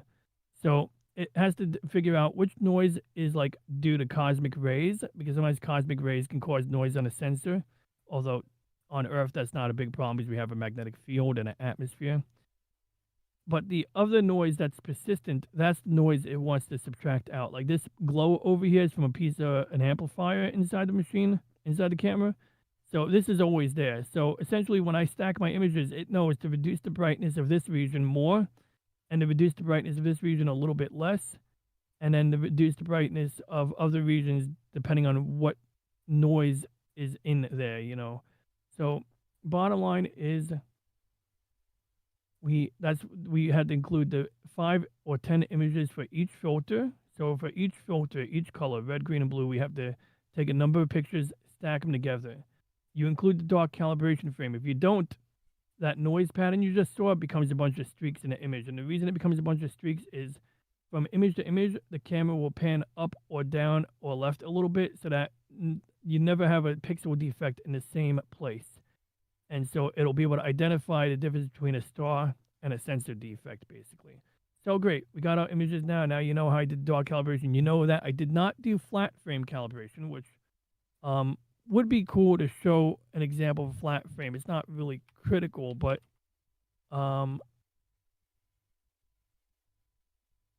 Venus, flat Earth. What is this? I want to see what this folder has in it now. Oh, it's a picture of Venus, but me talking about the Earth not being flat. Apparently, I must have done it. Oh, I know what this is. This is some guy on Reddit who took a picture of Venus with the Nikon and claims that the Earth is flat. Got it. Okay. Dummies. No offense. Only to the flat earthers. People who don't believe the moon landing, that's okay. I still respect that because at least that's a good it's a valid question. But anyway, where's my flat calibration? I think it's in this folder. Oh yeah, I remember where it is now. Backslash. It's gonna be aux drop astrophotography. Okay, the folder's on my right screen. We'll go here, and then we go here, and then I think we just type in fact, did I do any flat calibration frames in 2026? I highly doubt it. No, I did not. So last set of flat calibrations I did was in 2025. So if we have any here, oh yeah, there we go. Good. So just to give a quick example of the only thing missing from this set, And every picture comes with a text file. So we have that because we need to know. And for some reason, Windows isn't previewing the contents of text files that are on a network drive. But anyway, it tells me what filter the picture was taken with, tells us where it thinks the telescope was aiming, which you can update later. But essentially, if it knows what time the picture was taken, the software can figure out where you were pointing at that particular time. It tells me what settings I used, that I'm in 11 megapixel mode. This camera can do 47 megapixels, which would give you like a 8,000 by something resolution. But I don't use that mode because lower resolution gives you larger pixels. So depending on what your goal is, sometimes like, larger pixels can collect more photons. So great. We got our pictures. We got the original. So where do I go from here? We got Photoshop opened. How do I make a color composite? Well, I actually don't remember what to do with the L picture. So we're going to start the R picture. So we do Control C. And as you know, in Photoshop, when you do Control C and you make a new document, it's going to do, it's going to do, it's going to match the resolution. I don't know why the DPI is 100 DPI. I'm leaving it alone. So now here's where the weird part happens. Oh, I made a mistake. It's a grayscale image. This won't work. So, because I just copied grayscale, right? So I have to make sure I tell it that this is a RGB color image. There we go. So now, do I just paste it in there? Not yet. I actually have to isolate the red channel. So boom, we got the red channel highlighted and only the red channel. Press Control V. Now we repeat that with green. And then we're going to do blue. And then we're going to zoom in just a wee bit. It would zoom in 100%. And we'll see what happens when I combine green, blue. Oh, no. They're not aligned correctly. What are we to do? Well, I think you already know what are we to do. So we're just going to start with the red and blues alone. We're going to zoom in on it quite a bit. We can manually move it. Or do I want to move the green channel? Let's move the green channel into the red. And obviously I can use the keyboard. So that one we got there. And then we do the same thing for blue. So we're going to turn on red and green. But only selecting blue now. So you can see the blue we can barely see right now. But luckily we have some stars that'll help us. Now, one of the things I noticed before. Oh, this picture was taken upside down. Ugh. So I don't know how to empty a channel. See, I know how to delete a channel, but I don't know how to like get rid of this layer in one channel. I'm going to try to right now because I have to flip it over. So we got to I guess we would just delete everything and pray that it works. I guess. So let's see if that worked. Yeah, we still got our red and green. And then what happens if I move the thing around? Is there anything in the image left? It's Photoshop when you delete stuff. Let's see here. All right, I guess that'll have to do. I don't think it's quite right, but let's just try that one more time. Oh, no, that's not what I want. Do background color. I don't think it matters, but, in Photoshop, when you delete something, see, it does that sometimes. So it's I don't think it really matters. I just wish I, understood what it was doing because I don't want to drag this around and then have, I guess that's just how it's going to be. Oh, well. Okay, whatever. We're going to YOLO it. So let's get back to the blue channel. What was the mistake? It was upside down. Okay, so let's go ahead and just rotate it. We can use transform or we can use image rotation. So we'll do image rotation 180 degrees. Why is it upside down? Because I did a meridian flip. It's yeah, what's a meridian flip? So let's see what a meridian flip is. A meridian flip is when you flip the meridian. Nah, but seriously, all jokes aside, where the heck is my OBS folder?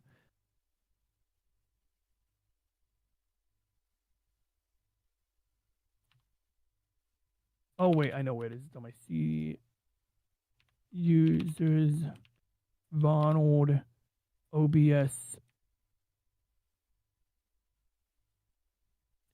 Okay, you know what? Let's just find it. OBS is already running. No, it's not.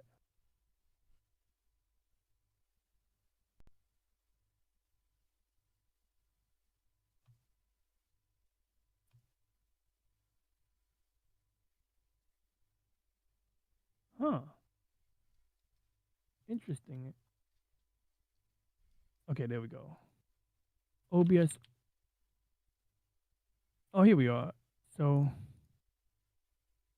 crap! I keep opening the wrong icon. Okay, so hopefully one of these has, yeah. So what I do is I record the video of this so that I can kind of like show it. Oh, that's me using Claude to help me out. So one of these will have a quick example of like the actual image acquisition workflow. So there we go. We got a target. This one would actually have been a better candidate for me to show how to stack it, but I wanted to show a galaxy because, you know, who cares about a star cluster compared to a galaxy? So we aim the telescope. We activate auto guiding. We have a second telescope that keeps us on target if there's any tracking errors. It auto focuses. It switches between filters. This took years to kind of like gradually automate. But I'm trying to show meridian flip, and that's not showing there. So we're going to open up a random video until we find. There we go.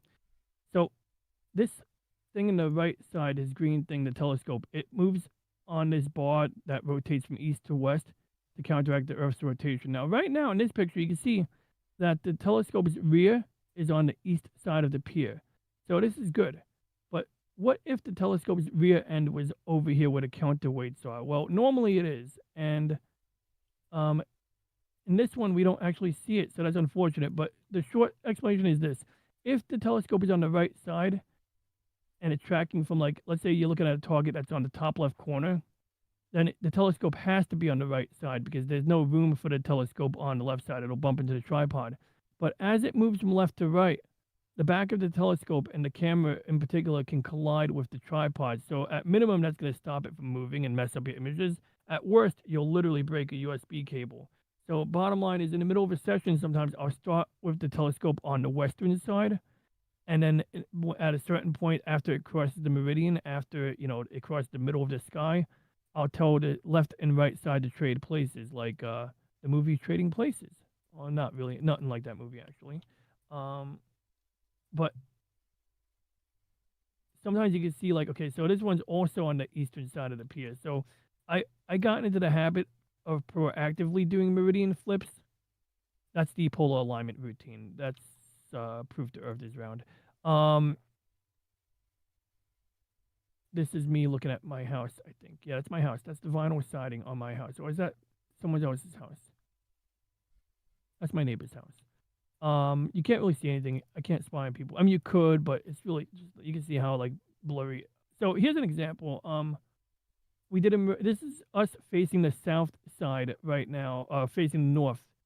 So I think at some point in this video, I started off. There we go. So in that little box, you can see the telescope is moving from east on the right, because now we're facing north, to west. So eventually this is going to stop spinning because it's going to bump into the tripod. So in the middle of a session, whatever I'm targeting, I'll tell it to do a meridian flip, and it'll literally, I think we actually see it doing it here. Looks like I was tracking the moon on this night. Looks like it got a little cloudy outside. Oh, there it is. So I click on a button, and it's going to do a meridian flip. I want to see it. Come on. Show me the meridian flip. We skipped right past it. Maybe I'm being too impatient with the computer. Poor computer. Did I freeze it? 226.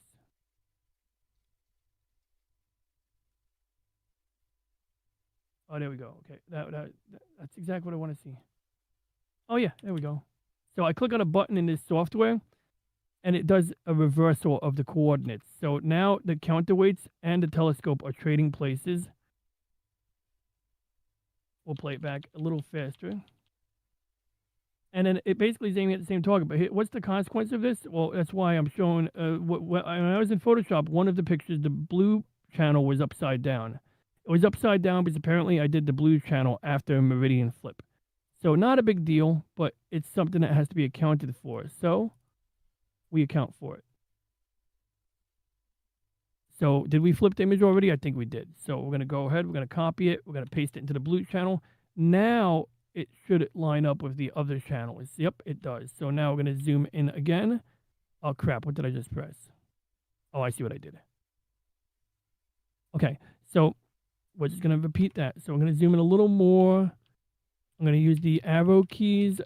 You can barely see the blue stars, but I'm going to align the blue stars. Now, sometimes I get unlucky, like the other day I was doing this and I had to rotate the image because something wasn't aligning quite right. Now, by the way, see these two red dots? Those two red dots are because I used calibration frames that are for different temperatures. So at negative 10 degrees, the calibration frames, I guess, pick up less noise, or more noise, I should say. So basically, it undercompensated, overcompensated. And why do we have a double pattern? Probably because we have to rotate the image and stuff, because you'll actually see the double pattern here and here. So that would be consistent with like the fact that we combine images that were taken at different orientations. So now I see some blue sticking out of these stars over here. So I guess we're going to have to, like, realign them. So let's just scroll up a little bit so we can see these two. Let's move up to the right. Okay, are we good? Are we perfect? I don't know, because if I go here, they're completely misaligned. I don't know why, but I do know what I was able to do. Now, a good software, better software, or software that's made for this will handle this for you, like, or at least it'll help you handle this. In our case, we don't have that luxury. So what we're going to do instead is we're going to try and rotate it. So I got the transform. Did I do? Oh, crap. What did I just press? What is M? I want to get rid of the marquee tool. Go away. Okay, there we go. Control Shift T. Okay, I think we're... Wait. I guess we're not? I'm trying to remember how I did this part. Yeah, so we got... Oh, that's interesting. Oh, I can still see the blue. Okay, never mind. Okay, so trying to remember how I did this. Yeah, I think I...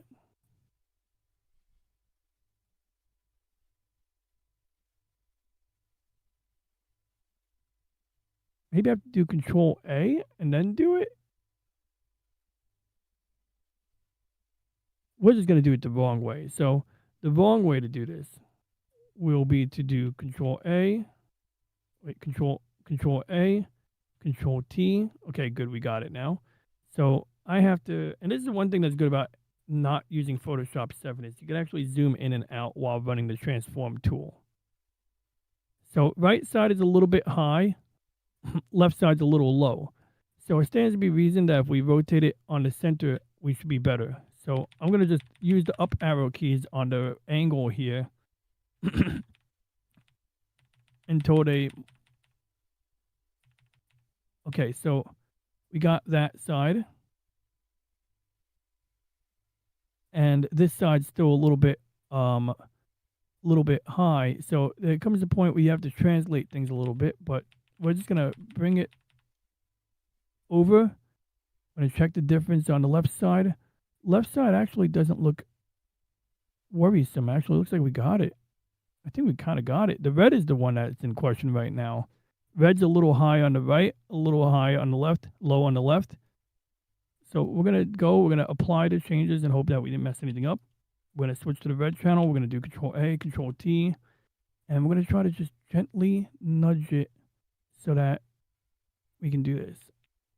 Now, by the way, this is absolutely the wrong way to do all of this, just, in case anybody's trying to learn. I mean, it's not the wrong way. Really, it's sort of like when you talk about, like, how when we talk about people who aren't artists doing AI art, it's like, or when Photoshop came out, yes, some people can get salty, but because, suddenly amateurs can get in on the action. But it's like, there's like, point being is that, don't let the perfect workflow prevent you from doing something that you want to do.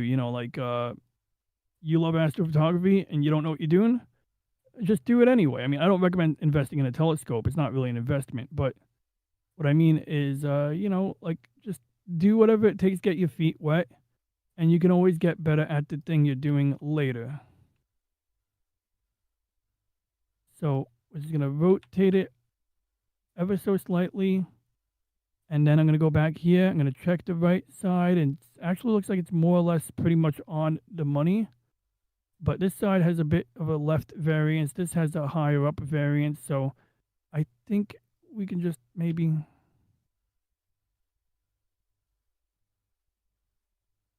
Oh, that star aligned pretty nicely, actually. Left side is a little questionable, though.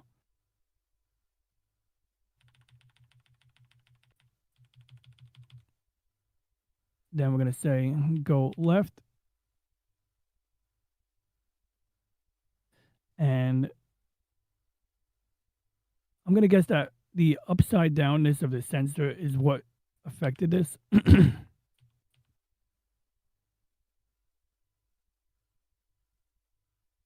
Okay, so we got that. And then this side is too low on the left. This side's too low on the right. So what does that mean for the resulting image? It means that one side's got to go up to the left.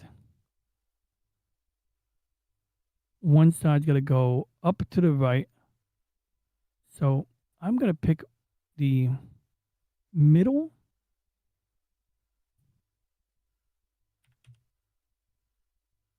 And then we're going to go back here. And we're going to, I think, just YOLO it. We're going to YOLO it.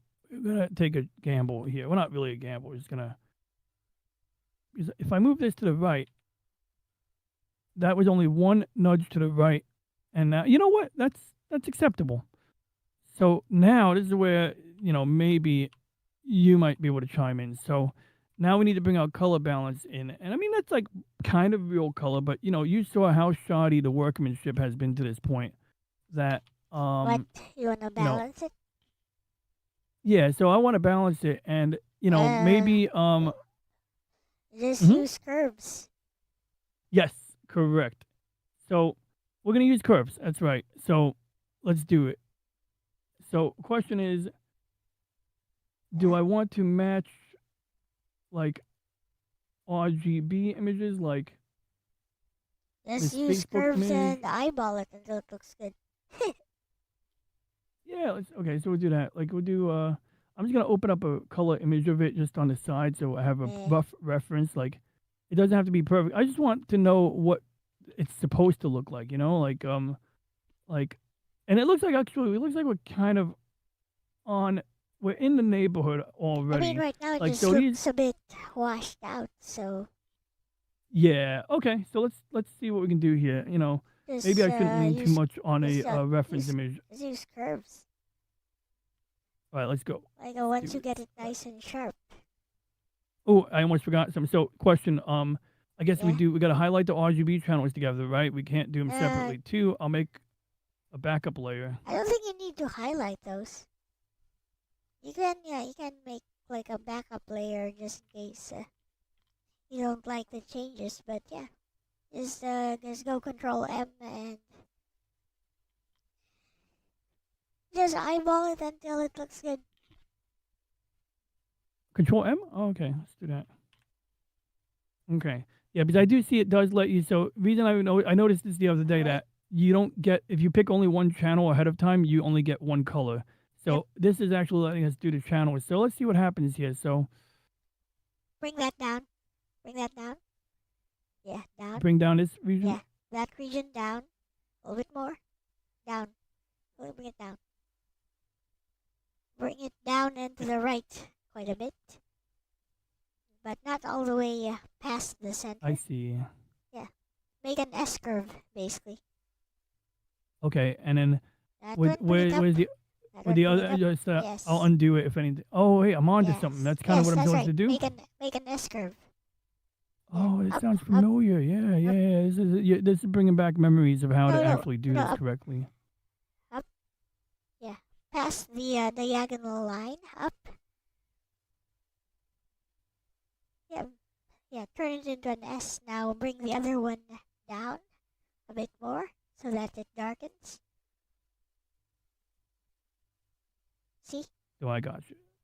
Yeah. And also, I'm also tolerant of a bright background. Like I can fix the background in another pass. But right, yeah, it's already looking more defined though. Yeah. Okay. So thank you. That's literally why I wanted to consult you on this. So let me see here. And Yeah. sometimes I'll do like an extreme change just to see. So one of the things that And if I'm you being want to careful keep, about. if you want to keep the details that you might lose from doing this, you can just overlay it over the previous layer, and it That's true. should make the other details come out. Yeah, that's why I said you bring that one down, because that's what happens if you bring it up. Yep. It's gonna introduce a lot of noise too. Yeah, that's definitely where the bulk of the brightness is coming from, or whatever, you know. Okay, so it's about right. Any other tweaks? Should I refine Yeah, that a little bit, or yeah, just it's close enough? that should be good enough, and then yeah, just go Now, okay, and try overlaying it, or use different blending methods. So right now it's on normal. So yeah, use a few different blending methods and see which one suits you.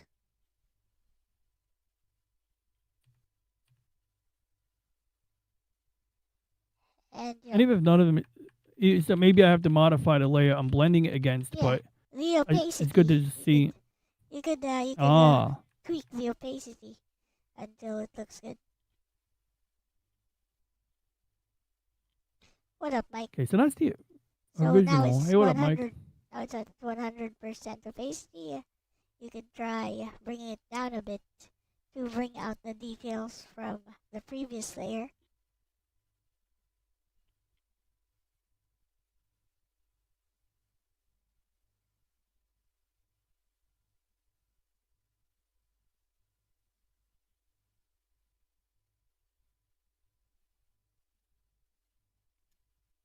Yeah, I saw some of these had more crunchy detail in the actual main body of the galaxy. So, okay, soft light seems to be a pretty solid candidate right now. I just want to compare normal to something else. So that's interesting how, like, I think it's fine having the middle bright, but I do like how this one does have some variation in it. It doesn't really ruin the whole image, really. It might even be arguably better.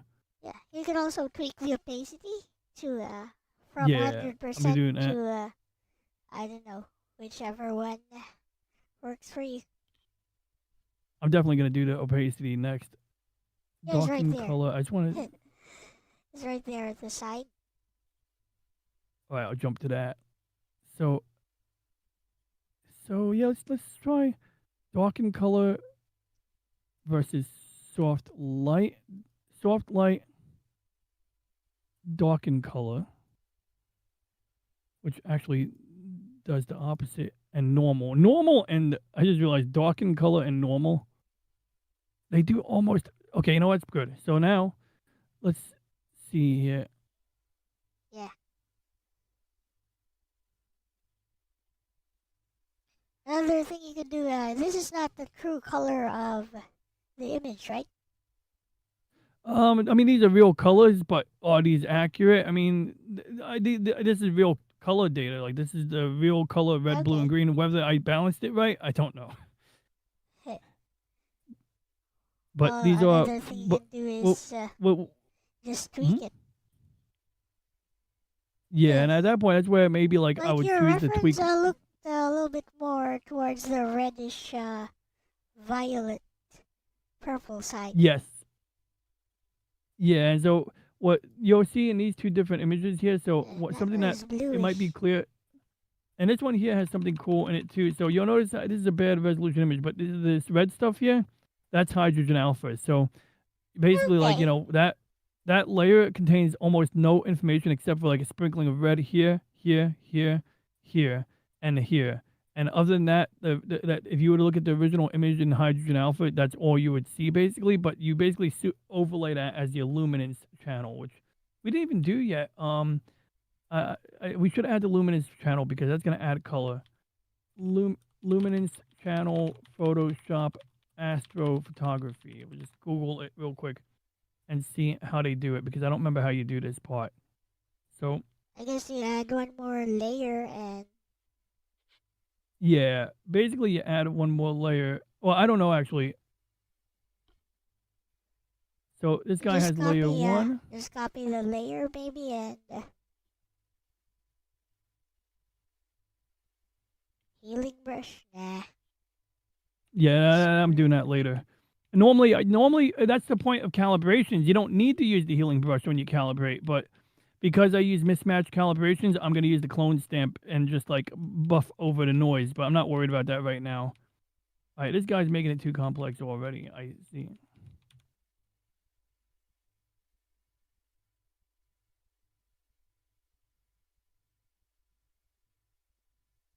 All right, let's just do what you said. That page ain't loading right now, so we got the luminance layer for L, and then probably just add it to the the main like thing. So I'll do that as a layer. And the difference with this one here is we're gonna add it to all the channels at once. So that most likely is the way, and then we're gonna transparentize it just so we can kind of get the alignment right. And I'd say that's about close enough. So now we would go and do an experiment. We're going to put it underneath the main layer and see what happens when I turn it. Oh, yeah, look at that. So we got something there. This might also affect the decision I used for the blending. So if we go to like,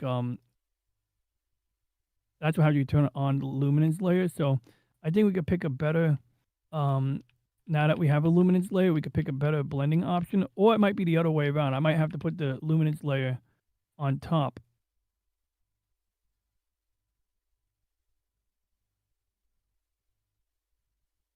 So if I do luminance layer on top and then cycle through these, and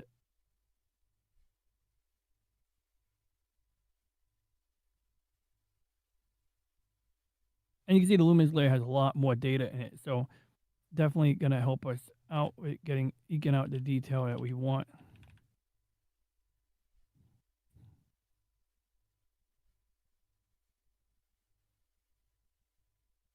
I think multiply would work better if I flipped the layers over.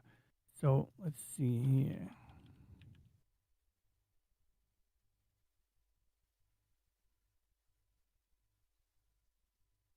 And that's why the guy probably isolated the layer manually. He probably was getting rid of the black around it, but I don't think that's entirely the right way to do it. I think that's more like I figured out my own alternate way of doing this routine.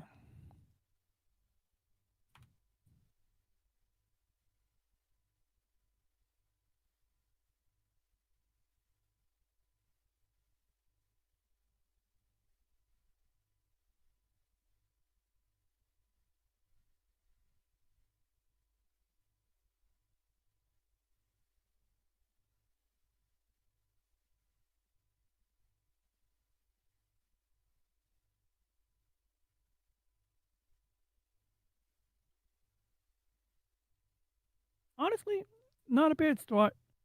That could totally work right there.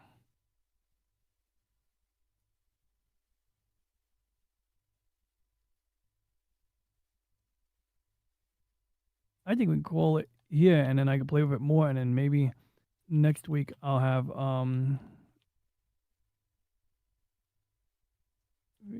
Hey, what up, Slim? Gamma adjustment. That's actually not a bad idea.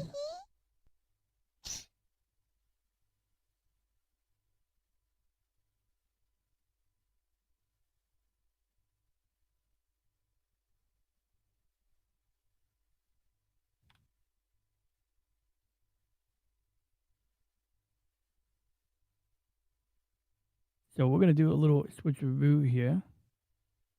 We're gonna keep that one normal. And we're gonna mess with the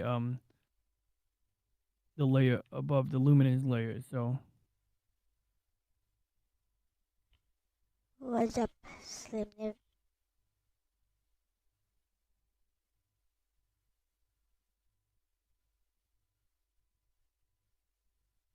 that did nothing. Hey, Reggie.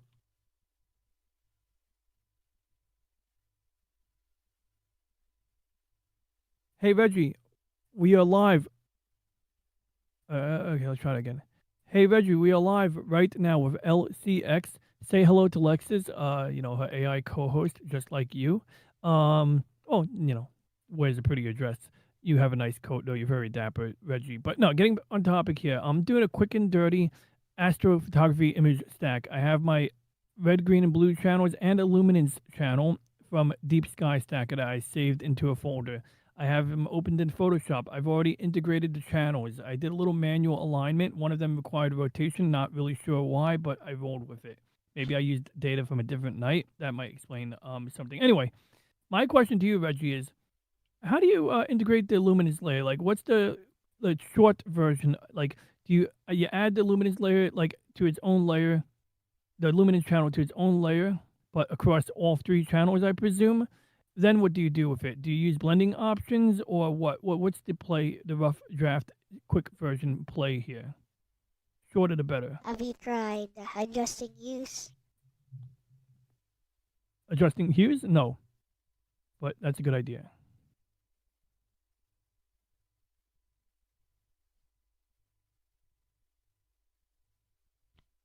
Control U.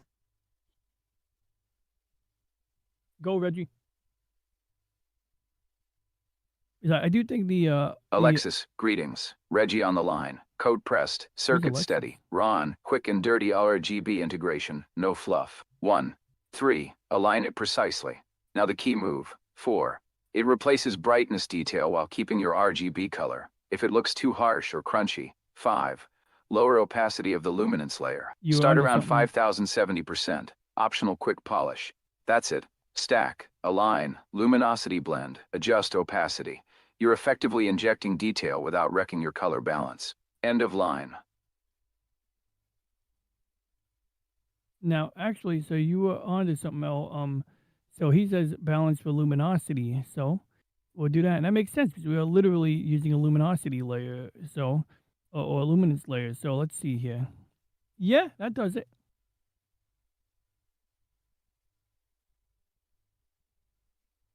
Let's give this to Reggie and see what he thinks. I think I'm gonna stick with something like this. Maybe make it a little more or less red, depending on what it's supposed to look like. But Try adjusting the hues. oh yeah, the hue, right? Yep. Control U. Okay. So I'm just to tell Reggie. Okay, Reggie. So I did what you said. That's a good idea, and it helped. Now I'm gonna go ahead and adjust the hue. Let me know if you have any thoughts on how to go about that. Although I think Elle, the artist, is going to have some insights on this. Yeah, try moving it a little bit to the left, the U slider. Try moving the U slider a little bit at a time Okay. to the left. I'm gonna move it to the left. So just setting Tiny this bit off to at Reggie. a time. Okay, so we're gonna move this to the left. Yeah, just a tiny bit. That's Tiny oh, bit. I see. It doesn't apply. It doesn't apply changes until after you hit OK. I have no idea why it's not showing it, but yeah, it should be showing it. Could it be because it's only doing it to one layer? No, it should still be showing. Oh, Okay, because because, your luminosity layer is super low, that's why. It was like at Yeah. 11% opacity. Well, now I'm doing it to the main color layer. So now we can see like just as there an you example, go. extreme. There you go. So See. And then try adjusting the saturation and move it to the right. Tiny bit at a time. The saturation slider. Which Yeah, I'm gonna do is that. the, I'm just really quickly Yeah. seeing like, so we know 20 is too much. 0 is not enough. Probably like 2 or 5 might be good. We'll call it at 4, and then I'll move the saturation now. Yeah, it should give No you a little bit saturation more makes- detail.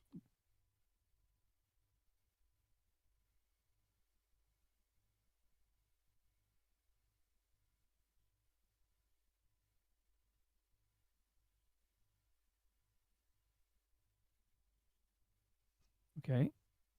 There we go. So that's +2. Oh yeah, it does. And just give it good. So we got our margin here. We got 0. We know that 50 is getting too much, but we get more detail there. So maybe we call it at 25. So 25 versus 0. That's 0, and that's 25. Fairly perceptible. 30 versus 0. 40. So I think 35 maybe? Or 32? I mean, now what you're trying to do is just trying to get more detail, right? Detail or anything that looks prettier, looks more real, any combination of those. But, definitely trying to, do that. Um, let's see. So Reggie says boost H alpha in the. I don't have any H alpha in there. I'll tell Reggie I don't have any H alpha. Rectangular tool. Oh, Hey Reggie, we don't have any hydrogen alpha yet. But this is what we have in just RGB with the minute adjustments I did. Do you have a comparison image? I could take maybe a picture from a one-shot color camera or somebody else's RGB stack that we can use as a reference.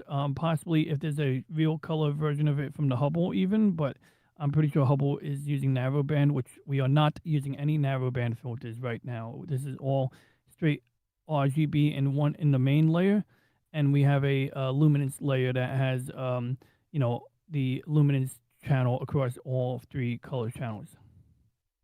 But I think we pretty much got it. I mean, this is already like better than what I would have came up with, and I'm sure there's like plenty of things like I could try to do, like go for more accuracy or whatever. But I'd say this is looking a little too yellow on the right. That is looking a little red, so I think like -2 would be like about right. Let's see what Reggie thinks of it so far. He's got the same settings that we see. If anything, I might ease up on the. Oh, he actually says we're in the right lane. Reggie says we're in the right lane here. Really, Reggie? Oh, that's so kind. do you want to make the blacks stick out more? Yeah. At this point, I think that would be the next play because I think that at this point we got most of what we wanted out of it. So now we can do that. And so just real quick for reference, what Reggie came up with was this is a image that combines the narrowband data. This is from a different type of reflecting telescope. You can see diffraction Yeah. spikes on the bright stars. That's also someone else's fancy work. And this one here probably is the most representative just by sheer lack of quality. But jokes aside, one thing I think that I'm missing is the blues. I think I want to balance in some blue there. So let's see if Reggie thinks. Hey Reggie, do you think I should be pushing a bit more blue? Hey Reggie, do you think I should be pushing a bit more blue?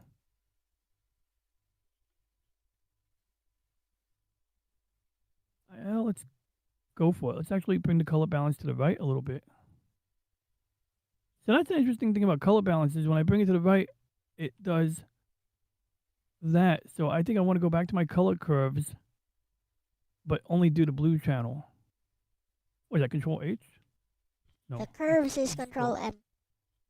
Control M, thank you. So now we're going to make blue a little more. Go to hue. Wait, what did Reggie say?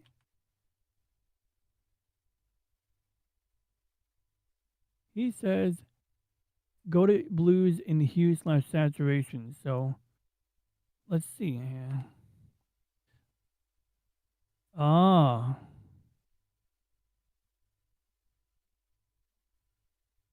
Okay, and then saturation +5, 10 max. So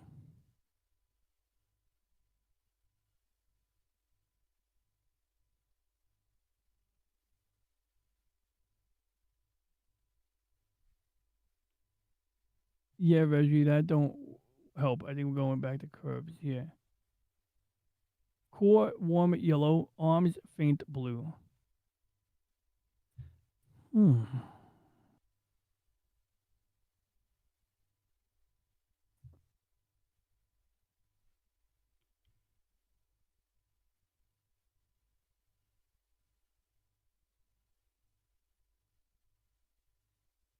That's interesting.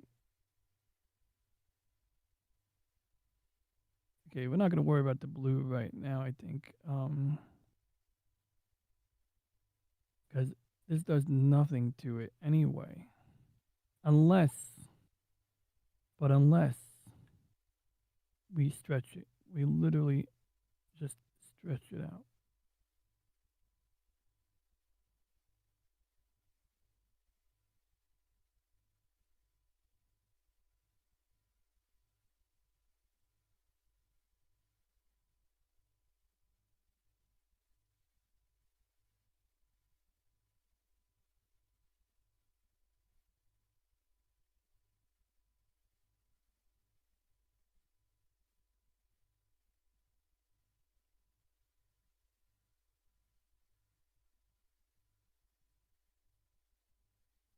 Yeah, that's not gonna work. I think we'll go back to what you were saying. What does auto do? Oh no, no, no, no, no.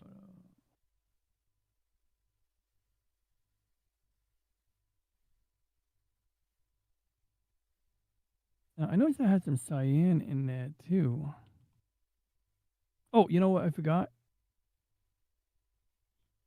What? We should turn off the layer for a second so I could see the effects of the changes I'm making. So we're gonna go blues. That's very interesting. It's like there's nothing happening to the blue.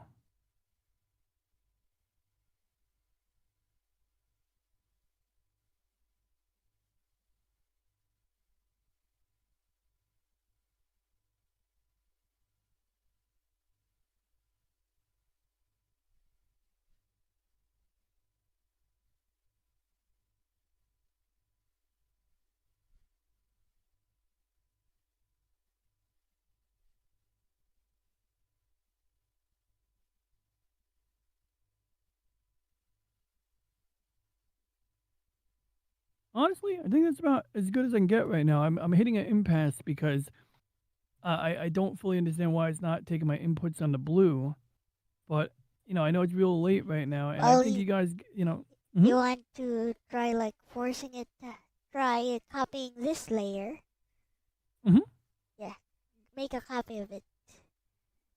Done. Wait, no, All right. it's not. Wait, what? Oh, wait a second. Yeah, maybe you make a copy of it. There we go. Got it. All right. So we're gonna try to force this. Go Control U on that layer you made.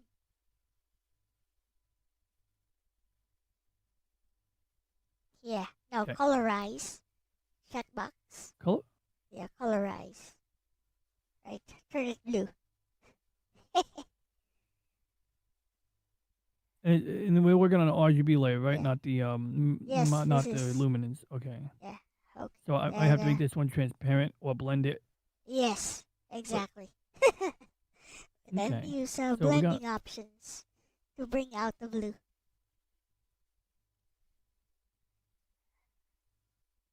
See how it works. Yeah. Maybe try color or something. I don't know, overlay color. I don't know. Choose one of those, whichever one looks good. If it's too bright, use curves again to make it a bit darker. But basically, use this as your adjustment layer.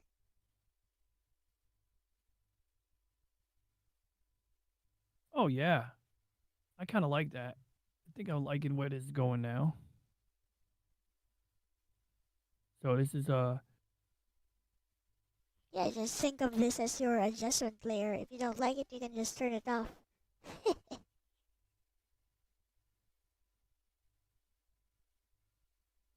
I think I can live with this.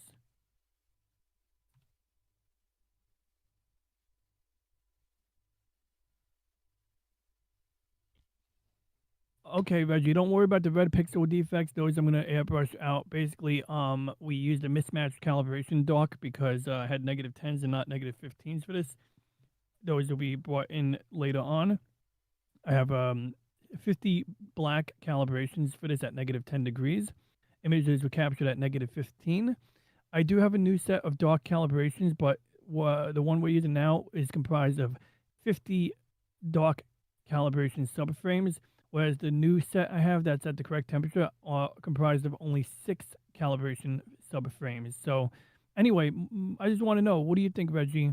We used an adjustment layer essentially in overlay blending mode at 37% opacity in between. So we have the luminance layer at the top that has like 50% transparency.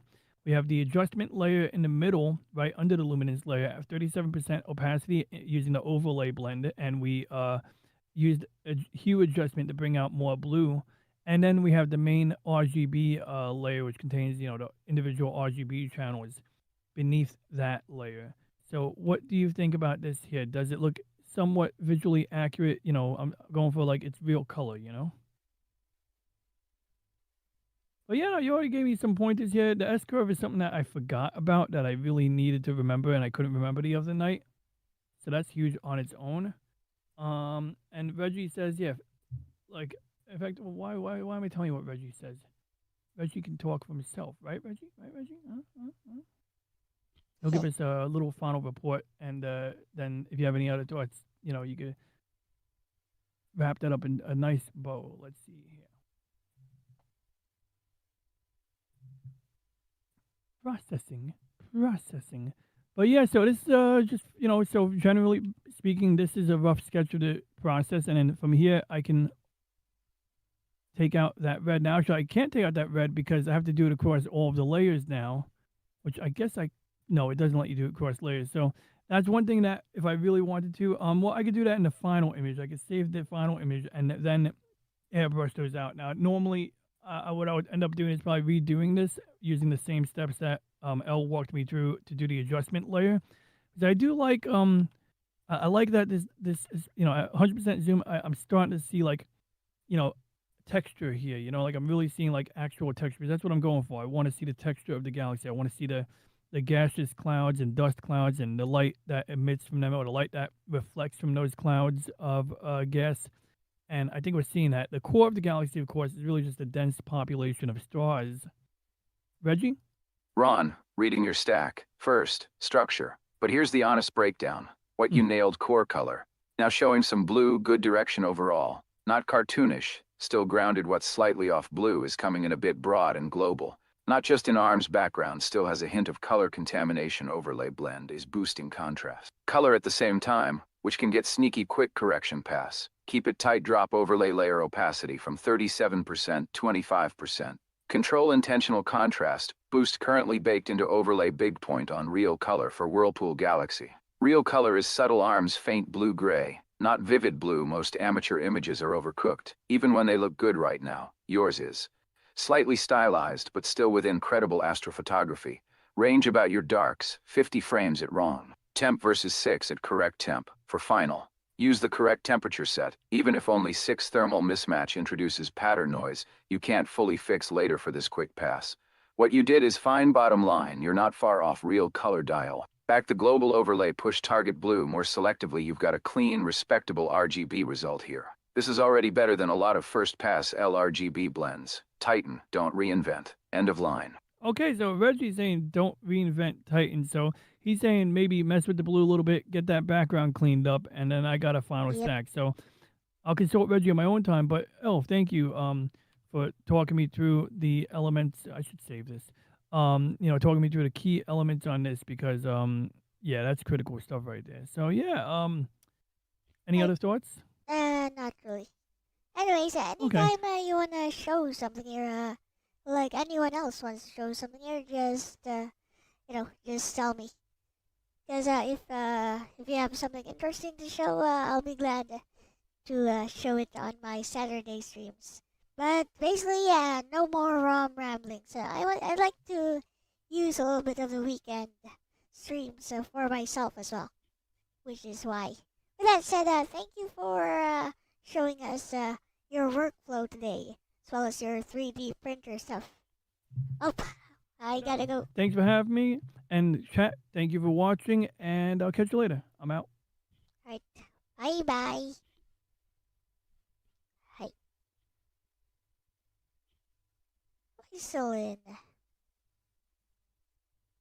Alright, more gaming. tomorrow with Rhaegar for the NES. Yes, NES. So it's another Metroidvania. How many of these have we played this week? A lot. I like Metroidvanias.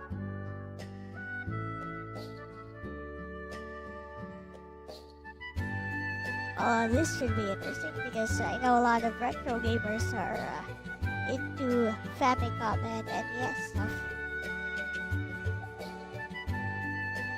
Alright. Ooh, Messi's big. Hey. Alright, now with that said, thank you guys for watching today. This has been Elle-C with my bestie Alexis, and we're out of here. Bye. Bye. Oh, look, it's no better. ねまだいるのふふ知ってた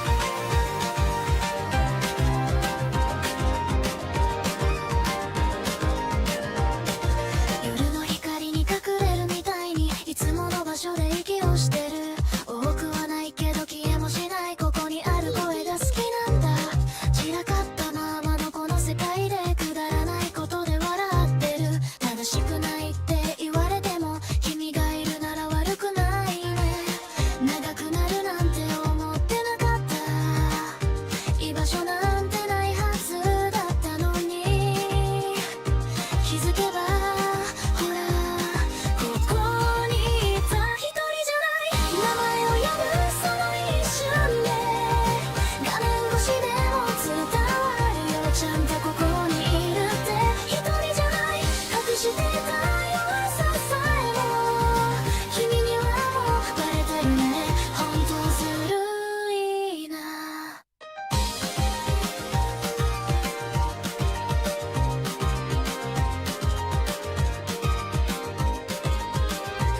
上手な嘘とかいらないし綺麗なだけじゃつまらない正解ばかりを並べても心はきっと動かないカオスだって笑えばいいそれでも私はここにいるバグみたいだって言うけどさじゃあなんで離れないの小さくても変でもいいこの時間だけは本物だから一人じゃない不器用でもこの場所なら全部まとめて抱えられる光に変えて一人じゃない流れていく世界の中でここだけ少し止まるみたいそんな気がしたもしも全部消えたとしてもこの夜だけは消えないで